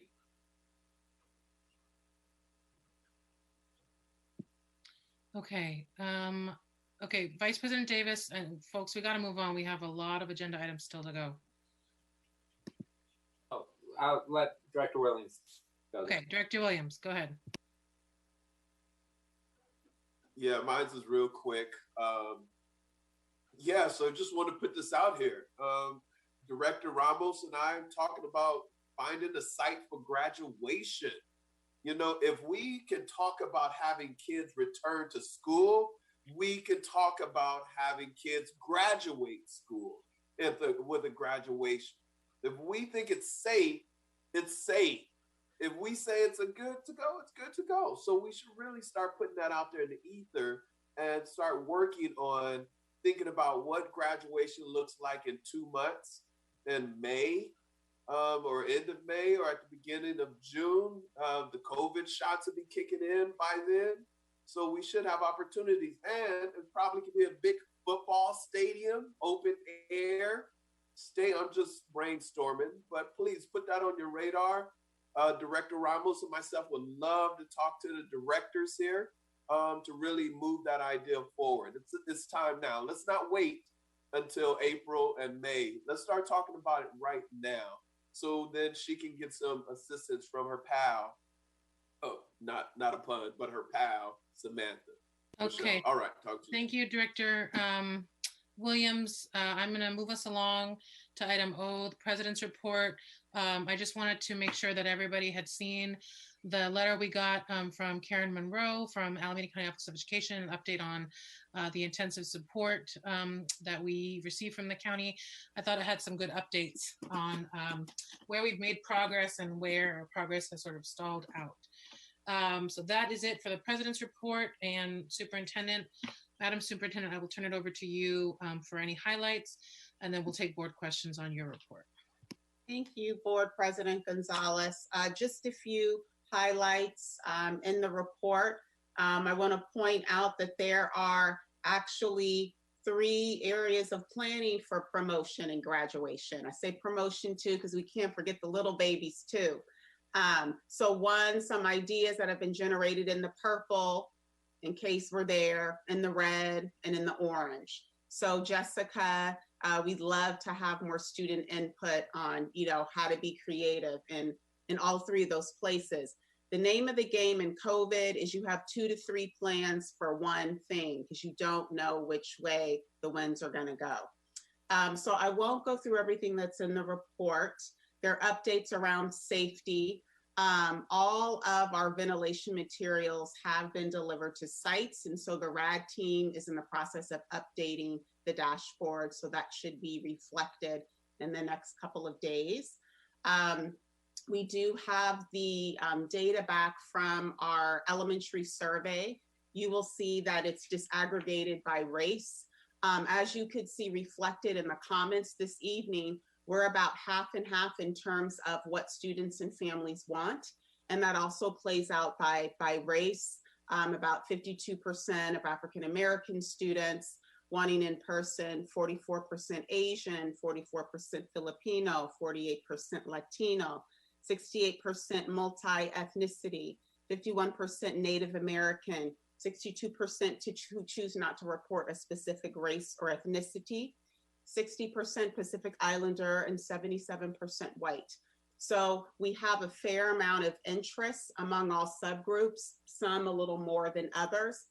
And there's also the equally significant and important group of students and families who want to remain distant. So that is informing planning now. We'll be providing some initial communication on Monday around planning for the fall because we have to think about it in the same way. We absolutely have to provide in-person opportunities for our students, elementary, middle, and high school next year.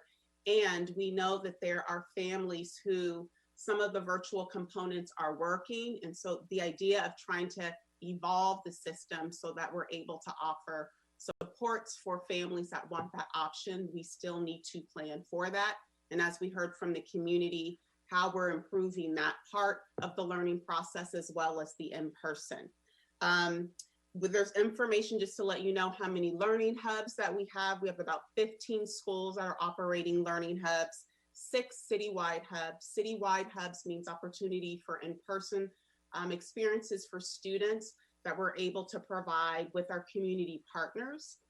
One of the partners I want to highlight tonight is the Oakland Reach. Over the summer, they created a citywide hub focused on literacy. We started focusing our hubs on our unhoused and foster youth.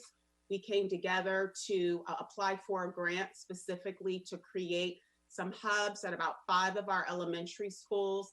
Our elementary schools with the highest population of African-American students focused on K-3. And so we are in the planning phase for that particular grant. It is an example of trying to take what we've all had to figure out in this pandemic and figure out how to have some more innovative, creative opportunities that bring parents. Shout out to many of our paraprofessionals who have been in this model, as well as teachers really focused around literacy. So excited to share more about that when that is kicked off. High school sports and conditioning is up and running. We're looking to expand that. We are hoping to start middle school sports conditioning towards the end of March. Huge shout out to the Burbank preschool team. We've started some play dates for our younger special education students, and our AFSCME members have been supervising there. So thank you for your support. And I just want to end with appreciating the negotiations team on both sides that have been actively negotiating all of this week. On both sides, we're hopeful to be able to reach some sort of agreement soon. I know it's a lot of time and energy for everyone, so I appreciate everybody staying focused on that endeavor. And with that, I will open it up for any questions or comments that the board may have. Thank you, Superintendent. Does anyone have any comments or questions for the Superintendent? Director Ramos. Thank you, Superintendent, for the information. I would also love to be in the conversations about just graduation and how that's going to be handled, especially with promotions. Because I know, the 8th graders and the 5th graders. I have a little cousin, so definitely haven't forgot about them. And just being able to have that memorable experience. And yeah, so we'll definitely love to be in contact with that. I'll have the normal high school leadership crew reach out so you guys can have a planning session. Thank you. Thank you. I think Director Hutchinson, I saw your hand. Yes, thank you. Actually, I had 2 things for the president's report and then 2 things for the superintendent. And so I'm a little disappointed that we as a board during public comment let a lot of attacks go on against OEA and just the framing of what's going on. And I think it's important that we as leaders in this district provide leadership about what's really happening right now. So I think it was really unfair to allow OEA to get blamed unilaterally for the situation that we're in. I've been asking at every board meeting that we've had this year to please, President Gonzalez, agendize an item on our agenda that's about the reopening plan or the coronavirus. We could hear from the community today that this is what people want information about, and we have yet as a board to have one agendized item addressing the pandemic that we're facing. I am again, Superintendent Johnson Trammell, asking publicly to be provided information for the working group. I understand now it seems like the rest of the board doesn't want to play any role in the decision-making that's going on right now, but that is a key role of the school board. And I am very frustrated that now that I've asked publicly and privately to be given information and access to the working group of district staff making these decisions, and as yet, I haven't even gotten one document, let alone been included in any meeting. And I think that's what's driving a lot of our problem is our political leadership is not a part of the process at all.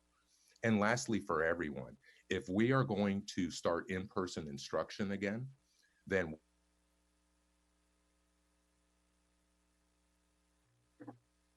have in-person school board meetings in a socially distant way to hold meetings, then that's what we have to do as a school board also. And it is not okay, and the optics are not acceptable to tell everyone else it's safe to go back to school, but we ourselves are not going to meet in person. And so hopefully, as we are laying out these plans, there is a plan in the next 3 weeks to go back to in-person school board meetings as well. But we have to do a lot better, and it is our job as school board members to be leading this process. And I share the community's frustration and the lack of progress. And for me as a school board member to be denied access is not something that I'm going to accept. So hopefully people will provide me with the information. Are there other comments or questions about the superintendent's report? Director Eng, go ahead. Great. Thank you for the report. I really liked seeing the shout outs of the school communities in the report. It's always great highlighting the work that's happening. I was also pleased to see that it looked like we're scheduled to more than double the hubs that are the in-person hubs. I think it said there was 15 right now, and it looked like there's over like maybe 17 or above that is in planning, which is great. I think I had heard that they're in planning to open at some point in March. Is that right? The other hubs? Yes. I think in the next 2 weeks. That's great. I think it's really encouraging because the rest of the report showed that it for some students it is helping a lot. I had a quick question around. It's a bit of a follow up from the second interim, but it was around. There was an update slide on the governor's dollars, and I know it talked about the learning. I'm not going to have the right name for it, but it's like the learning recovery plan that has to be adopted for the expanded dollar. I know that there's two pots, and with the expanded dollars that we have to approve it by June 1st. So how are we? Is that going to be part? I know we're having a conversation next week about the one-time funds, but is that also going through the PSAC process, or what is the process for that plan development and opportunities to weigh in? Because I know through the research meetings I've been doing with Director Ramos, she has been gathering a lot of information, particularly around social, emotional, and mental health needs of students. And so what is the avenue that for example, students would or board directors and community members would provide to lift up elements of both the plan and budget priorities? So I'll answer in terms of the avenues for engagement. We want to stay consistent with many of the same avenues that we currently have, and so PSAC, All City Council, because again, we still want all of that to inform the LCAP. In terms of the plans, we're just getting information about that, and in terms of what that actual document will look like and the requirements. I just had our first meeting today at the county about that. So I'll be able to give more information other than the deadline being June 1st. And so I think the asterisk there is, because many of these things are coming out at different times, ideally that plan would just be a part of the LCAP plan, but now we have 2 dates. So, I'm glad Sandra's on the screen.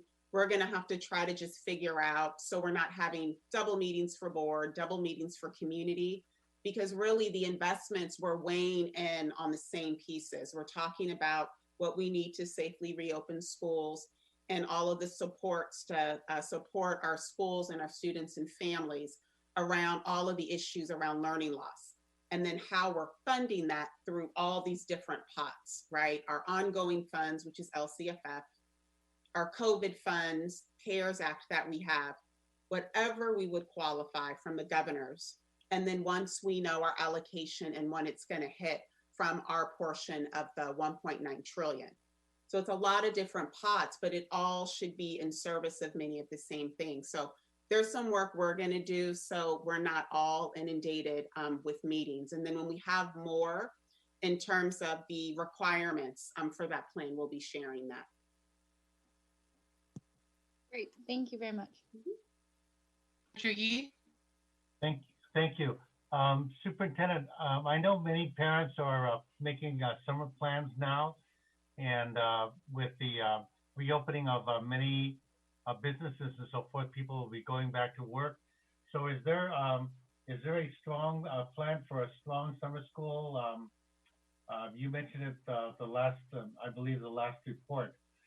Will we be able to announce some kind of a summer school schedule so families can know when it fits into June, July, August, and so forth? Yes, I will let Dr. Aguilera share some about that, and we will make sure to have that as a part of our update on Monday, but she will provide an update on plans and amount of students as well as number of weeks that we're planning for. Okay, and then will we be having learning hubs in the summer as well?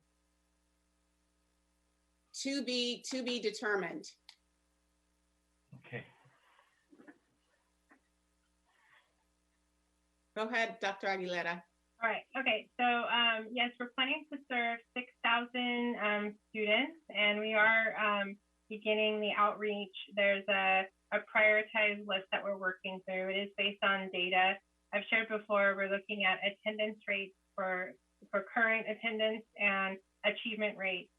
So we are using our local assessments to select students, and we've begun the outreach to families, and each week more families will be invited. In terms of the program, it will be both academic and enrichment for all grade spans. And then we have been discussing at multiple levels the idea around like a club approach or like more of an enrichment approach that doesn't include that academic component for more of the SEL support. So we do have various plans in motion, and we are starting to invite families, to the program. It is about 6,000 students, and the important piece is that we need the staffing, which is also starting to go out publicly because we will need increased staffing in order to implement our plan. So all of this is in motion, and we have started to send out notifications to families. We want to expand to more families, but just thinking about our planning, it's hybrid is our approach. We do have to double the staffing because of the cohort size. So it's just something to keep in mind that we're working through for summer programming. And then just the last question on that, do you have an idea about when it will start? Yes. Let me just make sure I have the right date. Okay. Here. June 7th. Okay. And it will go through, I believe it's July 2nd. So it's about 5 weeks. Thank you. Are there other board members who have, go ahead, Vice President. Yeah, I just wanted to thank the superintendent for a report, and it does seem to Director Hutchinson's point, like this has become the de facto item dealing with, the planning for return to in-person instruction, because it's such a focus of your work right now. So I wanted to just also assure people that, because I've heard the concern from the members of the public, are we discussing this? And of course we are discussing it somewhat also in closed session, because there are pieces of it that are subject to negotiation. And of course, we know that staff is pouring in a lot of time on all of the planning and all of the work. So I really appreciate that. I wanted to ask a couple questions. Just first of all, I think there's been big developments in terms of vaccination. You touched on that in your presentation. But if you could just talk about staff vaccination. And then the second question I had was a concern I heard from the community, to follow up on Director Ng's point about the new hubs that are opening. And so the 15 hubs that are already open are all flatland schools. And the 17 that I see in the next round that are opening up in the next couple of weeks, we were discussing that, there's a much more of a mix there, where some of them are in the flatlands and some of them are in the hills. And I just wondered if you could talk a bit about the decision process for choosing those sites. Sure. Regardless of where this school is, the criteria for who's selected goes back to the priority groups. So students who are special needs, English language learners, unhoused, students who may have trouble connecting with technology or have really experienced attendance and chronic absenteeism, just not engaging, like we're the virtual experience. Now, the concentration may be different in some parts of town, but remember, we have open enrollment, so we have kids traveling all across our city. So there are students, even in schools where we may perceive all kids are doing fine that need that extra support. So that criteria has been used across any other school. So we'll continue to open up as many as we can. Director E, I'm holding on to your hub question just in terms of funding and other partnerships that we can have with some of our community-based organizations. Because again, one of the things we're seeing is that the hub model is something that we want to kind of hold on to and build in terms of what we do just beyond this particular year. So that's the overall criteria in terms of how students are selected. Thanks. And then on the vaccinations, can you just, is there a number that you can give, or is it more of a? Yeah, I will do my best to provide a projection, but I'll actually have our Chief of Talent, Tara Gard, provide a response to this on vaccinations, because she's been spending a lot of her time with the vaccination process. Thank you. Ms. Gard. Hello. Hello. Yes, I will. Can you please repeat the question so I can answer? Oh, it's just, I think there's been huge developments in terms of vaccination of staff over the past couple of weeks. So just anything you can provide in terms of numbers or qualitatively of how extensive it is. Yes. The Alameda County Office of Education has been a great support for OUSD. They've worked with the health department to provide codes for educators so that they can get appointments quicker through the My Turn website. We've sent out communications through the county office and through our staff.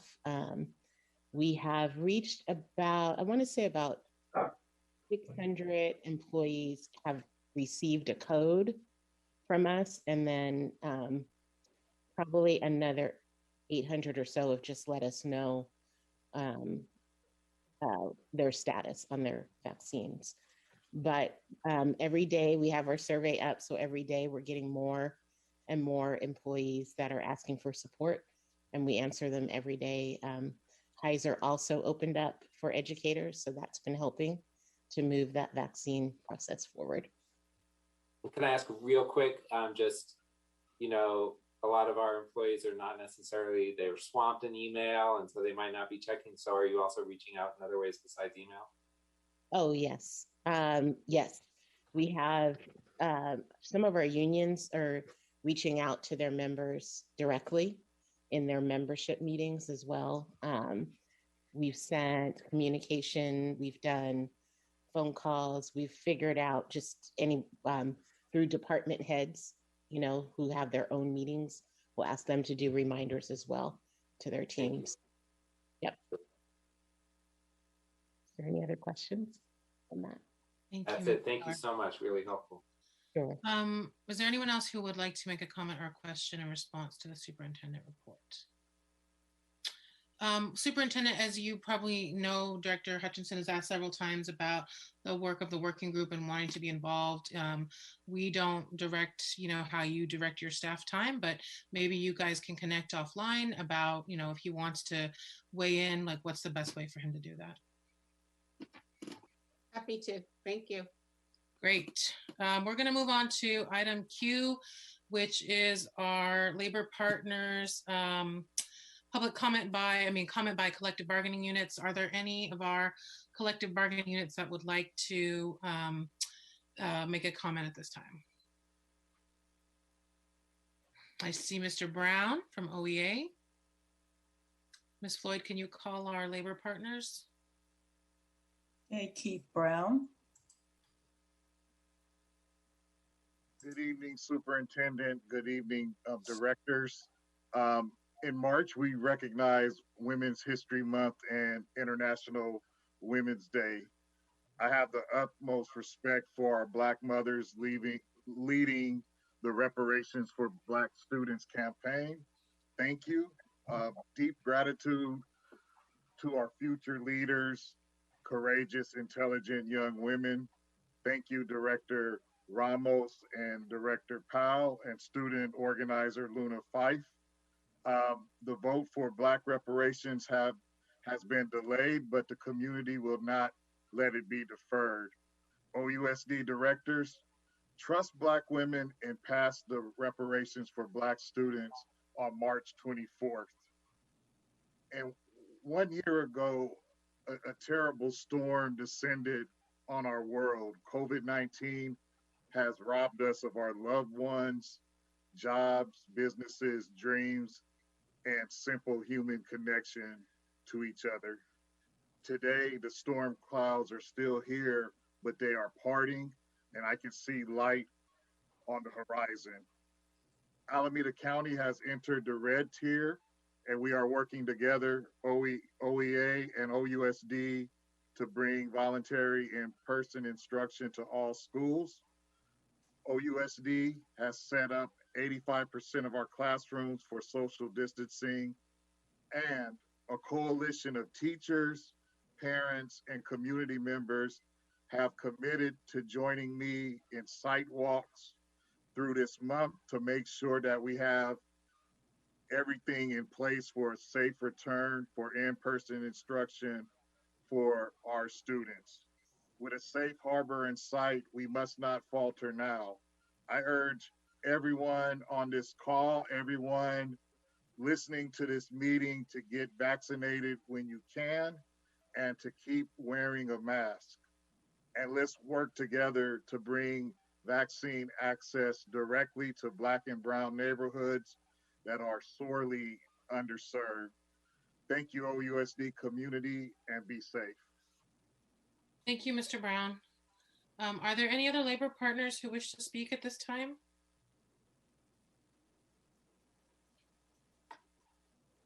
Okay, not seeing any others. We are going to move on to item S, and this is a report from the Facilities Committee.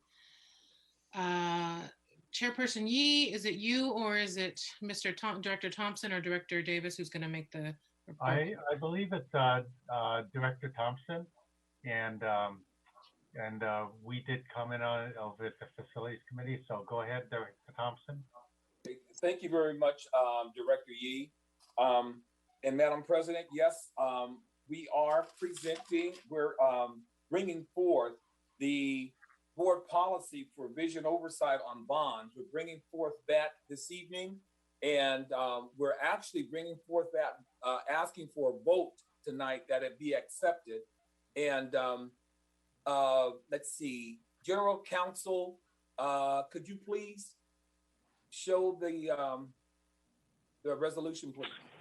Yeah, one moment, Director Thompson, if I may, just to do a last interpreting check before we are, if unless it's needed, we would then release the interpreters for the evening. Ms. Walker Marquez, if you could check for Spanish, please. Yes. Buenas noches. Esta reunión cuenta con interpretación simultánea al español, si así nos lo piden. Entonces, por favor, si quieren que les demos interpretación simultánea al español, primero que nada, levanten su mano virtualmente. Para levantar la mano virtualmente, tienen que apretar el botoncito donde hay una mano y dice Raise Hand, levantar la mano. Es una manita amarilla. Entonces, aprieten ahí y van a estar levantando la mano virtualmente, lo cual nos va a hacer saber que quieren interpretación. Ahora, si sí la quieren y levantan la mano, para escuchar la interpretación al español, vayan a donde está un icono de un globo terráqueo y ahí dice Interpretation, hagan clic ahí y después elijan donde dice Spanish, que es español. Una vez que hacen clic donde dice Spanish, van a poder escuchar la interpretación al español. Si nadie quiere interpretación al español, entonces se va a hacer un último anuncio en la siguiente sección y si no, si ya nadie lo pide, ya no va a haber más interpretación por el resto de la noche. Pero nuevamente levanten la mano con la manita amarilla para que les demos el servicio. Gracias. Thank you, Ms. Walker Marquez. Seeing no hands, with appreciations, we will release our 2 Spanish interpreters for the evening. Thank you. Ms. Ho for Cantonese, please. 各位奧倫社區人士好，呢一度係奧倫聯合校區教育委員會會議。假如你需要廣東話翻譯，請你去熒屏嘅右下方點擊一個地球形狀嘅符號，然後選擇中文，咁你就會聽到我哋嘅廣東話翻譯。假如你需要廣東話翻譯，請你熒屏上邊舉手，等我哋知道。多謝。I'm finished, General Counsel. Thank you, Ms. Ho. Seeing no hands with appreciations, we will release our Cantonese interpreters for the evening. Okay. Director Thompson, I apologize for needing to interrupt you. I believe you had wanted me to share. So if I could just give a little bit of context, the proposed resolution would amend Board Policy 7112, and it would also introduce Board Policy 7113 as a new policy. And this document that I'm showing, are there any black screens, Dr. Thompson, or is it just no? That's fine. Clear? That's perfect. That's perfect. Okay. So these are some General Counsel, could you make it a little bigger? Yeah. Sure. My apologies. And then also, I'll entertain a motion to bring this to the floor. Okay, I will move adoption. And I will second it. Okay, great. So Director Thompson, tell us more. Okay, the only thing is, if you'll look, I wanted to make sure that, well, there are three things. And the reason why we are bringing this forward is to provide a greater level of transparency, one, to make sure there's equity when allocating funds to enhance properties, two, and three, we want a stronger and clearer stewardship of our bond dollars. And so this has been taken to the Facilities Committee, and the Facilities Committee accepted it. And so I just want to ask, and I was given direction by the Facilities Committee to actually add in the things that you see in red. They're not substantive changes, but they're just putting emphasis on what we're going to do. So as you can see, the substantive change or the non-substantive change is, and by providing clarity regarding the spending plan based on the bond measure project list. So that means that we're going to actually go back to the bond project list to make sure that we spend the money correctly. Okay, if you can go down a little more. And here, just 5 words, as determined by the board, making sure that the board has input in what is actually done. And then the very last one is, are not overlooked in the privatization process. So those are the only 3 changes. And so, well, I just wanted to make sure that we emphasize, oh, I'm sorry, and there's CBOC down there. So we did, we have the Citizen Bond Oversight Committee, which is called the CBOC. Great. And I'm so sorry, those Director Thompson, are the only changes. that's just a word. That's just because I'm showing it in Word, Yeah. and it doesn't recognize CBOC. Spelling So that's not a change down there. Okay, great. Thank you, Facilities Committee reporters. Colleagues, do you guys, are there questions about this before we take a vote? Just a clarification, please. When we say the bond project list, are we talking about a specific list that's already been developed, or are we talking about a list that is still to be determined? No, that is a list that is already developed. We're making sure that we go back and we take care of situations that we have not taken care of so far. So wait, so the list that was developed for Measure Y, because there hasn't been an opportunity, or are we talking about continuing off the list that never got done from Measure J? I'm sorry, I'm talking so much. Do you want to talk about any of that, Ms. Gonzalez, President Gonzalez? So there's 2 lists, right? One is the list that the board approved when we approved the language of Measure Y. That's Yes. the bond project list. And then there's a spending plan, which the board has not approved yet, which Exactly. is the amount that we're going to devote to each project. So there's 2 Right. separate things, and there's one that the board has not yet weighed in on. All right, so we are, when we say the bond. We lost you, Director Hutchinson. We want to make sure that Referring to the while one he's for Measure coming Y back, we make that sure was that approved by the board has- previous. I'm sorry. So we're talking about. You're cutting in and No, out. I just want to make sure. Yeah, no, I'm sorry. I have bad Wi-Fi today. Why I don't just you want turn off your video and just so we can hear you? perfect. Yeah. I don't like turning off the video in these meetings. I just want to make sure I know what list we're talking about. So we are referring to the Measure project list that was approved by the board roughly 6 or 7 months ago. That's right. Yes. Yes. Okay. Are there other comments or questions, Director Yee? Thank you. In general, I think the proposed policy is a step forward for clarity.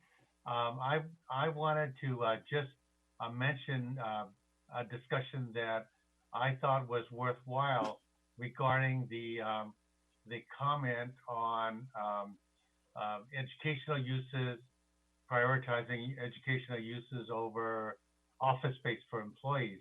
As you know, the Measure Y plan actually laid out money for moving out of 1000 Broadway and the reassembling or redevelopment of our central administrative space. And so I wanted clarity from the maker of this motion that is understood, that those cases where we're talking about prioritization, but not the ignoring of the needs of our administrative staff. Yeah, so of course we recognize that staff need to be housed in appropriate places. The board has not yet approved our spending plan for Measure Y. That conversation is going to be happening soon. So when that conversation happens, whatever we decide we're going to allocate to each project, that is ultimately going to be the reflection of our priorities. So the board has to weigh in on, do we think we need a big fancy building, or do we think that we can find appropriate housing in existing spaces? Like, we haven't had that conversation yet. So that'll be coming soon. But of course I want staff to be housed in appropriate places where they can do their best work. Okay. Thank you. I just wanted to verbalize that because there's a way of reading it which says that any educational, and we, as you know, we have, I believe, $3.2 billion worth of projects to do. And in that case, you would never get to the place where you're investing any money in administrative projects. Yeah, I mean, this also, we should just put in context that we typically will go out for a new bond measure every 8 years. So even if we don't build a new admin building in this with Measure Y, it doesn't mean we're never going to build an admin building. It's just a question of, like, what does the board see as the priorities for this, how we want to allocate the funding for this measure. Director Williams, you had your hand up, I think.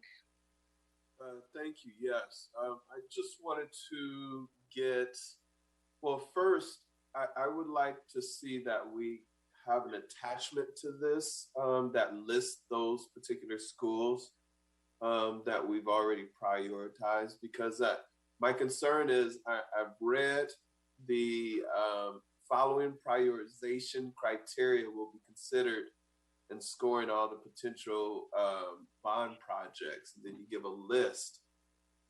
And then the next paragraph says projects will be weighed by using additional criteria, including equity, which doesn't really, it's hard to create a criteria of equity. A standard care for a region or a school site, that doesn't really give you very much either. Timing, that doesn't do very much either. And potential for projects to leverage other financial resources. So you got like competing priorities here. And so I'm really concerned with that. Like, and then the paragraph above that, it says the board directs the superintendent to develop a process to equitably prioritize capital projects that comply with board measures using this facility plan analysis. Like, you have, like, in one little space, you got 3 different prioritizations. And so I think that it's not very clear. It's just not very clear what the prioritizations are. And so I would really like to see, one, that we have listed all of our schools that we have a priority, because we don't want to start switching them all up. We don't want to start saying, oh, well, this priority moves down the line. We've used MAC several times to get bond money, and then all of a sudden it drops off the prioritization list. And this is the same exact thing. You got so many different standards of criteria for prioritization that MAC will fall right off the list again. And so unless we actually specifically put it on there as a number one priority, then we won't actually address it because it may fall down because of some other criteria. So I don't think this is really clear in regards to what the expectations are. And I don't want to be the person to just start amending your whole policy. This is yours. I don't want to amend it because I didn't get a chance to talk to you guys. The general counsel can show the project list, Director Williams, if that would be helpful for you. Correct. I mean, I would like to add it on to this particular policy so it'd be very clear what schools we're working on. It's all connected as one. Because again, the priority list is not very clear. It can change at any given time. Secondly, I want to see if we can be very clear that we're using local businesses as part of this bond prioritization. We want to prioritize our local business. They're paying taxes. And so therefore, we need to make sure we prioritize those who pay taxes first over some other organization or company from down in the South Bay or somewhere else. That language is in here, Director Williams. If you look at the paragraph called Workforce Development, it says the Board of Education supports the use of bond funds to develop Oakland's future workforce, including the expansion of apprenticeship programs that train students and the continued use of local hire requirements on projects and local businesses on bond projects. So it clearly states that that's a value that we want to continue to pursue. Thank you very much. General Counsel, can you pull up the project list so everyone can see it?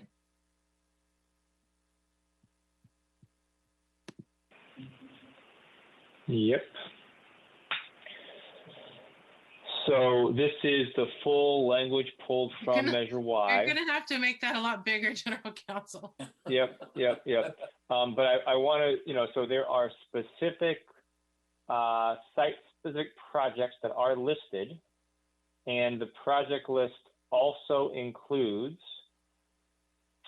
district-wide projects. And so I think oftentimes, as I think I've told the board previously, we think of the project list as only the site-specific, but in fact, it includes very explicitly both the named sites as well as these things that can be done in any site. And there was a clear discussion around that back in June when the board at the time adopted this document as part of Measure Y. So maybe we can, General Counsel, can you send this out to the board again, since there are people who weren't on the board at the time that the project list was adopted? And then in terms of like Director Williams' request to add this, I don't know how that would work, General Counsel. Maybe you can share, or maybe it would need to come back and we could just put it on the consent agenda for next time after we've answered folks' questions. Can we see it again? It went so quickly. Sure. I sure didn't see my list. Sure, I apologize. And it sure wasn't on top. Director Hutchinson, which one did you want to see? I didn't catch that. Can you scroll back up? Well, I mean, really, from Measure J, the two projects that were left undone from Measure J were McClymonds and Roosevelt Middle. They need to be on the top of this list. And I just want to say here, like, there's no way I can vote for this, but I just want to make clear that it was the last board that voted on these priorities, not this current board. And also, it was done last year at a time where there was no engagement around these priorities. And before we decide how we're going to spend almost $800 million of our taxpayer dollars, I think we might want to have some engagement around this and be very, very careful, because I'm not sure if folks know the landmine they're stepping in if we start to devote this money to schools without understanding the promises that have been made over the last 10 years. So when it doesn't have McClymonds at the top and Roosevelt #2, that's an issue. So I should clarify that the list, the site-specific list here, is simply alphabetized. The bond documents themselves, adopted by the board and then by the voters, don't prioritize in terms of how much something costs or the order in which the project is done. So that would come through the spending plan. And so, McClymonds is certainly here and Roosevelt is here, But this document does not lay out the priority at all. But we're voting on a prioritization policy that references this list. And so what I'm saying is, if we don't prioritize McClymonds #1 and Roosevelt Middle School #2 based on our promises, that is a big issue to me. And I don't want to tie it into this when I know how this list was developed in the first place 7 months ago, at a time when there was no engagement because it was a pandemic. And so I think we as a board with 4 new board members, it is definitely within our authority to make these decisions as a board going forward. Because I would submit that this is why we've had a turnover in board members, because of how poorly Measure J was managed and squandered. Okay, are there other board members who would like to comment or ask questions? Go ahead, Director Yee. I would just like to refer to the Facilities Committee review of the proposed spending plan, which I believe is coming up in this either in this next meeting or in the April meeting. And what I think Director Williams and Director Hutchinson are referring to is not this particular list, which is alphabetized, but when the money, when the projects are being not prioritized, but scheduled. And that's what will be in the spending plan coming forward. And the challenge for Director Hutchinson is that these are the projects which were committed prior to the adoption of Measure Y. And so, but I think that the prioritization exercise that the staff will reflect the prioritization that's in this policy. So that's the standard against which you should be measuring the recommendations being put forth by the Facilities Committee. Okay, Vice President. Yeah, no, I actually agree with Director Hutchinson. It's absolutely the board's responsibility to be prioritizing the projects and deciding which one comes first and, you know, what order they're going to happen in. But I don't think that's not my understanding of what this policy is trying to do. I think this policy is trying to be broader than just even Measure Y or Measure J or measure whatever the next measure is. It's saying, you know, it's the policy of the district that we do fulfill our promises to the voters in terms of when we have a project list, that's what we're going to, you know, that we put on the ballot, that's what we're going to fulfill. And so I absolutely agree that, you know, we got to, like, Roosevelt and McClymonds, those have to be really prioritized because those were promises made under Measure J that were not kept. And so, you know, those definitely need to be taken extremely seriously. So I don't see that this policy is conflicting with that. I see it as being in alignment with that and trying to guide the work of staff in developing the spending plan that they're bringing to us, rather than, you know, staff bringing the spending plan without guidance from the board. Exactly. Okay, are there other comments or questions? Yes, I definitely want to comment on that. Go ahead, Director Williams. Yeah, well, I think I hear what Director Sam Davis is saying, but I'm looking at the resolution and it specifically addresses this for this particular Measure Y bond. But my other concern is that the prioritization, the list of what is being utilized to prioritize these particular renovations is not very clear. Again, there are over 10 or 12 items. You know, if you look at each one, it's about 10 or 12 different items that are listed. So it can always shift when you're trying to determine what you want to prioritize. You can pick and choose. And I just like to see something that's a little bit more solid and clear that we can actually be literal about than trying to always interpret like what school has equity. You know, that's not very clear at all. So I think that there's some things that could be clarified that would help. Thank you. Okay, well, I believe that Director Thompson made some proposed amendments, and I, as the maker of the motion, I accept those amendments.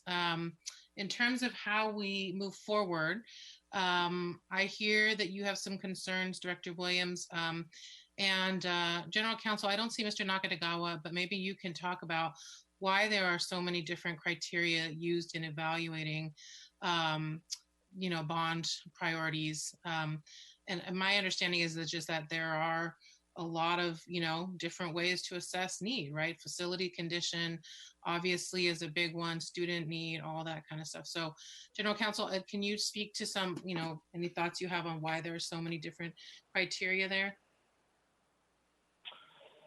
Well, I guess what I can speak to, I would, defer to Mr. Nakatagawa on how the various criteria are weighed against each other.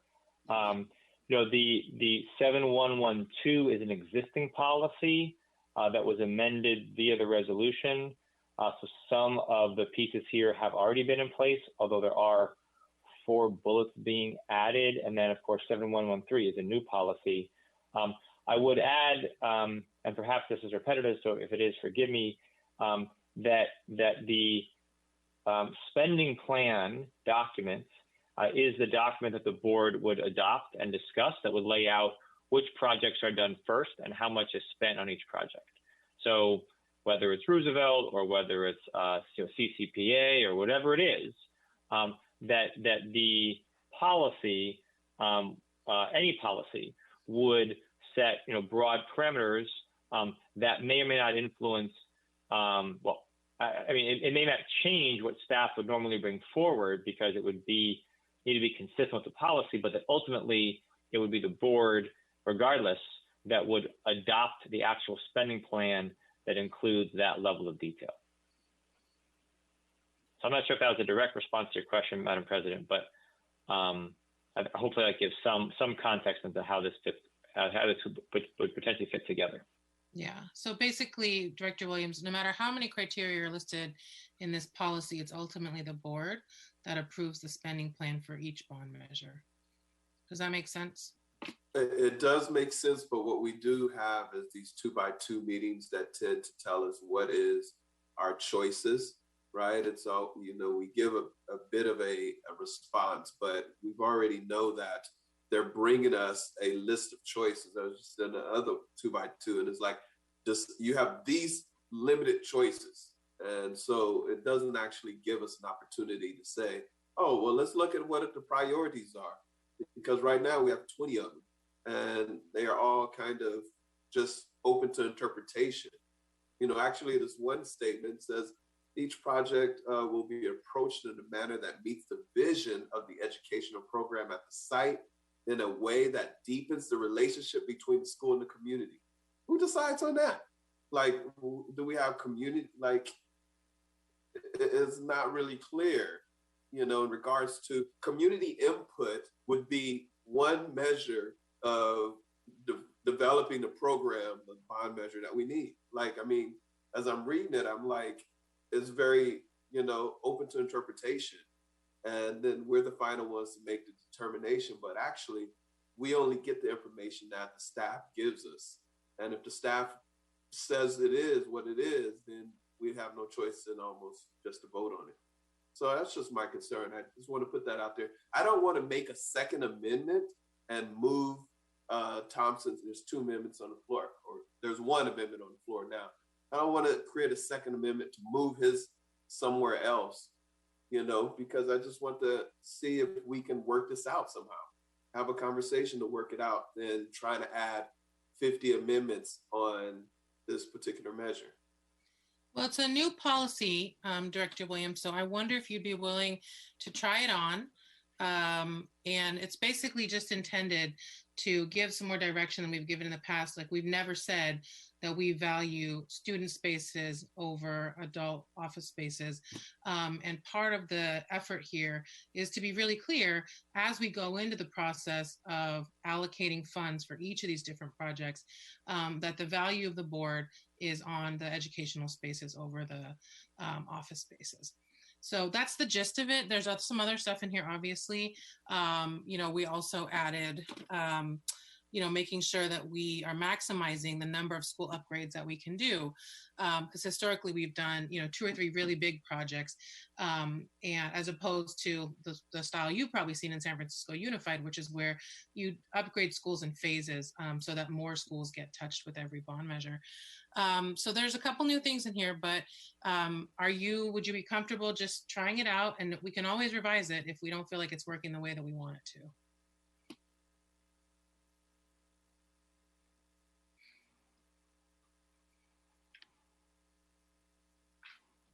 Yes, President Shante, I tried. I do just want to be clear. I do want to work with you and work with Cliff. Thank you, Director. Director Cliff, and see what we have here. But I think it's something that they're in D3, we really are, concerned with how this measure is rolled out, the bond measure. So we want to stay on top of it. Just want to make sure we're treating our communities right. Thank you very much. Yep. Hold on a second, Director Yi. I don't believe Director Ng has spoken yet. Did you want to say anything, Director Ng?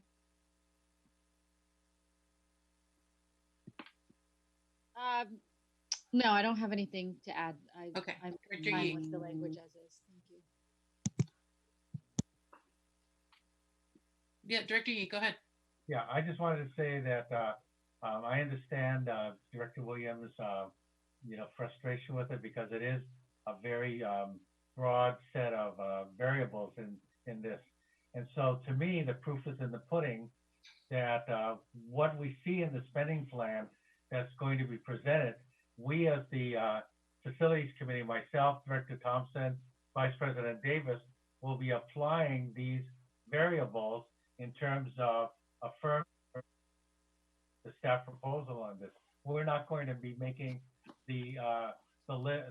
prior, saying how much money and which project is going first on our own, because there are a lot of technical, professional, issues involved. Plus, there's the $200 million in district-wide projects, that may be taking priority.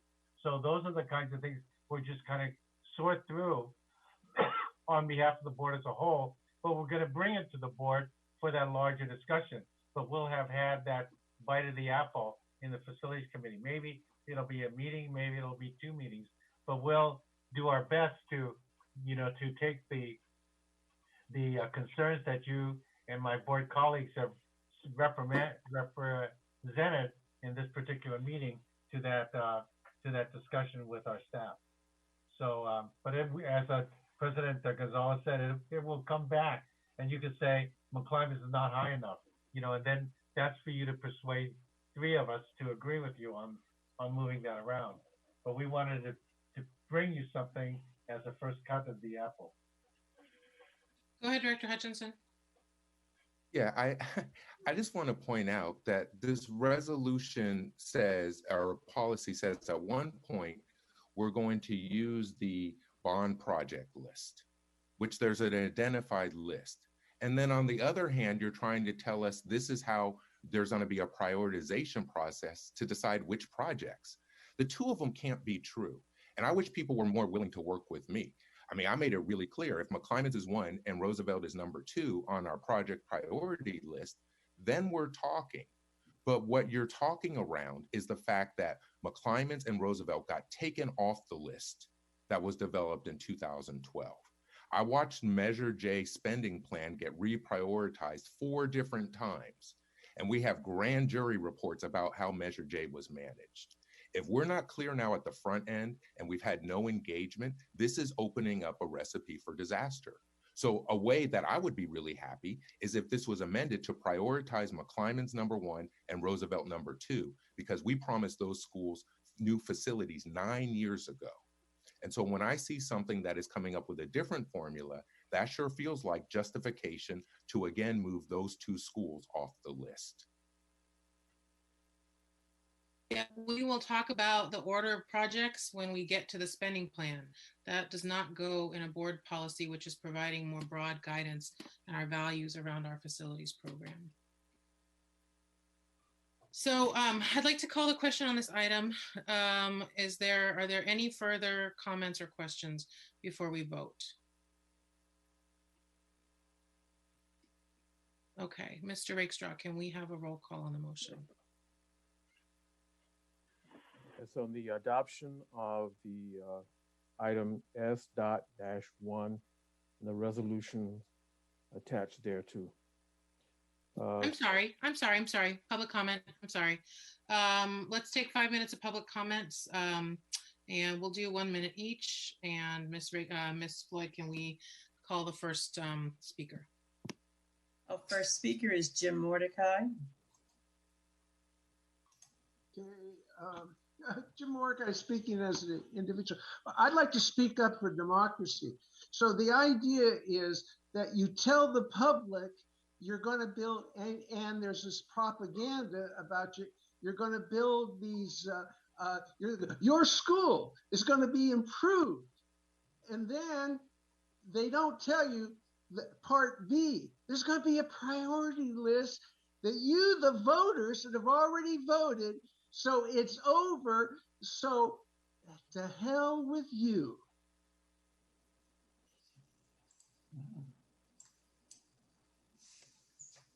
Our next speaker is Majid.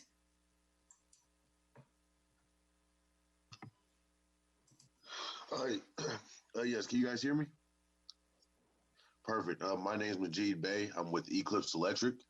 I'm speaking for the local businesses. We are a small local business located here in Oakland, Black-owned, family-owned. We hire predominantly, we hire a lot of local residents. Some fresh out of high school, some fresh out of community colleges. What I want to say is that we are looking forward to the Measure Y projects coming up. But what I want to touch on is what Director Williams is talking about with prioritizing our local businesses. We are going on month 10 now of not being funded at all with any change orders right now. We've been saying next month, but with the pandemic, we can't operate like this. So I want to say, we've been on this meeting for almost 7 hours now and have yet to hear anything about this change order. So I'm trying to figure out, when are we going to prioritize the local businesses? We have big businesses trying to support the local businesses, but again, they're going to do so much. So when are we going to be able to see this funding? Thank you. Next speaker. Next speaker is Ben Tapscott. You know, I've watched this mess for too long. Measure A, MAC on the list, MAC off. Measure B, promise of voters, remodel MAC, came off the list. I'm listening to all this BS right now. You said in Measure J you were going to remodel McClymonds. It is 100 years old. You've done Frick, you've done Skylight Tech, you've done Oakland High, you've done Fremont. You people should be ashamed of yourself. The voters are saying, oh, they're going to do MAC. We're going to vote for Measure J. We're going to vote for Measure Y. And then we listen to this kind of crap. Put MAC #1 and leave it alone. Thank you, Mr. Tapscott. Are there any other speakers, Ms. Floyd? That was our last speaker. Okay. Mr. Rakestraw, can we have a roll call on the motion? The roll call to adopt the resolution or pending motion as written. Student Director Powell. Student Director Ramos. Abstain. Okay. Director Thompson. Yes.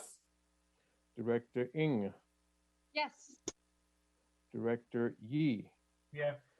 Director Williams. Yes. Director Hutchinson. No. Vice President Davis. Yes. And President Gonzalez. Yes. The motion is adopted. Thank you, Mr. Rakestraw. At this time, we're going to take public comments on all new business items. So this item T1, which is a proposed board policy on enrollment stabilization. Items T2 and 3, which are about emergency credential permits. Item 4, which is a contract for work at Oakland Tech. And then 2 matters coming out of the Charters Committee. I know it's not ideal, so many items, but it already is 10:47 and we still have 10 items to go.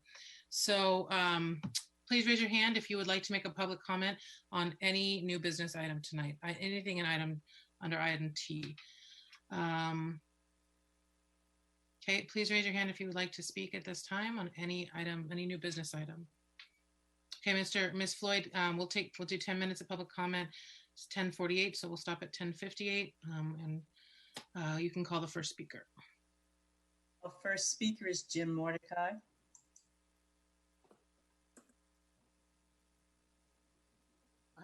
I'm sorry, could I go last? Yes or no? Sure, we'll come back to you. Thank you. Our next speaker is Asada Olabala. Yes, first speaking to T1, enrollment stabilization. We're looking at a strategy to reverse enrollment decline. And the biggest strategy to reverse enrollment decline is to look at how chartered schools impact our enrollment. And I saw something here about stipends for outreach work. I don't know what that's involved with.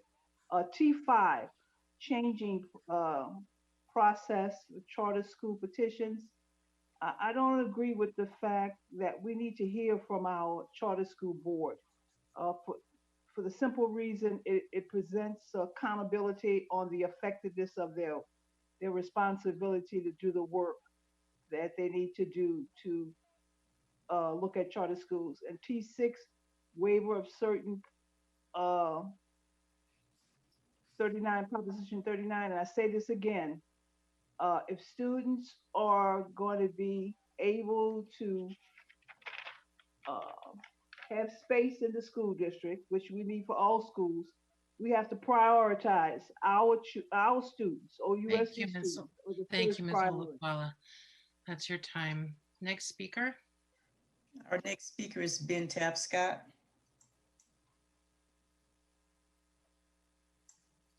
To him.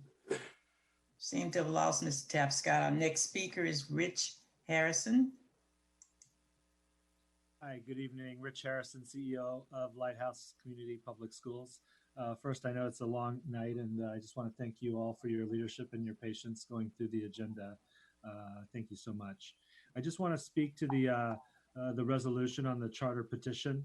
I would love to ask the office to make sure that as you're having these discussions, one is making sure that we are fully aligned with AB 1505, particularly with assessments that the state listed that we could use as part of our petition. As you know, the state lists 11 assessments that we can use in our petition.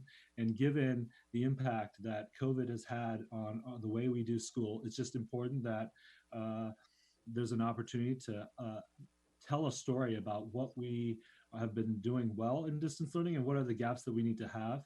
And I would ask you to just lean into that in part of this process. Thank you. Thank you, Mr. Harrison. Next speaker. Next speaker is Ben Tapscott. You know, we need to look at our feeder patterns in West Oakland and East Oakland. The fact that it creates hardships and kids can't get to school causes poor attendance and loss of ADA. We keep looking at charter schools, and there are primarily more discrimination now than 50 years ago. Charter schools are primarily 80-90% Latinos. Black students are down 2 or 3%. Academic performance in public and charter schools are not doing what I thought it was going to do when I talked about it, reading scores. We need to look at feeder patterns in West Oakland. We have half a middle school. It creates 300 kids when we get out of COVID going outside of their neighborhood to surrounding middle schools because the superintendent stuck in vision on the other side of West Oakland Middle. We're the only part of the city that doesn't have a full feeder school going into MAC. We need to correct that. Thank you, Mr. Tapscott. Is there another speaker, Ms. Floyd? Mr. Mordecai asked to be last. Okay. Jim Mordecai.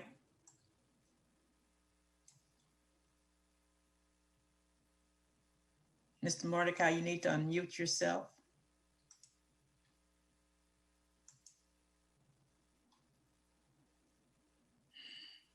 Okay, well, he'll have another chance to speak later in the meeting if he's not available right now. Okay. Mr. Vice President, can you assume facilitation so that I can speak to our first item here? Yes, absolutely. Great. So this is on item T1, T.-1, 210012, Board Policy 5115. I believe the President Gonzalez wants to present it. Yeah, thank you. So I think of the memo. I hope folks had a chance to read it. I think it's pretty clear. I will say this is a first read. We're not voting tonight, so really I'm interested in folks' feedback. I also just want to thank folks for being really engaged. Director Hutchinson, you know, this policy reflects the feedback you gave during Oakland in the Middle update. It reflects feedback from an engagement that Vice President Davis had in District 1. It reflects feedback from Director Yee and several community engagement meetings that I've held. And so I'm just really appreciative of people's really high interest level and participation. I feel like all the feedback made this a stronger policy. And so basically, this is my attempt to address a longstanding issue. Our district has never really had any sort of coordinated response to the loss of enrollment. And so it's really two main parts, right? One is we're going to invest, well, three now. We're going to invest in helping our schools tell their stories and outreach to families. We're going to improve our system so that families can access it more easily. And really invest in making it more accessible for families. And the third part is that we're going to stop, you know, allowing charter schools to use, or any really competing schools to use our system, whether that means, you know, participating in enrollment fairs, whether that means having a shared enrollment system being listed on OUSD websites and so forth. So I recognize that charter school people feel attacked by this. And I just want to be really clear that for me, this is not about trying to create division or trying to attack anybody. This to me is about, you know, trying to make sure that we have a district where our students really can thrive, right? That's one of the words that we use, thriving students, right? But we know that we haven't been able to have our students thrive. And part of that has been, you know, a large driving factor has been the loss of enrollment and the way that that's impacted our budget and our ability to really resource our schools properly. So I'm just going to leave it there. I'm interested in hearing questions and feedback from you all. Any questions or comments from board directors? Go ahead, Director Yee. Great, thank you. I want to appreciate President Gonzalez for putting this forward. I think the issue of enrollment, especially enrollment diversity, as she calls it, and what I call in enrollment integration, is explicitly placed in this resolution, and I think that's really good. The few suggestions that I would add to it is I appreciate the SBSA note and the requirement for root cause analysis for schools that are facing enrollment decline. But I would suggest we do a root cause analysis for every school, including schools that have growing enrollments or increased enrollments, because in all likelihood that increased enrollment has to do with us taking kids from other schools in our district. And so that the acquisition of students at some schools at the expense of other schools is an issue that I think the board actually needs to grapple with. And I think it is not only a problem that occurs because of charter schools, but because of our own needs to maximize our enrollments so that we maximize our school budget. So I think this is really an important opportunity to have that discussion. It's built into the policy, but I'd like to see it more explicit so that schools with enrollment declines are not the only ones that do the root cause analysis. It's every school that owns up to the fact that they may be a full school because they have kids coming from other schools outside of the neighborhood boundary. The second thing I really love about it is the marketing and the support for schools to increase their social media presence. I had the opportunity to look at several of my our district's webpage presentations from the schools, and some of them are quite dated. and they need to be updated. They need to be more interactive. And many times small schools don't have the capacity to do that. And so stepping forward as a district to assist those schools, I think is a really good idea. Regarding splitting the systems, I know there's a lot of energy around why split the systems and so forth, but in my own research around the enrollment policy, what I find is that very few people that I know actually choose to switch schools from district schools to charter schools because they've gone to our website and found the charter schools. And frankly, I think families find lots of ways to find the best schools to fit them. The larger issue is our balance between neighborhood schools and choice, and how we find the sweet spot so that we maintain equilibrium across our district. We don't take students from our failing schools unless we are consciously doing it for some particular reason, not failing schools, but lower enrollment schools. I shouldn't have called it failing schools, I apologize. But those are the issues that I think are suggested in this policy, but I'm not sure that the tools that everybody's focused on, which is splitting up the systems, is really going to address it. I think the root cause analysis will, and so that's why I'm positive about it.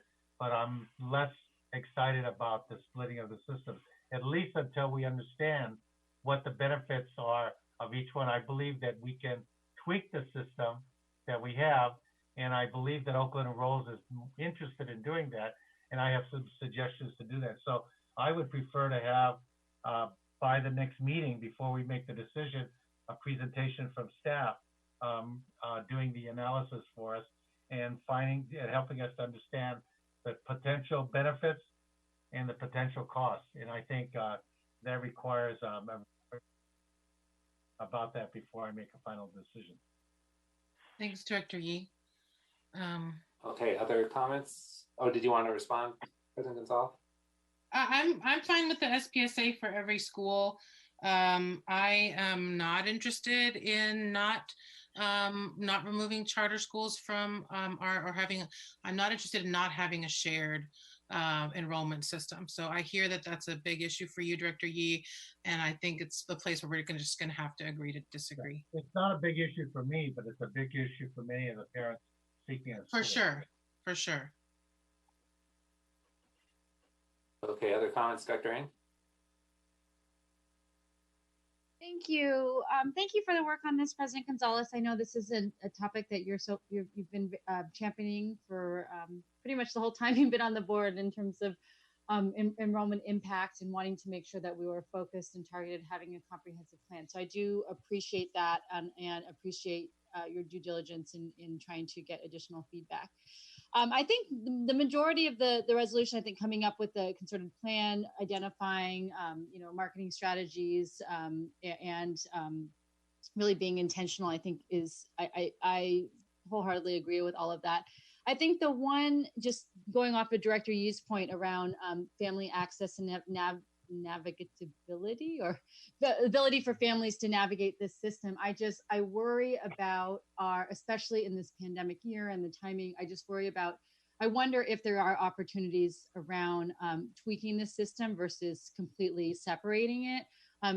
I wonder about, for example, when I was going through it, things that I were thinking about, is there ways that we could work within the system and the algorithms to preference district or neighborhood schools, separate out the district and district and charter. So it defaults to district, and then even in the school, finders being able to preference the surrounding neighborhood schools. And so anyways, I guess I'm just echoing some of Director Yee's comments around wondering if there's opportunities to tweak the current system and ensure that there's defaults without completely starting over and rebuilding the system.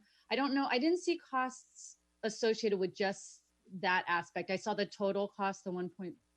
Yeah, the costs are actually pretty minimal for the system changes. I don't know if Ms. Maraca, she may have signed off for the night, but we did a pretty thorough costing with Ms. Grant Dawson, and the cost to the system the changes to the system are actually not the big expenses. The big expenses are the stipends for sites, the additional staffing to support, there is one new position that would be, because we're going to be separate, we would be separate from Oakland Enrolls. And so she would need some, Ms. Maraca would need additional staff person to manage doing our own lottery and not having, all, the system with Oakland Enrolls. But actually the actual cost to the site are actually, I think it's like $55,000. Okay. So the bulk of the costs are the new positions to support schools with their enrollment stabilization. Is it possible for the second reading to get a breakdown, more of a breakdown of the costs in terms of one-time and ongoing? I don't know if I saw that in the memo. I think I just saw the total envelope. So that also wasn't clear to me. So almost all the costs are ongoing because they're staff positions. However, by the second year, assuming that we retain the students that we attract through the new investments, by the second year, this is more than paying for itself. That's the projection that Ms. Maraca and Ms. Grant Dawson came up with. And I don't know, I don't see Ms. Maraca, but Ms. Grant Dawson is here. I don't know if she has the ability to show some of the numbers that we worked up, or if she's still available. But certainly we could bring that back. Okay, and then just lastly, I just had some logistical questions around, because I saw it included at the last part when it said no resources for promoting, like what does that mean in terms, it said school maps and other pieces. Is that just for promotional of the district? Because I feel like there's logistical, like when we think about our fast facts and our city map, and like even when our city council partners ask for where are the location of our schools. I mean, do you consider that promotional, or it's just more factual? Where are the schools located within the schools? Like that also was just in terms of, I could see there being, just information that's needed, and it's just the blurry line around the. Yeah. Yeah, I mean, this is probably just a difference, a philosophical difference. When I think of what is an OUSD school, I think of the schools that we operate. I don't think we should be promoting other schools by putting them in our parent guides or on our map of schools or map of district schools. And so, that's how I see it. And then, we're going to have to weigh in as a board about how we see it. But yes, what I'm saying is that we would not have charter schools featured on our map of district schools, and we would not have charter schools featured in our parent guides. We would not have charter schools featured on our enrollment website or any other websites that are like listing our schools. Okay. Yeah, I think that for me, there's a difference between promotional, like a parent guide that you're doing. I just think it's a fine line in terms of like information, access to information, and equipping families with information around where a number of our schools go. But anyways, the bulk of the resolution, I'm definitely supportive of in terms of really focusing an effort. The two caveats is the fiscal, understanding the ongoing fiscal investment and its impact, and then also just the systems integration piece around just the complexity to families and family navigation is my concern there. But I think, like I said, I think in terms of the comprehensive nature of it and the and really having a concerted focus around outreach and elevating our district schools and programs, I think is right on. Thank you. Thanks. For comments, Director Thompson. Yeah, yes, thank you very much. And first of all, I want to thank you, President Gonzalez, for a very thorough job. I think it's very well written. But I have to confess that Dr. Yee, or Director Yee and Director Ng kind of took what I was going to say. But because I was really interested in like the actual building up that program again in other words, separating from the charter school. Making it more difficult for parents to navigate. How are we going to facilitate that? And then also making sure that we look at costs, because I have personnel costs. And so I was thinking about that. But the one thing that I really focused on a whole lot, and I really appreciate your writing under shared responsibility for enrollment stability. Allow me to read this because I really think this is great. Board members share responsibility for promoting the success of schools in their respective districts and are expected to celebrate their schools publicly and share information regularly about school program, academic growth, and other achievements. And I think that's right on, because I think and this is from me, how I look at it, I think one of the things that we have missed a lot here in OUSD is that we have not helped. No, help is the wrong word. Many of our schools are not operating at their maximum. And I think you're right. We need to celebrate schools when they actually make any types of achievements, so that we can make sure that that school is known throughout the district. So, but that's all I wanted to say. So I thank you very much. Thank you. Director Williams or Director Hutchinson, did you want to comment? Sure. Most definitely. Yeah. Thank you very much, President Gonzalez, for this. I think that it is a great idea. I'm kind of leading with Dr.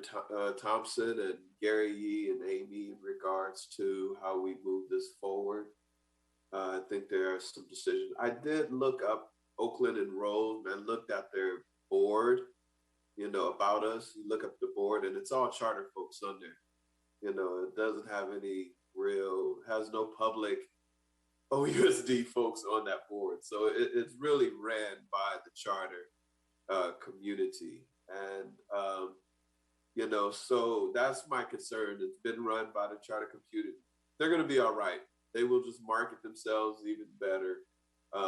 They will outmarket us again, but at least this is a step in the right direction. My concern is we don't actually go far enough. I think this is a timid resolution. We should actually take the step to actually have enrollment at school sites. I think that is probably where that's the future, because really having parents from the deep east go all the way over to West Oakland to some central place is really an insult to them, when actually they could have went down to the neighborhood school. So I think it's a little timid. We could do a little bit better on that. Again, I think that I agree it's time for us to really decouple ourselves from this enrollment process, but I just really feel that it's not deep enough. And so I'm still, I hope that we can have some conversations about bringing that in, because I really am going to push that we need to really allow our parents to go to the school that's convenient to them. This is the new age of technology. So as equally as we jump on the internet to enroll our students, we can actually walk down the street. It shouldn't be difficult to actually do that. So, I'm kind of on the fence right now, but thank you very much for that. Thanks, Dr. Williams. It's actually one of the things, I'm not sure if you've seen the most recent version, but one of the things the most recent version asks is that the Office of Charter Schools go back, the enrollment director come back with, and I think it's about a list of about 12 items, and one of them is going back to site-based enrollment, because I agree with you, we have to make it easier for families. So one of the options that we're asking her to explore is return to site-based enrollment. One is training site staff to be able to enroll students and families at the sites. And another option is to create regional hubs, so that maybe it wouldn't be every single site, but it could be, maybe 4 sites around the city to make it more accessible. So they will come back with some options for us to explore about how to make the process more accessible for families. Thank you. That moves me off the fence now. Thank you very much. Into your neighborhood, into your yard. Thank you very much. Director Hutchinson, did you have a comment? No, thank you. I'm good. We talked about it at the charter committee meeting, so I'm prepared to vote in favor of it without any questions. Thanks. Great, thanks. I'll just add, I think definitely, I'm sure we've all been getting a lot of emails that obviously the biggest concern for our enrollment right now that we're hearing from families is the concern about getting back to in-person instruction. And so I think the larger picture is also how the pandemic is going to affect enrollment long term, because I'm very worried that it's going to push families out of Oakland. It's going to worsen, the pandemic's going to worsen gentrification and displacement. And so I do think we might be entering into a more competitive period in terms of enrollment, a declining enrollment in Oakland as a whole. And so I do really appreciate this effort to look at how do we encourage our schools not only to market themselves better, but actually to make the connections to their feeder schools. I know a lot of times that's an afterthought for principals and site teams because they got so much going on. And so how are you going to find the time to connect to the preschool down the street, or, if you're a middle school, how to connect to your feeder elementaries? But it's actually really important. So I really appreciate that this is lifting that up as a priority. And I think it's building off of the excellent work of Oakland in the Middle, which did not only the marketing, but also the trying to create better connections from feeders.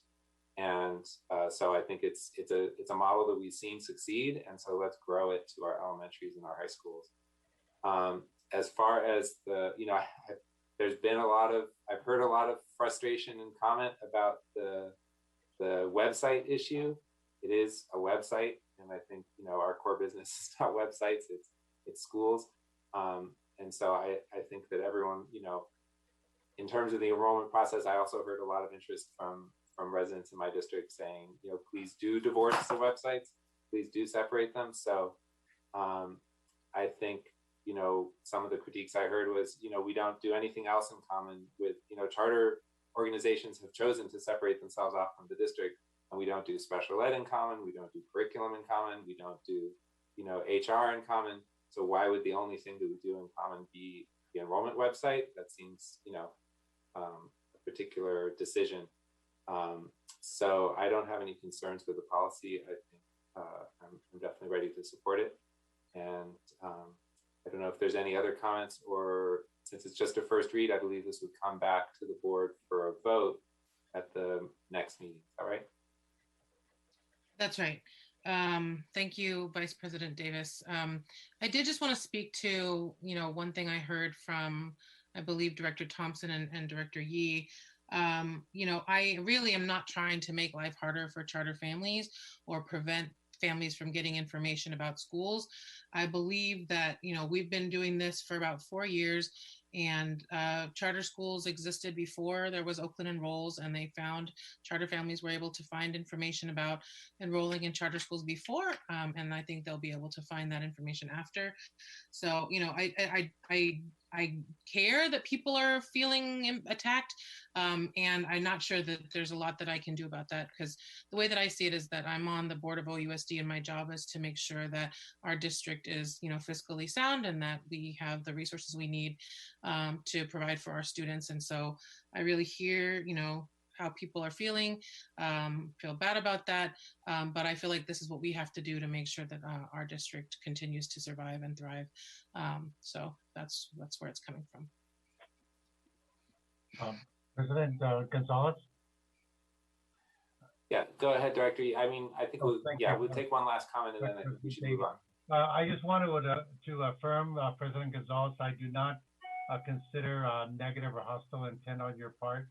I feel that your intent on this was to focus on your responsibilities as a school board president.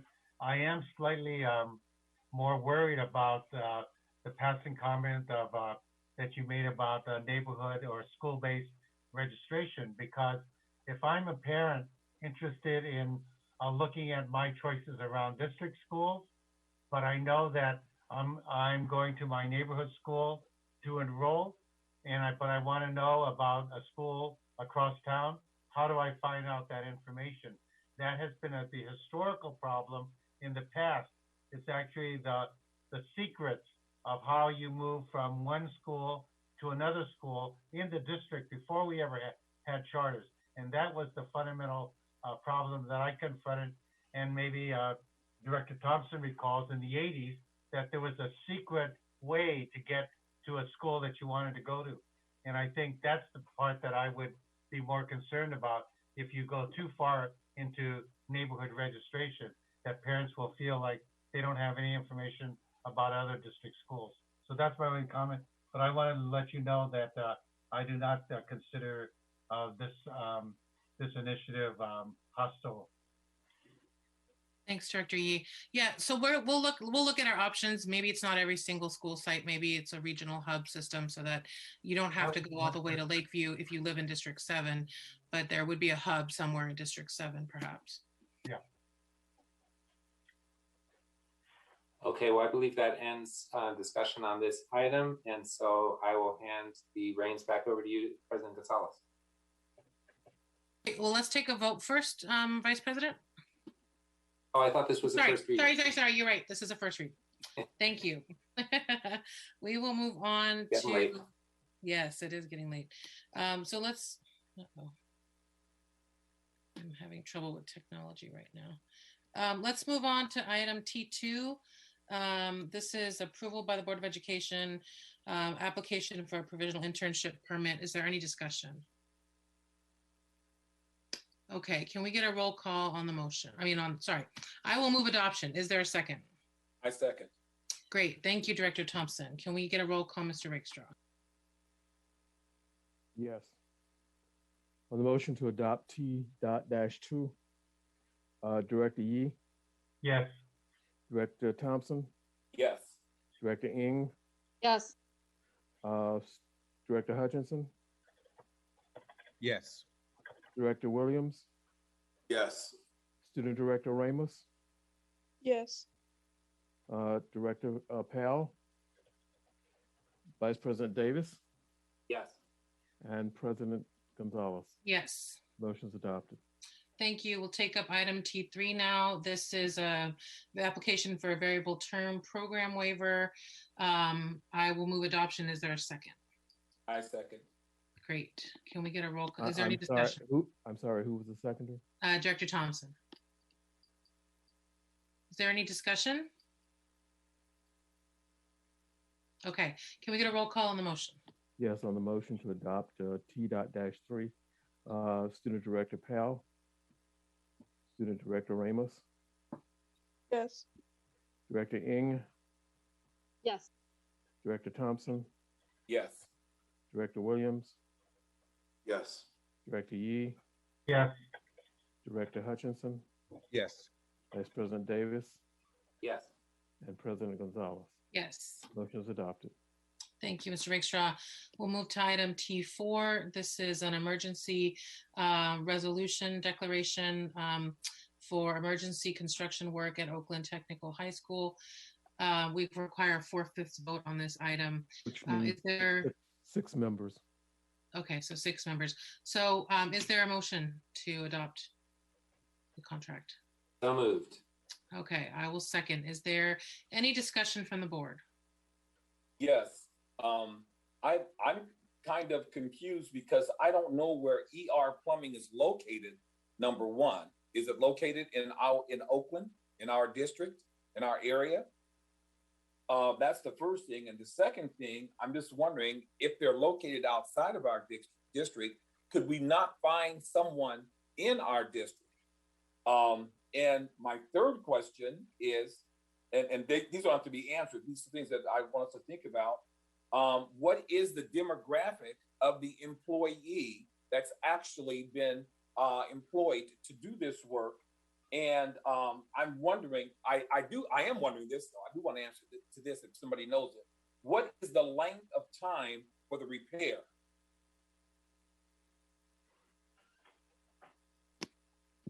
General Counsel, is there anybody available who can answer these questions? Ms. Epps, I believe, if she is available, Yes. and can speak to at least a portion of it. I'm not sure. Yeah, go ahead, Andrea. Sorry. Sorry. I would have to research to see specifically where this company is located. It does look, Mr. Director Thompson, that they are based in Oakland. They are based in, okay, great. East 20th Street. I couldn't find that out. Okay, thank you. Thank you, Director Gonzalez. And the work is currently scheduled to be complete before April 1st. If the work is not complete prior to our next board meeting, we would be seeing another resolution to declare it an ongoing emergency. And I'm sorry, what was the second question? I was just wondering. Well, the actually, it was the first. Pardon me. Was it the demographic? Yeah, about the demographics, yeah, of the company. And I'm not certain. I do know that they do a good amount of work for us and are familiar with our school sites. I cannot say that I'm familiar with the demographic of the employees of the company, though. Okay, thank you very much. You're welcome. Okay, is there any other discussion by the board?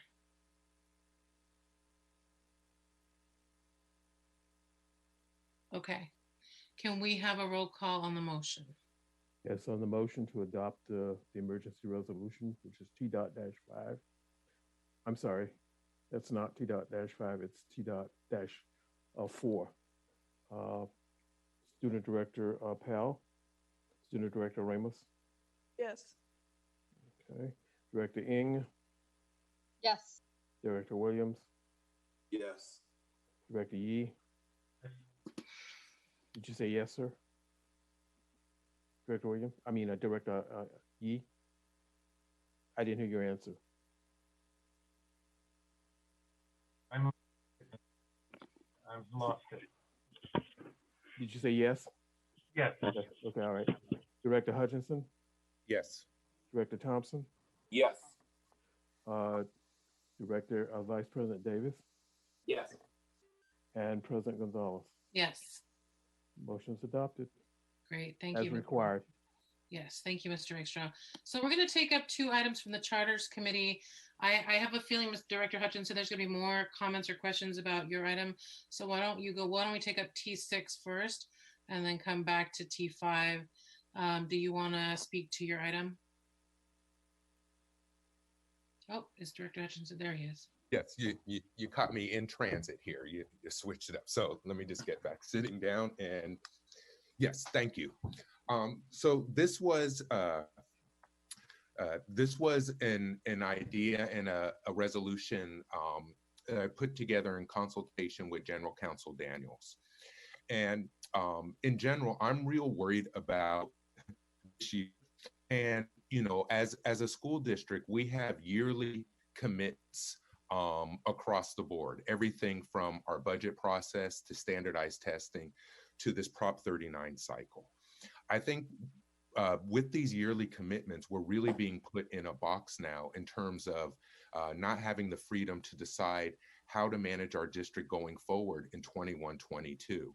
And we know that we're going to have a need for greater space.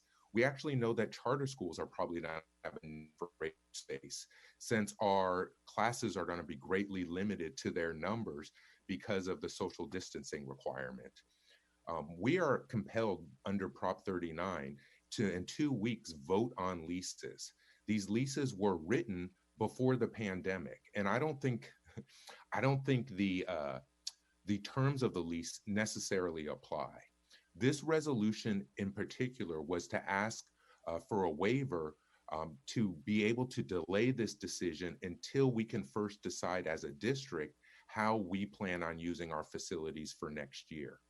I also anticipate at some point there's going to be questions about other Prop 39 leases and co-locations because again, facilities use is now going to be a big issue going forward. So I just want to be really clear because there was some talk about this at the Charter Committee meeting. I don't want to speak for the head of the Charter office, but when asked, she implied that we're probably looking at 2 charter schools for this year that this really applies to out of the total 6 that had put in for leases. And so again, it's really just to ask for relief and time where we can make decisions first how we need to use our facilities before we're compelled to make these other decisions. And I just know for me as a board member, it is going to be very hard to make an informed decision on Prop 39 in 2 weeks when we have all of these other requirements and moving targets where we don't know what we're going to need to use. So hopefully board members will join me in seeing about the feasibility of asking for a waiver now, and also begin to consider some of the other yearly commitments that we might want to look into a waiver for during this year of pandemic so we can have the freedom to make these decisions for our district going forward before we're boxed in by these yearly commitments. Thank you. Okay. Colleagues, what questions or comments do you have? Go ahead, May I Director speak? Thompson. Yeah, thank you very much, President. I don't know. I did some reading of your proposal, but then I also read where there might be some legalities that we might, as a district, be exposed to as a result of this. And so I'm wondering, do you know, Director Hutchinson, if there is some type of legality that we might be exposed to as a board?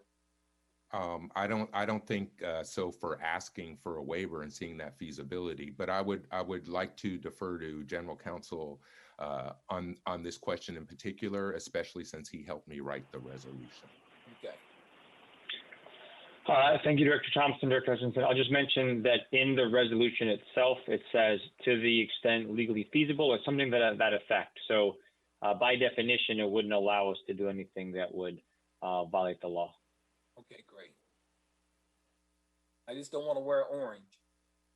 So. You don't look good in orange, Director Thompson? No, I don't look good in orange. All right. What other questions or comments do folks have? Go ahead, Vice President. Yeah, just clarity on A with this.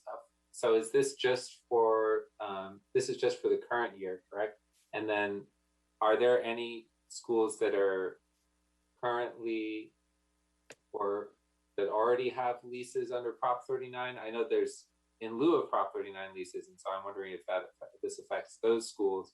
And then are there any other schools that have Prop 30? Because I wouldn't want to evict any schools during a pandemic. I understand the idea of a waiver for the newly applying schools that already have locations, but I wouldn't want to evict anybody. Yeah, the intent of the resolution, and I'm trusting that General Counsel Daniels helped write it narrow enough where this is only for a waiver from the April 1st deadline on the current year decisions.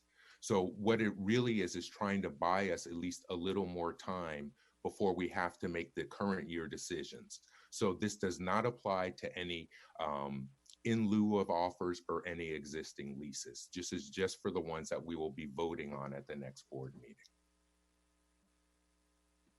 Yeah, because I think, the Prop 39 process, it's such a controversial process. It creates so much controversy every year. It's very stressful for schools when they think they're going to be co-located. And then especially this year with the pandemic and all of the uncertainty around that. So I totally understand the spirit of what you're trying to do. Director Ng, I think you had your hand. I think that it might have been answered already, but it's late, so I'm just going to reiterate it. It was referenced earlier around the long, and I had to attend some of the arbitrations of the very long settlement agreement with CCSA. So I don't want.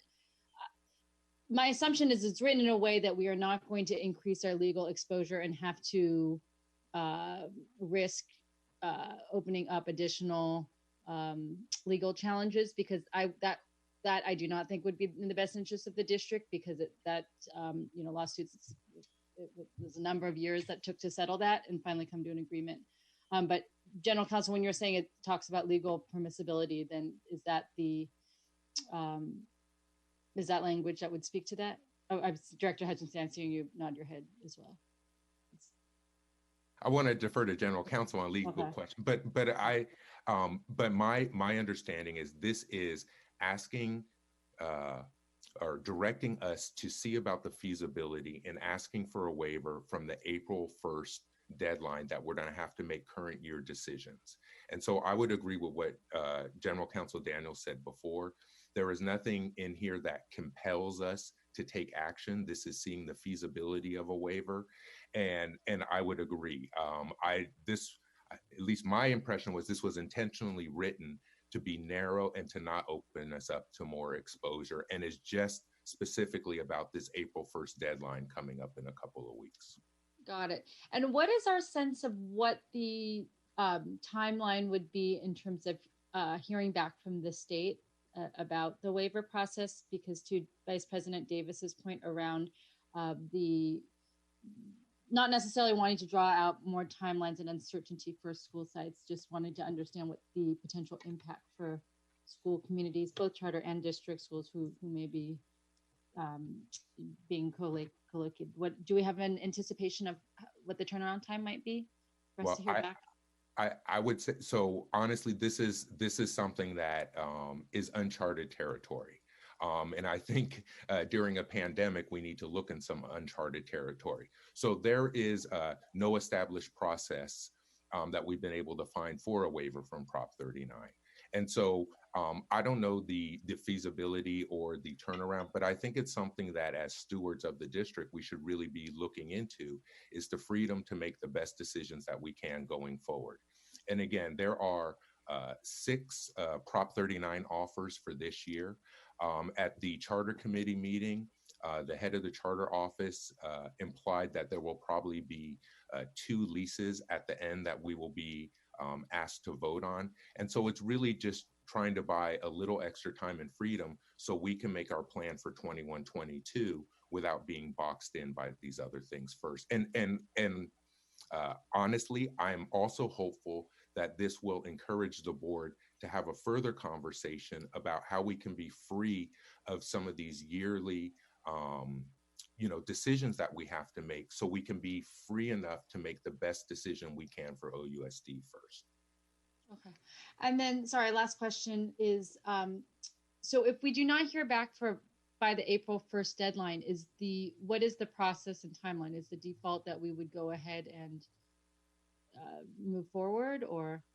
So if there's no waiver from the state, the law compels us to take a vote by April 1st. And so the timing of this is very hard now. And so, we'll see what happens. This is also, unfortunately, I came onto the board in the middle of the Prop 39 process, but I'm really hopeful, more than this technical vote, that we can really, as a board, start to consider how do we put together the best plan that we can for 21-22. And it makes me just very nervous that it seems like these decisions that we're compelled to make by state law is going to box us in more and more before we have the opportunity to do that. So that was my intention for this. I'm not trying to attack Prop 39 or any of those other things. It's really just to buy us enough time to make our decision first before we're compelled to make another decision. Okay, thank you, Director Hutchinson. Director Yee, did you have a question? Not really. I'm assuming positive intent and the veracity of Director Hutchinson's words in this. When it first came out, it seemed improbable because, if you recall, Director Hutchinson, we were talking, I think, of Montera and the possibility of needing to double the number of classrooms because we can only accommodate so many in the classroom and so forth. And yet we weren't planning to increase the number of teachers. So there were a lot of things that didn't make as much sense to me. But I think that getting clarity on the process of, if there is a process of applying for a waiver, I think is an interesting and an important feature in your work, and I appreciate that. There may be other reasons why a waiver may be necessary. For instance, if a school suffered a water damage or a wall failure or something like that, and we reduced the number of available classrooms that were usable, then is there a waiver process for that? I mean, that's an example of something that I could actually see happening. And so, I would like to get clarity on this too. So if that is the intent of it, then I appreciate your work and I would consider supporting it. And I just want to, so I understand everyone, I just want to be very explicit. This is not going to address any current Prop 39 offers or co-locations. This is not an attempt to get current leases thrown out. it's really just to try to buy a little time. And I want to say honest, I am anticipating also though that for some of our current co-locations and these joint use agreements, I would assume they're going to have to be looked at now that we're talking about COVID and social distancing. And so I think this is also an issue that we need to be kind of prepared for, because all of our joint use agreements were made before we had social distancing in this pandemic. And so I just think this is going to be a real issue coming up. And I'm just trying to buy time as a school board director to have the freedom to make the best decision that I can. So thank you, Director Yee. Okay, is there other board conversation? Go ahead, Director Williams. Just want to thank you, Mike, for this. You know, as you said, it buys us time, but also I really want to look at this as an opportunity for us to look at our utilization formula. You know, it should buy us time to actually look at that as we move into the new year, as well as over 20 years old.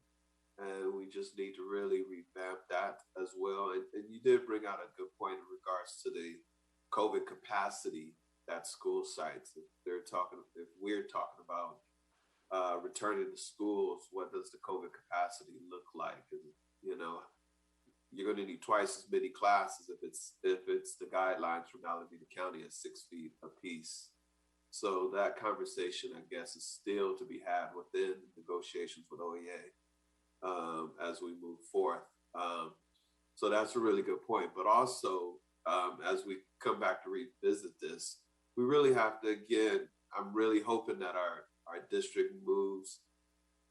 I mean, we talk about equity centered, but we really have to make the particular actions. We really have to move forward in that. And looking at our utilization formula is one of the things that we have to, you know, look at as well. So good job, brother. You know, it's all good. It's all good. Okay. I will entertain a motion to adopt the resolution. I'll move to adopt. Oh. Is that a second, Director Williams? Yes, I second.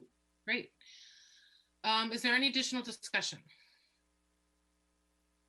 Okay, can we have a roll call on the motion, Mr. Rakestraw? On the motion to adopt item T.-6, Student Director Powell, Student Director Ramos. Yes. Okay, Director Hutchinson. Yes. Director Ng. Yes. Okay, Director Yee. Yes. Director Williams. Yes. Director Thompson. Yes. Vice President Davis. Yes. And President Gonzalez. Yes, look at that, guys. Motion's adopted. So thank you, everyone. And what I will do is tomorrow I will send an email to President Gonzalez, the superintendent, and Josh Daniels, and see if we can figure out a way to ask this question now, since this is uncharted. But I really appreciate it, everyone, and I will do my part to see the feasibility, and we will know by the next board meeting whether we have this opportunity for a waiver or not. So it's only going to be a couple of weeks till we really see what happens. Thank you. Great, thank you, Director Hutchinson. So we're gonna go back now to item T5. This is also something that was referred from the Charter Committee. And the bottom line here is that this is asking the Office of Charter Schools to come back to us, specifically to the Charter Committee, but eventually to the full board, with some suggestions about how we change our process for renewal and original charter petitions, specifically giving us options for not having them make specific recommendations, but rather having potentially the Charter Committee make a recommendation to the board. We're not exactly sure what it would look like yet, but so this is basically asking the Office of Charter Schools to come back to us with some options about how we could change our process. And for me, where this is coming from is that we have run into this situation several times now where the Office of Charter Schools made one recommendation, the board ultimately decided to go a different direction. And then when it got to the Alameda County Office of Education on Appeal, there was confusion, right? Because we hadn't spoken with one voice. And so this would give us a chance to sort of remedy that situation that has caused confusion in the past. So we don't know yet what the options are that OCS is going to bring forward to us. So we'll have that conversation when we get there. This is basically just saying we would like to see some options about how we could change this process up. Are there comments or questions? We need a motion on the floor in order to have I debate. will move adoption. Is there a second? I'll second. President Gonzalez, did you want me to facilitate this item as well? Sure, yeah, please. Great. Do we have any, so motion's been, yeah, go ahead, Director Hutchins. I just want to say we discussed it in the charter committee meeting. So I just want to say the same thing that I said there. I don't know how I personally feel about staff not making a recommendation. I need to think about that and talk to some other people, but I'm definitely in favor of getting some input from the office to see if we can make the process work better. And I just want to say again, when it comes down to it, I'm leaning more towards, I think it's important that staff makes a recommendation, but I definitely want to hear about this. And I think we can improve the process for sure going forward. Yep. And just to be clear, for folks who don't know, it's the same process that the Alameda County Office of Education Board uses. Their staff, does a very thorough investigation, just like ours does, and they provide evidence, and then their board makes the decision. So it's not like a newfangled experiment, like it's the way that it's been done for years by the Alameda County Office of Education. So it doesn't change the role of our staff in the process at all. It's really just about trying to make sure that if our decisions are appealed, that we're speaking with one voice. So that's really what it's about. Other comments? Director Ng? Thank you. Thank you, Director Gonzalez, President Gonzalez. I think that for me, so I think it's fine to be able to ask staff to come back and take a closer look. Obviously, with AB 1505, there might be some ways that we can improve the processes. I think for me, I know that in a few years back, we did have a couple incidences where there was a difference in opinion. I think what I've seen the staff do in more recent years is if there were recommendations that really were right on the fence and could go either way, there was a couple times that they did not take a position. So that's another option also, is that we could more normalize that as like a practice of, of support, oppose, no position, or something like that as an option. Because it is helpful, I think, at some points also, if just thinking about like even the appeal process, if we have the support of, if when there is alignment, I do think it is helpful. And also the other area I think it might be helpful is in terms of the number of years, just thinking about AB 1505, and if there's a difference, like we had an example of a charter school in the fall where they qualified for 7 years, but staff recommended 5 years because of governance and other types of recommendations of areas of improvement. So anyways, I think that, we'll see what staff comes up with. I'll definitely support taking a closer look. I do feel like we have improved the recommendation process. So I think I wonder about doing away with it altogether, but I'm happy to take a look and see what the recommendations are. Sounds good.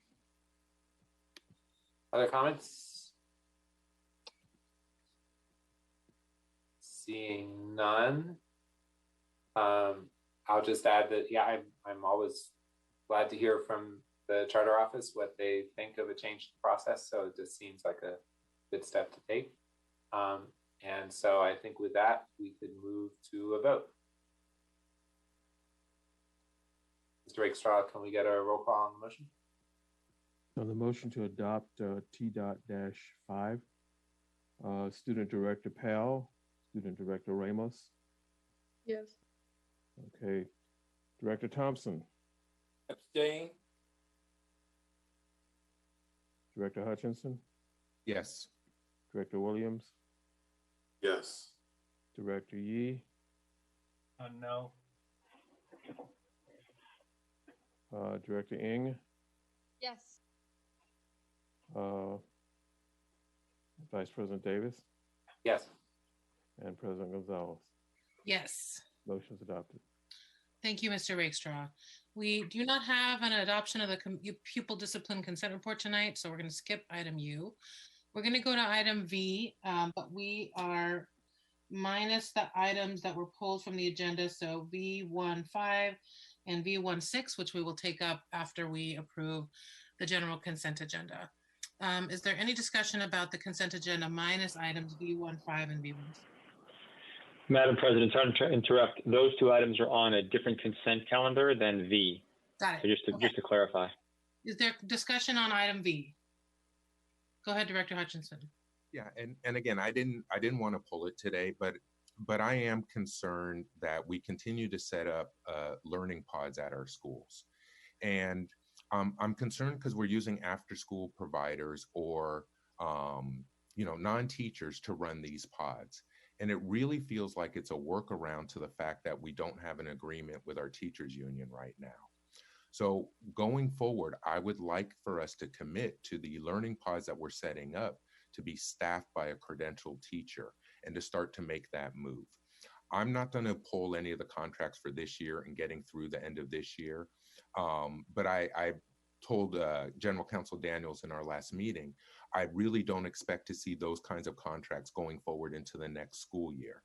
And as we're setting up pods, I think our families and our students deserve a credentialed teacher running these pods instead of using these workarounds. And so there were a lot of these contracts, again, in the consent report, and it just makes me nervous that these contracts have rolled from after-school providers into this.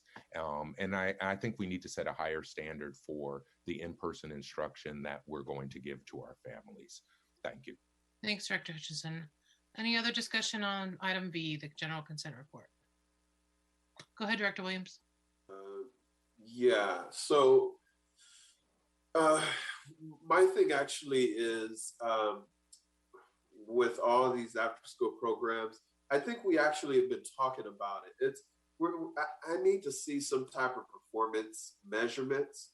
We have these particular contracts, but we don't know who they're working with. We don't know what the measurements or the outcomes of the gains are. We don't know if the program works or not. All we know is that we give them a certain amount of money and they say they're going to do this, but we don't have any summary evaluation results. So there's a lack of accountability of each of the programs that are put forth here. And so I think this kind of goes into what we're still talking about in our structure of how we actually will be able to hold programs accountable to what they say they're going to do. And if we give you a contract to do it, we would like to see some results, some type of measurement that will allow us to see that your service is working. If your service is not working, we need another service that's going to actually do it. So I think that I guess I have to talk to the general counsel to look at any past board policy, if there is something that actually speaks to performance measures, because I don't know, or I don't know if they attach that at the end, if that's a year-end summary evaluation to say how successful the program is. So I'd like to see if we can have discussion on that. Thank you. Yeah, and just so you know, Director Williams, we do an evaluation of all of our after-school providers. So superintendent, is that Dr. Aguilera or somebody in community schools that can share those evaluation reports with Director Williams? Because I believe we do an evaluation every year. We know which ones are actually performing the highest. So we do have that data, and I think that can easily be shared with you. Superintendent, do you want to say more about who can he connect with? I might just, Dr. Aguilera, just appeared on the screen. So if you want to provide a succinct response, proceed. Sure, I can forward the assessments that have been done already on our providers. We also have a few engagements that we've had with them, just to set the bar as to what we'd like to see in terms of the programming. This did come up in the board at the end of last year. and we did have special sessions about that. So they did make adjustments to the program format, and we added specific details that the board requested to see on every school plan. We can forward that information to you, Director Williams. Thank you very much. But I also want to defer. I think Director Amy had her hand raised, so I'd like to hear what she has to say. Go ahead, Director. Thank you, Director Williams. I think it was covered by what President Gonzalez was saying. I wanted to just separate out the comments about after-school providers versus after-school providers providing support in this pod setting, which we all know is an experiment, and the first time we're having to do this type of work. But we do have as Dr. Aguilera says, and President Gonzalez mentions, we have a pretty rigorous process around evaluation with our after-school providers. Also because it's a partnership with the Oakland Fund Children and Youth, and the city has co-invested in this model. We had a really great update at our last education partnership meeting last year, highlighting the partnerships between the city and the school district, and how it's actually used as a model statewide. And I know that the community schools team has done a lot of work around tiering the providers, because we do have a lot of providers for after school, but putting them into different tier systems to make sure that the quality was high. And so I just wanted to just caveat, I know that I hear your concerns around just quality, et cetera, but I just also want to say that I actually think it's an area of great pride in terms of our after school programs by and large. And I do work statewide and hear from even the statewide expanded learning officer, often referring to Oakland's after-school programs as high-quality examples of statewide. So I just wanted to just kind of lift up, push back a little bit, and just kind of lift up our after-school programming, and just provide you with that context as well. And also, thank you. Sorry. I just want to say, Director Williams, I think that any of them would be happy to invite you in to see what they're up to. And I would encourage you to do that. I've seen several of them at work, and they do way more heavy lifting than you would think an after school provider would be doing. Thank you. Thank you. Okay, is there any other discussion on the consent agenda? Okay, Mr. Rakestraw, can we get a roll call on the motion? Yes, on the adoption of the item V, which is the adoption of the general consent report known as number 1, as published. Student Director Powell, Student Director Ramos. Yes. Yes. Director Williams. Yes. Director Ng. Yes. Director Hutchinson. Yes. Director Yee. Yes. Director Thompson. Yes. Vice President Davis. Yes. And President Gonzalez. Yes. Adopted. Thank you, Mr. Rakestraw. We'll move on to item V1 minus item V15 and V16. Is there any discussion on the consent agenda V1 minus those two items? And we need a motion. Okay, I will move adoption. Is there a second? I second. Okay, thank you, Director Thompson. Director Yee, you had a question or a comment? No, I just moved to the top. Okay, go ahead, Director Hutchinson. And I just know hours ago, one of the community members, Mr. Bay, I know had wanted to speak, I think, on one of these construction projects. So I don't know if now's the time, because I see he's still on the line here. But I just know that he had specifically asked to speak about one of these contracts. So I don't know if there's going to be time for him to speak now on this. The ones we pulled, Mr. Hutchinson, he can speak on the ones we pulled. Yeah, I just didn't want to assume for him which one specifically, but I just know this is where he. Okay. Is there any other discussion on V1 minus items V15 and V16? Okay, let's have a roll call on the motion. On the motion to adopt the second general consent report, which is known as the BJY, General Obligations Bond Consent Report. Student Director Powell, Student Director Ramos. Yes. Okay, Director Thompson. Yes. Director Williams. Yes. Director Hutchinson. Yes. Director Yee. Yes. Director Ng, Yes. Vice President Davis, Yes. and President Gonzalez. Yes. Adopted minus the items noted.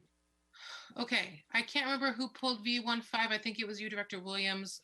Would you like to speak to this item? Let's see here. V15. Madam President, we need a motion on the floor in order to have debate. Okay, is there a motion to adopt item V15? I will move adoption. Is there a second? Okay, Director Yee seconds. Go ahead, Director Williams. I believe it was Director Hutchinson. Yeah. Thank you. Thank you. I was like, oh my God. I'll take you off the hook there, Director Williams. It was me. And so I would also, again, I know that Mr. Bay had asked to speak on this item, so it'd be nice to give an opportunity for the community. But I am prepared to vote for this and pass this forward. What I really wanted to bring up by polling this, especially to the newer board members, is this was one of the projects done as a leaseback project under Measure J. And in my opinion, there's been lots of problems with these projects that were done under this model. And I would like for us to, going forward, especially with Measure Y, look to maybe doing a cleaner model rather than leaseback, but still having the guarantees of local minority hiring for these subcontracts. And so that's how leaseback was presented before. It was a way for us to craft contracts to make sure that we could use local hiring and be free of just being compelled to take the lowest bidder. But I think we need to find a better medium to make sure that we are getting our projects done, completed on time and on budget. And so there's been lots of problems, I think, with the Foster Kitchen project, and I think this kind of fed into it. And so hopefully we can make sure that we get these projects completed, make sure that we get everyone paid because there was problems on this project. And going forward, especially with this Measure Y, making sure that we have a stronger process to avoid some of these pitfalls. And so if people don't know, leaseback was a particular model, and hopefully we can move away from that with still guaranteeing local hiring. And again, I just know because I heard him mention before, hopefully since he stayed on the line all this time, we can give Mr. Bay a chance to speak, because I'm pretty sure he wanted to speak on this one specifically. I see Mr. Nakatagawa popped up, so I don't know, Mr. Nakatagawa, if you wanted to speak to this item. Excuse me, a point of order, Director Gonzalez. My item was essentially the same as Mr. Hutchinson. Okay. So could we move and adopt both of them together? I'll let Mr. Rakestraw weigh in on that. But Mr. Nakatagawa, did you want to speak to this item and leaseback? I had prepared a very brief summary of the leaseback process. I had sent it to Director Yee. I don't know if he distributed it at all to any other board members. Sorry, but and I'd be happy to brief the board at any point about the leaseback process and the other alternatives that are available to us for procurement of construction. So there are three main alternatives. There's just straight bid, which is sometimes referred to as low bid. There's leaseback, and then there's design build. So those are the three major avenues that are available to us as a public school district. And I'd be happy to talk about the pros and cons of each of those options at any point. We have a facilities orientation coming up soon, so maybe we can talk about leaseback delivery at that point. I can forward what Mr. Nakatagawa sent to me, but I didn't think it was appropriate to me to forward his. So would you like me to do that at the present time, or just hold it? Yeah, sure. Go ahead and send it out. But I do think we should take the time to have a full conversation at some point about whether we want to continue to use this method. Okay, Mr. Rickstraw, can we vote on V16 and 15 at the same time? I don't recommend it, given you pull them, and when you pull an item off of consent, it becomes a new business item. Okay, so let's have a roll call on this item. On the V1 Five. Student Director Pal, Student Director Ramos. Yes. Okay, Director Ng, Yeah. Director Yee, Yes. Director Williams, Yes. Director Hutchins, Yes. Director Thompson, Yes. Vice President Davis, Yes. and President Gonzalez. Yes, and sorry, I do see Mr. Bay, so we can take, I think there's 2 people waiting to speak, so we can go ahead and take those 2 comments before we Right. take So- B16. I move to adopt this item so that we can Thank open you. it for public comment. Okay, I'll second, and then let's hear our public comments. Yeah, first speaker is Jim Mordecai. All right, I support passage, but it's what is it? Law west of the Pecos. You have the hanging, and then the jury commenced to have the trial, and keeping. I mean, even if you're going to run it the way you're running it, it doesn't make any sense. If you pool an item, that really becomes a new business item, which you've been allowing public comment. So to not make it, once it's pooled, it should be treated with the public allowed to comment. Thank you. Great, next comment, next speaker. Next speaker is Majid.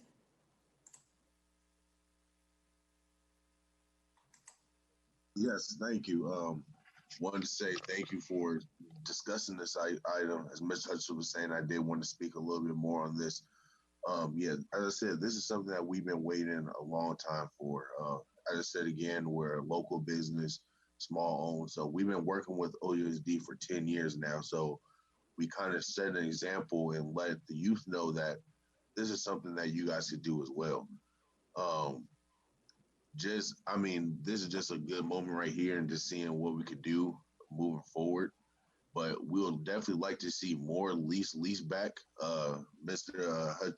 Hudson, we'll definitely like to see something a little bit better. I mean, like the lease back does need a little bit more tweaking here and there, but I feel the lease back did help out a lot of local businesses on developing themselves and their project, like the JV team over at Tulum and Eclipse ourselves. So something like that would definitely go a long way with all these Oakland projects coming up. Thank you. Are there any other speakers, Ms. Floyd? Yes, we have one additional speaker, Ben Tapscott. You know, it's interesting how you can forward emergency things, but we can't get lead out of the water at Mac. And I still don't understand why 5 years later, we still have a lead problem over at that school. We can spend $137 million at Fremont, but we can't even put Mac back on the list. And it's interesting to watch how this board, some of you tweak racism. And it's blatant sometimes, and other times you tweak it, or you want to look at it, or you want to slow us down. That's why we're losing Black students and Latinos, because we're not fair with what we're doing when it comes to the equity issue. You should be ashamed of yourself. And Amy, I'm disappointed in you. Okay, thank you, Mr. Tapscott, for your comment. Are there any, I don't see any new legislative matters from board members tonight.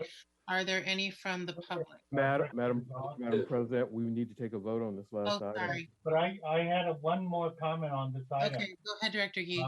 Because I would appreciate the brief explanation about leaseback. But I noted that this particular item has a very long delay in the payment that I didn't quite understand. I wondered if Mr. Nakanagawa could clarify this particular item and why the request for payment is considerably after the January 31, 2020 date. Yeah, so we're talking about item V1-6. Yes. All right. So the basic issue is that this is a lapse on the part of the facilities department in getting this to board in a timely fashion. I have to take ownership of that. It's something where in taking over the management of the division after the untimely loss of our great leader Tim White, I just didn't get up to speed on in a timely fashion, and I am just here to assure you that it's not going to happen again. There may be a few more that we're playing catch up on that come in the next few months, but after that point, it should not happen again. Thank you so much, Mr. Nakagawa. I really appreciate your explanation in the transition. And for Mr. Bay, I wanted to express my apologies on behalf of myself as a member of the board. And as Mr. Nakagawa has stated, and as I have met you, Mr. Bay, at the grand opening of the center, it was a great piece of work, and we appreciate your ongoing partnership with us. And I'm sure that this will help alleviate some of the concerns of your organization. So thank you, Mr. Nakagawa. Thank you, Mr. Bay. And I'm ready to call the question. Okay. Let's move forward. Let's take a roll call on this motion, Mr. Rickstra. It's Student Director Ramos. Yes. Student Director Powell. Director Ng. Yes. Director Thompson. Yes. Director Yee. Yes. Director Williams. Yes. Director Hutchinson. Yes. Vice President Davis. Yes. And President Gonzalez. Yes. Motion's adopted. Thank you, Mr. Rickstra. I don't believe there are any new legislative matters from board members tonight for item W. Are there any from members of the public?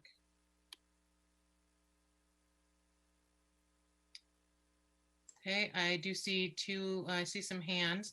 We are not taking public comments at this time. This is a time if you have a new legislative matter you would like the board to consider. So Ms. Floyd, please call on anybody who has a new legislative matter they would like the board to consider. Okay, Ben Tapscott. Yeah, I had heard earlier this year that there was going to be 3 months of deferred payment where the district would not receive any money. And I wanted to know if that had been resolved or revised, and where are we with that issue?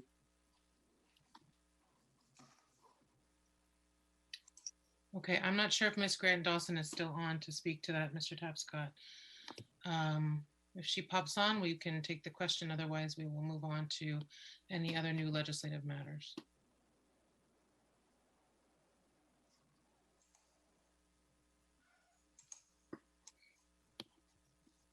Okay, let's move on to any other new legislative matters, Ms. Floyd. Jim Mordecai. Excuse me, Jim Mordecai.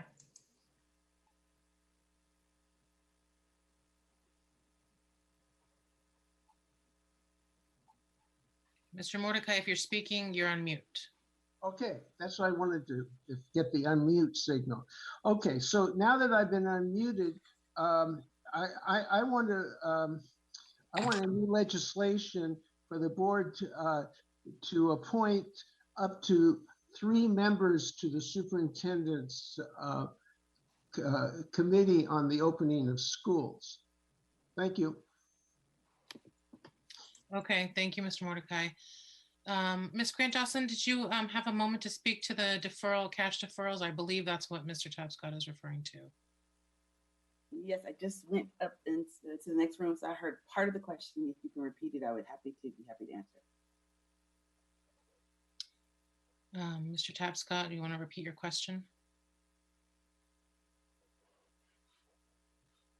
You're on mute, Mr. Dawson. Yeah, I was under the impression that the district would not receive money for 3 months in a row. And I was wondering whether or not that had been rescinded or revised, which would create a hardship for our district, especially if it's 3 months in a row. And I understand that that was something that we were going to be looking at this year. Thank you. Yes, that is correct, and thank you for the question. So earlier in the presentation, if you have an opportunity to look at it, it's actually 5 months. The deferral started in February through June. So that's still happening. And so we did take the steps to get a state intercept loan, which was one way that was offered due to the uniqueness by the state. And so with that, we were able to take opportunity with that very low interest rate based on the amount that we would borrow. And so therefore we are in place, yes, sir, to borrow.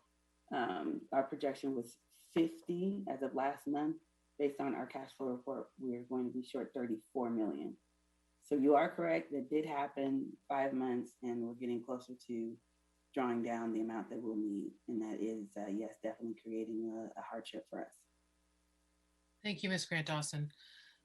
We will move on to item X, which is regular board member reports. Does anyone want to report on any of the advisory? I mean, some of you are liaisons to citizen committees or serving on citywide committees. So there's a time to report on that, or anything else you'd like to about your board service. Yeah, just a quick report out. This happened on February 16th. There was a Measure G committee meeting, and Mr. Daniels actually gave us a training on the Brown Act, conflict resolution, gifts, and Measure G proposed, and its purpose, and the scope. It's getting late, forgive me. Also, thank you for the audit report, and that was also given to Measure G. And the annual report was also discussed, but we were waiting to get more information from the audit report so that the annual report could be complete.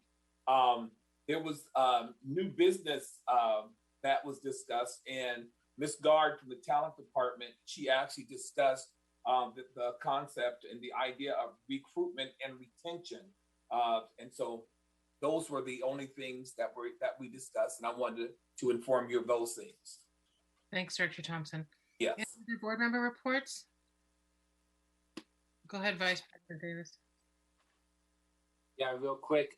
So the Measure N Commission met and reviewed, among other things, they reviewed, the application process by which high schools will be submitting their applications for renewal of their Measure N funds.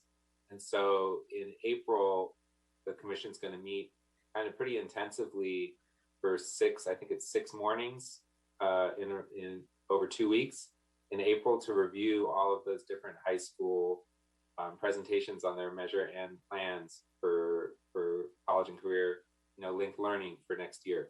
So it should be a pretty thorough and complete process for high schools to apply to get that funding continued.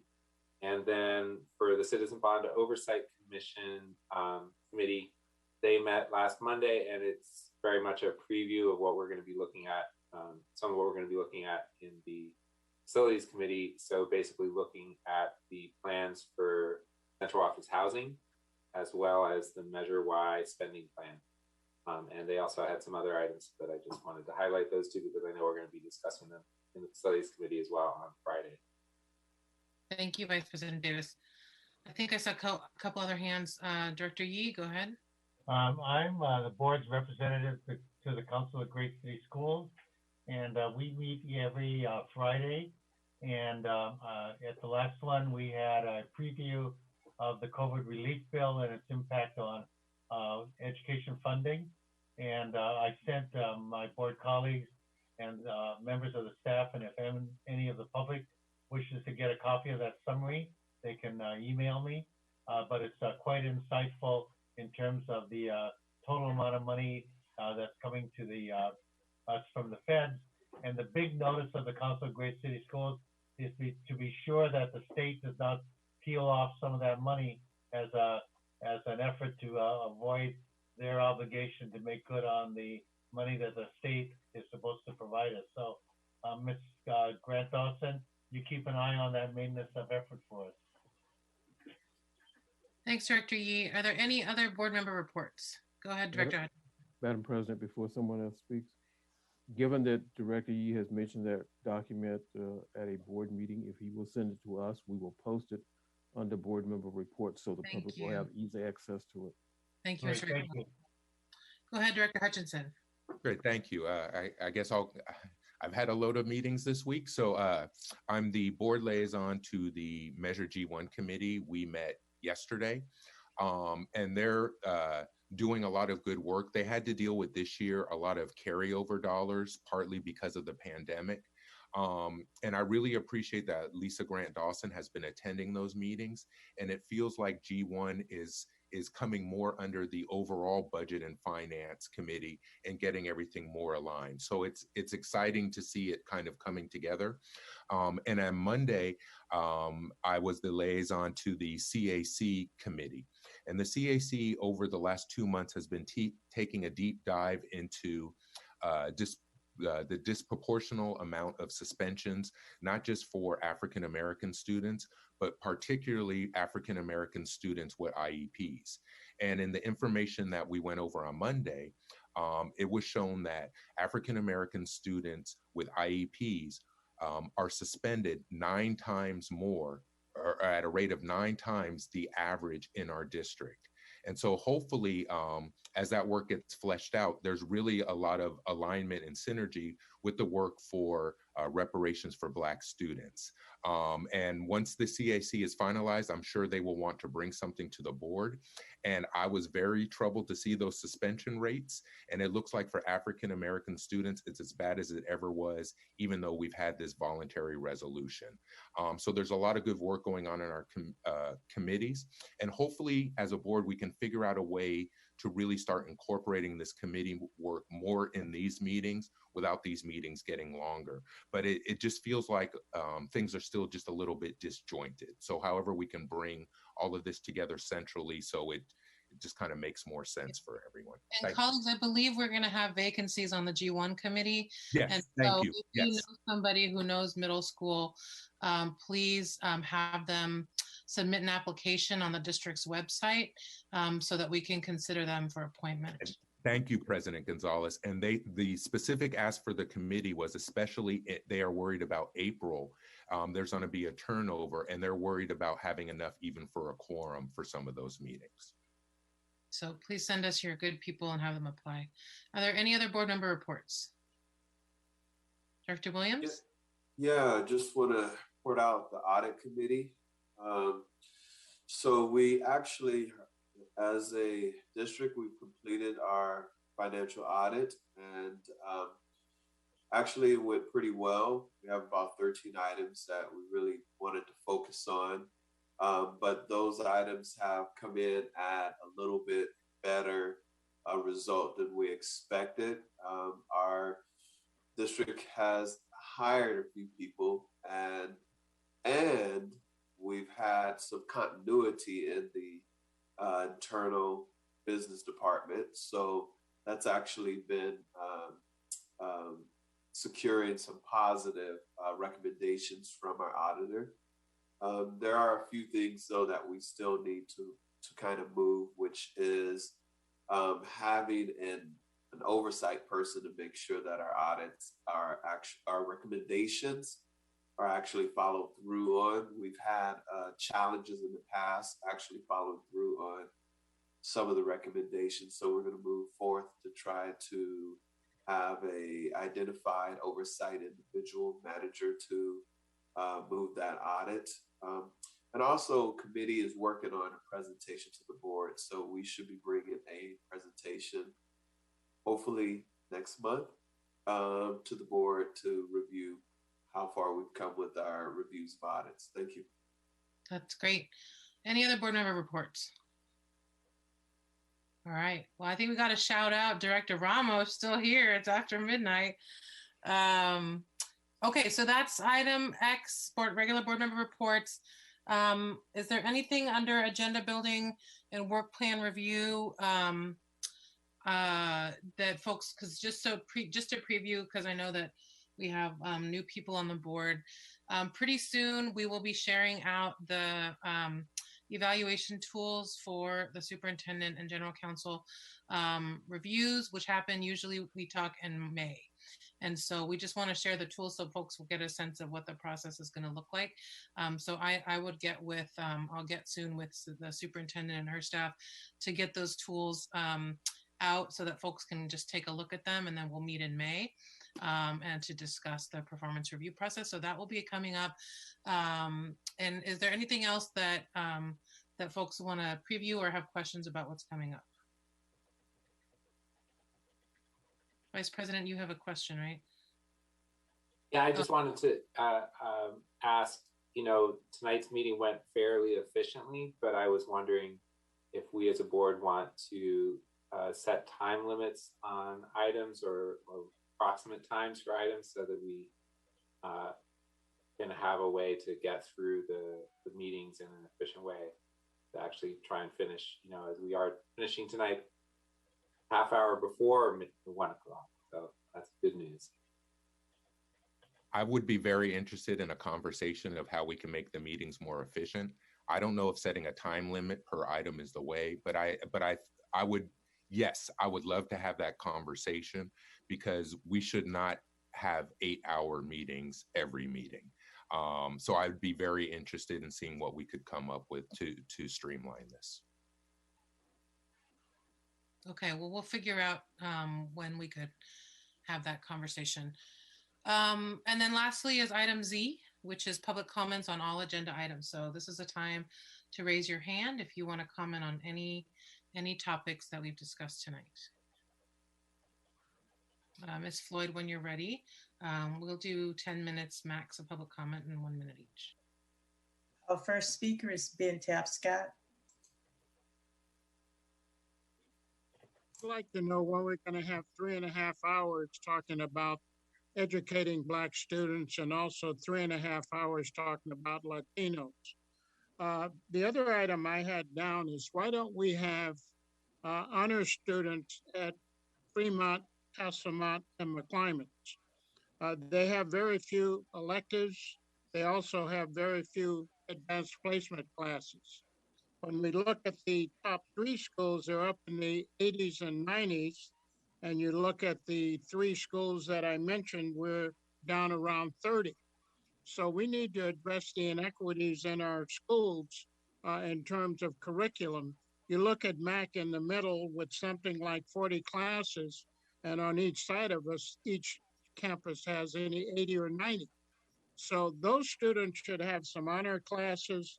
They should have more advanced placement classes, and they should have more electives. We're talking about losing students. Look at the curriculum.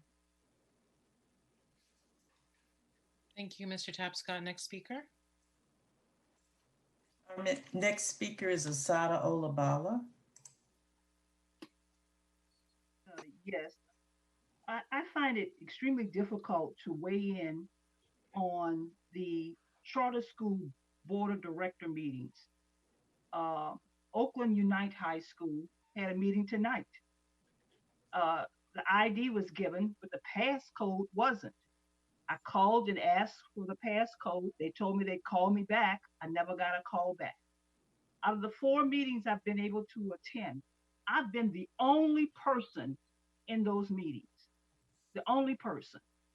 The Oakland School for the Arts, they had a meeting tonight at 7 on anti-racist education.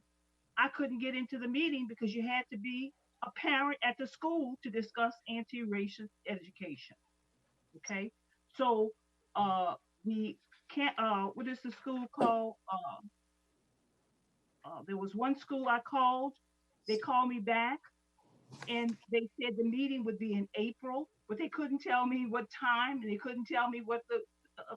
It's just very confusing to be a participant. And as a public member, this is a public school, but I have to work hard to get into these meetings. At the meeting today for KIPP, they didn't follow the Brown Act. They voted on something, and then they allowed me to talk, and then they had to re-vote on the item because they didn't allow me to talk before the item. It is confusion. Lastly, the mayor of Oakland needs to apologize to the teachers for accusing them of purposely not trying to open up the schools with an agenda not to open up the schools. Thank you for the time. Thank you, Ms. Olakbala. Next speaker. Our next speaker is Trish Belinson. Hi, good evening, or good morning rather. Trish Bellinson, OUSD parent, library tech in D7, also SEIU union member. My comment's more of a request that the safety and facility readiness dashboard include safety protocol data that is specific to shared spaces like libraries, front offices, cafeterias, gymnasiums, etc. Also, there needs to be more clarity around the isolation spaces and who will be responsible for those spaces, because there's a lot of talk amongst admin teams right now. I don't work in admin, but I'm hearing from admin that they have real concerns around that. And I think the transparency of this information would be really helpful to parents, community members, and also labor partners to be able to determine if there is adequate safety measures in place for school sites in its entirety. Thank you. Thank you, Ms. Bellinson. Next speaker. Next speaker is Jim Mordecai. Okay, first of all those safety reports, they're laid out in such a fashion that they're almost totally meaningless. I mean, you have a school which has is located in a part of town which has high crime, and then you have a school up in the hills that has almost virtually no crime, and the reports read the same. There's no difference. So it's just eyewash, and some of it is driven by state law. And unless the state law changed, you were supposed to have involvement two ways. You either had I can't even think what the name of it is, but it's usually the sort of the parent group that makes decisions on the budget. They're supposed to be involved in the doing the safety report, or it could be done by. Thank you, Mr. Mordecai. Who's the other side that gets to do the report? And we'll take our next speaker. Our next speaker is Erin Proudfoot. Hi, everyone. Thanks for taking me. My name is Erin, the she, her, hers pronoun series. I have two kids in OUSD in 3rd and 5th. Thank you for all your hard work and the hours that you put in going here past midnight pretty much every time that I've been on. When might we see an agreement MOU with OEA and the other unions regarding reopening? I'm sorry if I missed it. I logged on earlier and then had to do the kid dinner thing, bed thing, and then I came back, so I missed Kyla's report. I'll look back on that, but I'm just wondering if there's any sort of date. I mean, is it coming out in a day or two or a week or never, or who knows? It's I did speak earlier. It's still really an embarrassment to see Berkeley and LA and San Francisco have stuff together and us still not have it together. So just hoping for any date, if you have any thoughts on that. Thanks so much. Thank you, Ms. Proudfoot. We're going to try and provide an update on Friday. We're working hard to get a deal. Next speaker. Last speaker is Judy Burley. Hi. Sorry, this is something that was on the consent calendar that already got voted on, but so I kind of missed my opportunity beforehand. But there was an item V22. It was a contract between OUSD hiring a consultant to work at St. Leo's Catholic School. And I'm just kind of curious what kind of relationship OUSD has with Catholic schools to provide services. It was services for parent engagement and instructional support and some other services. So it's just a question that I just at some point would like to know if it was some kind of a special contract that where we do have contracts with Catholic schools. Thank you.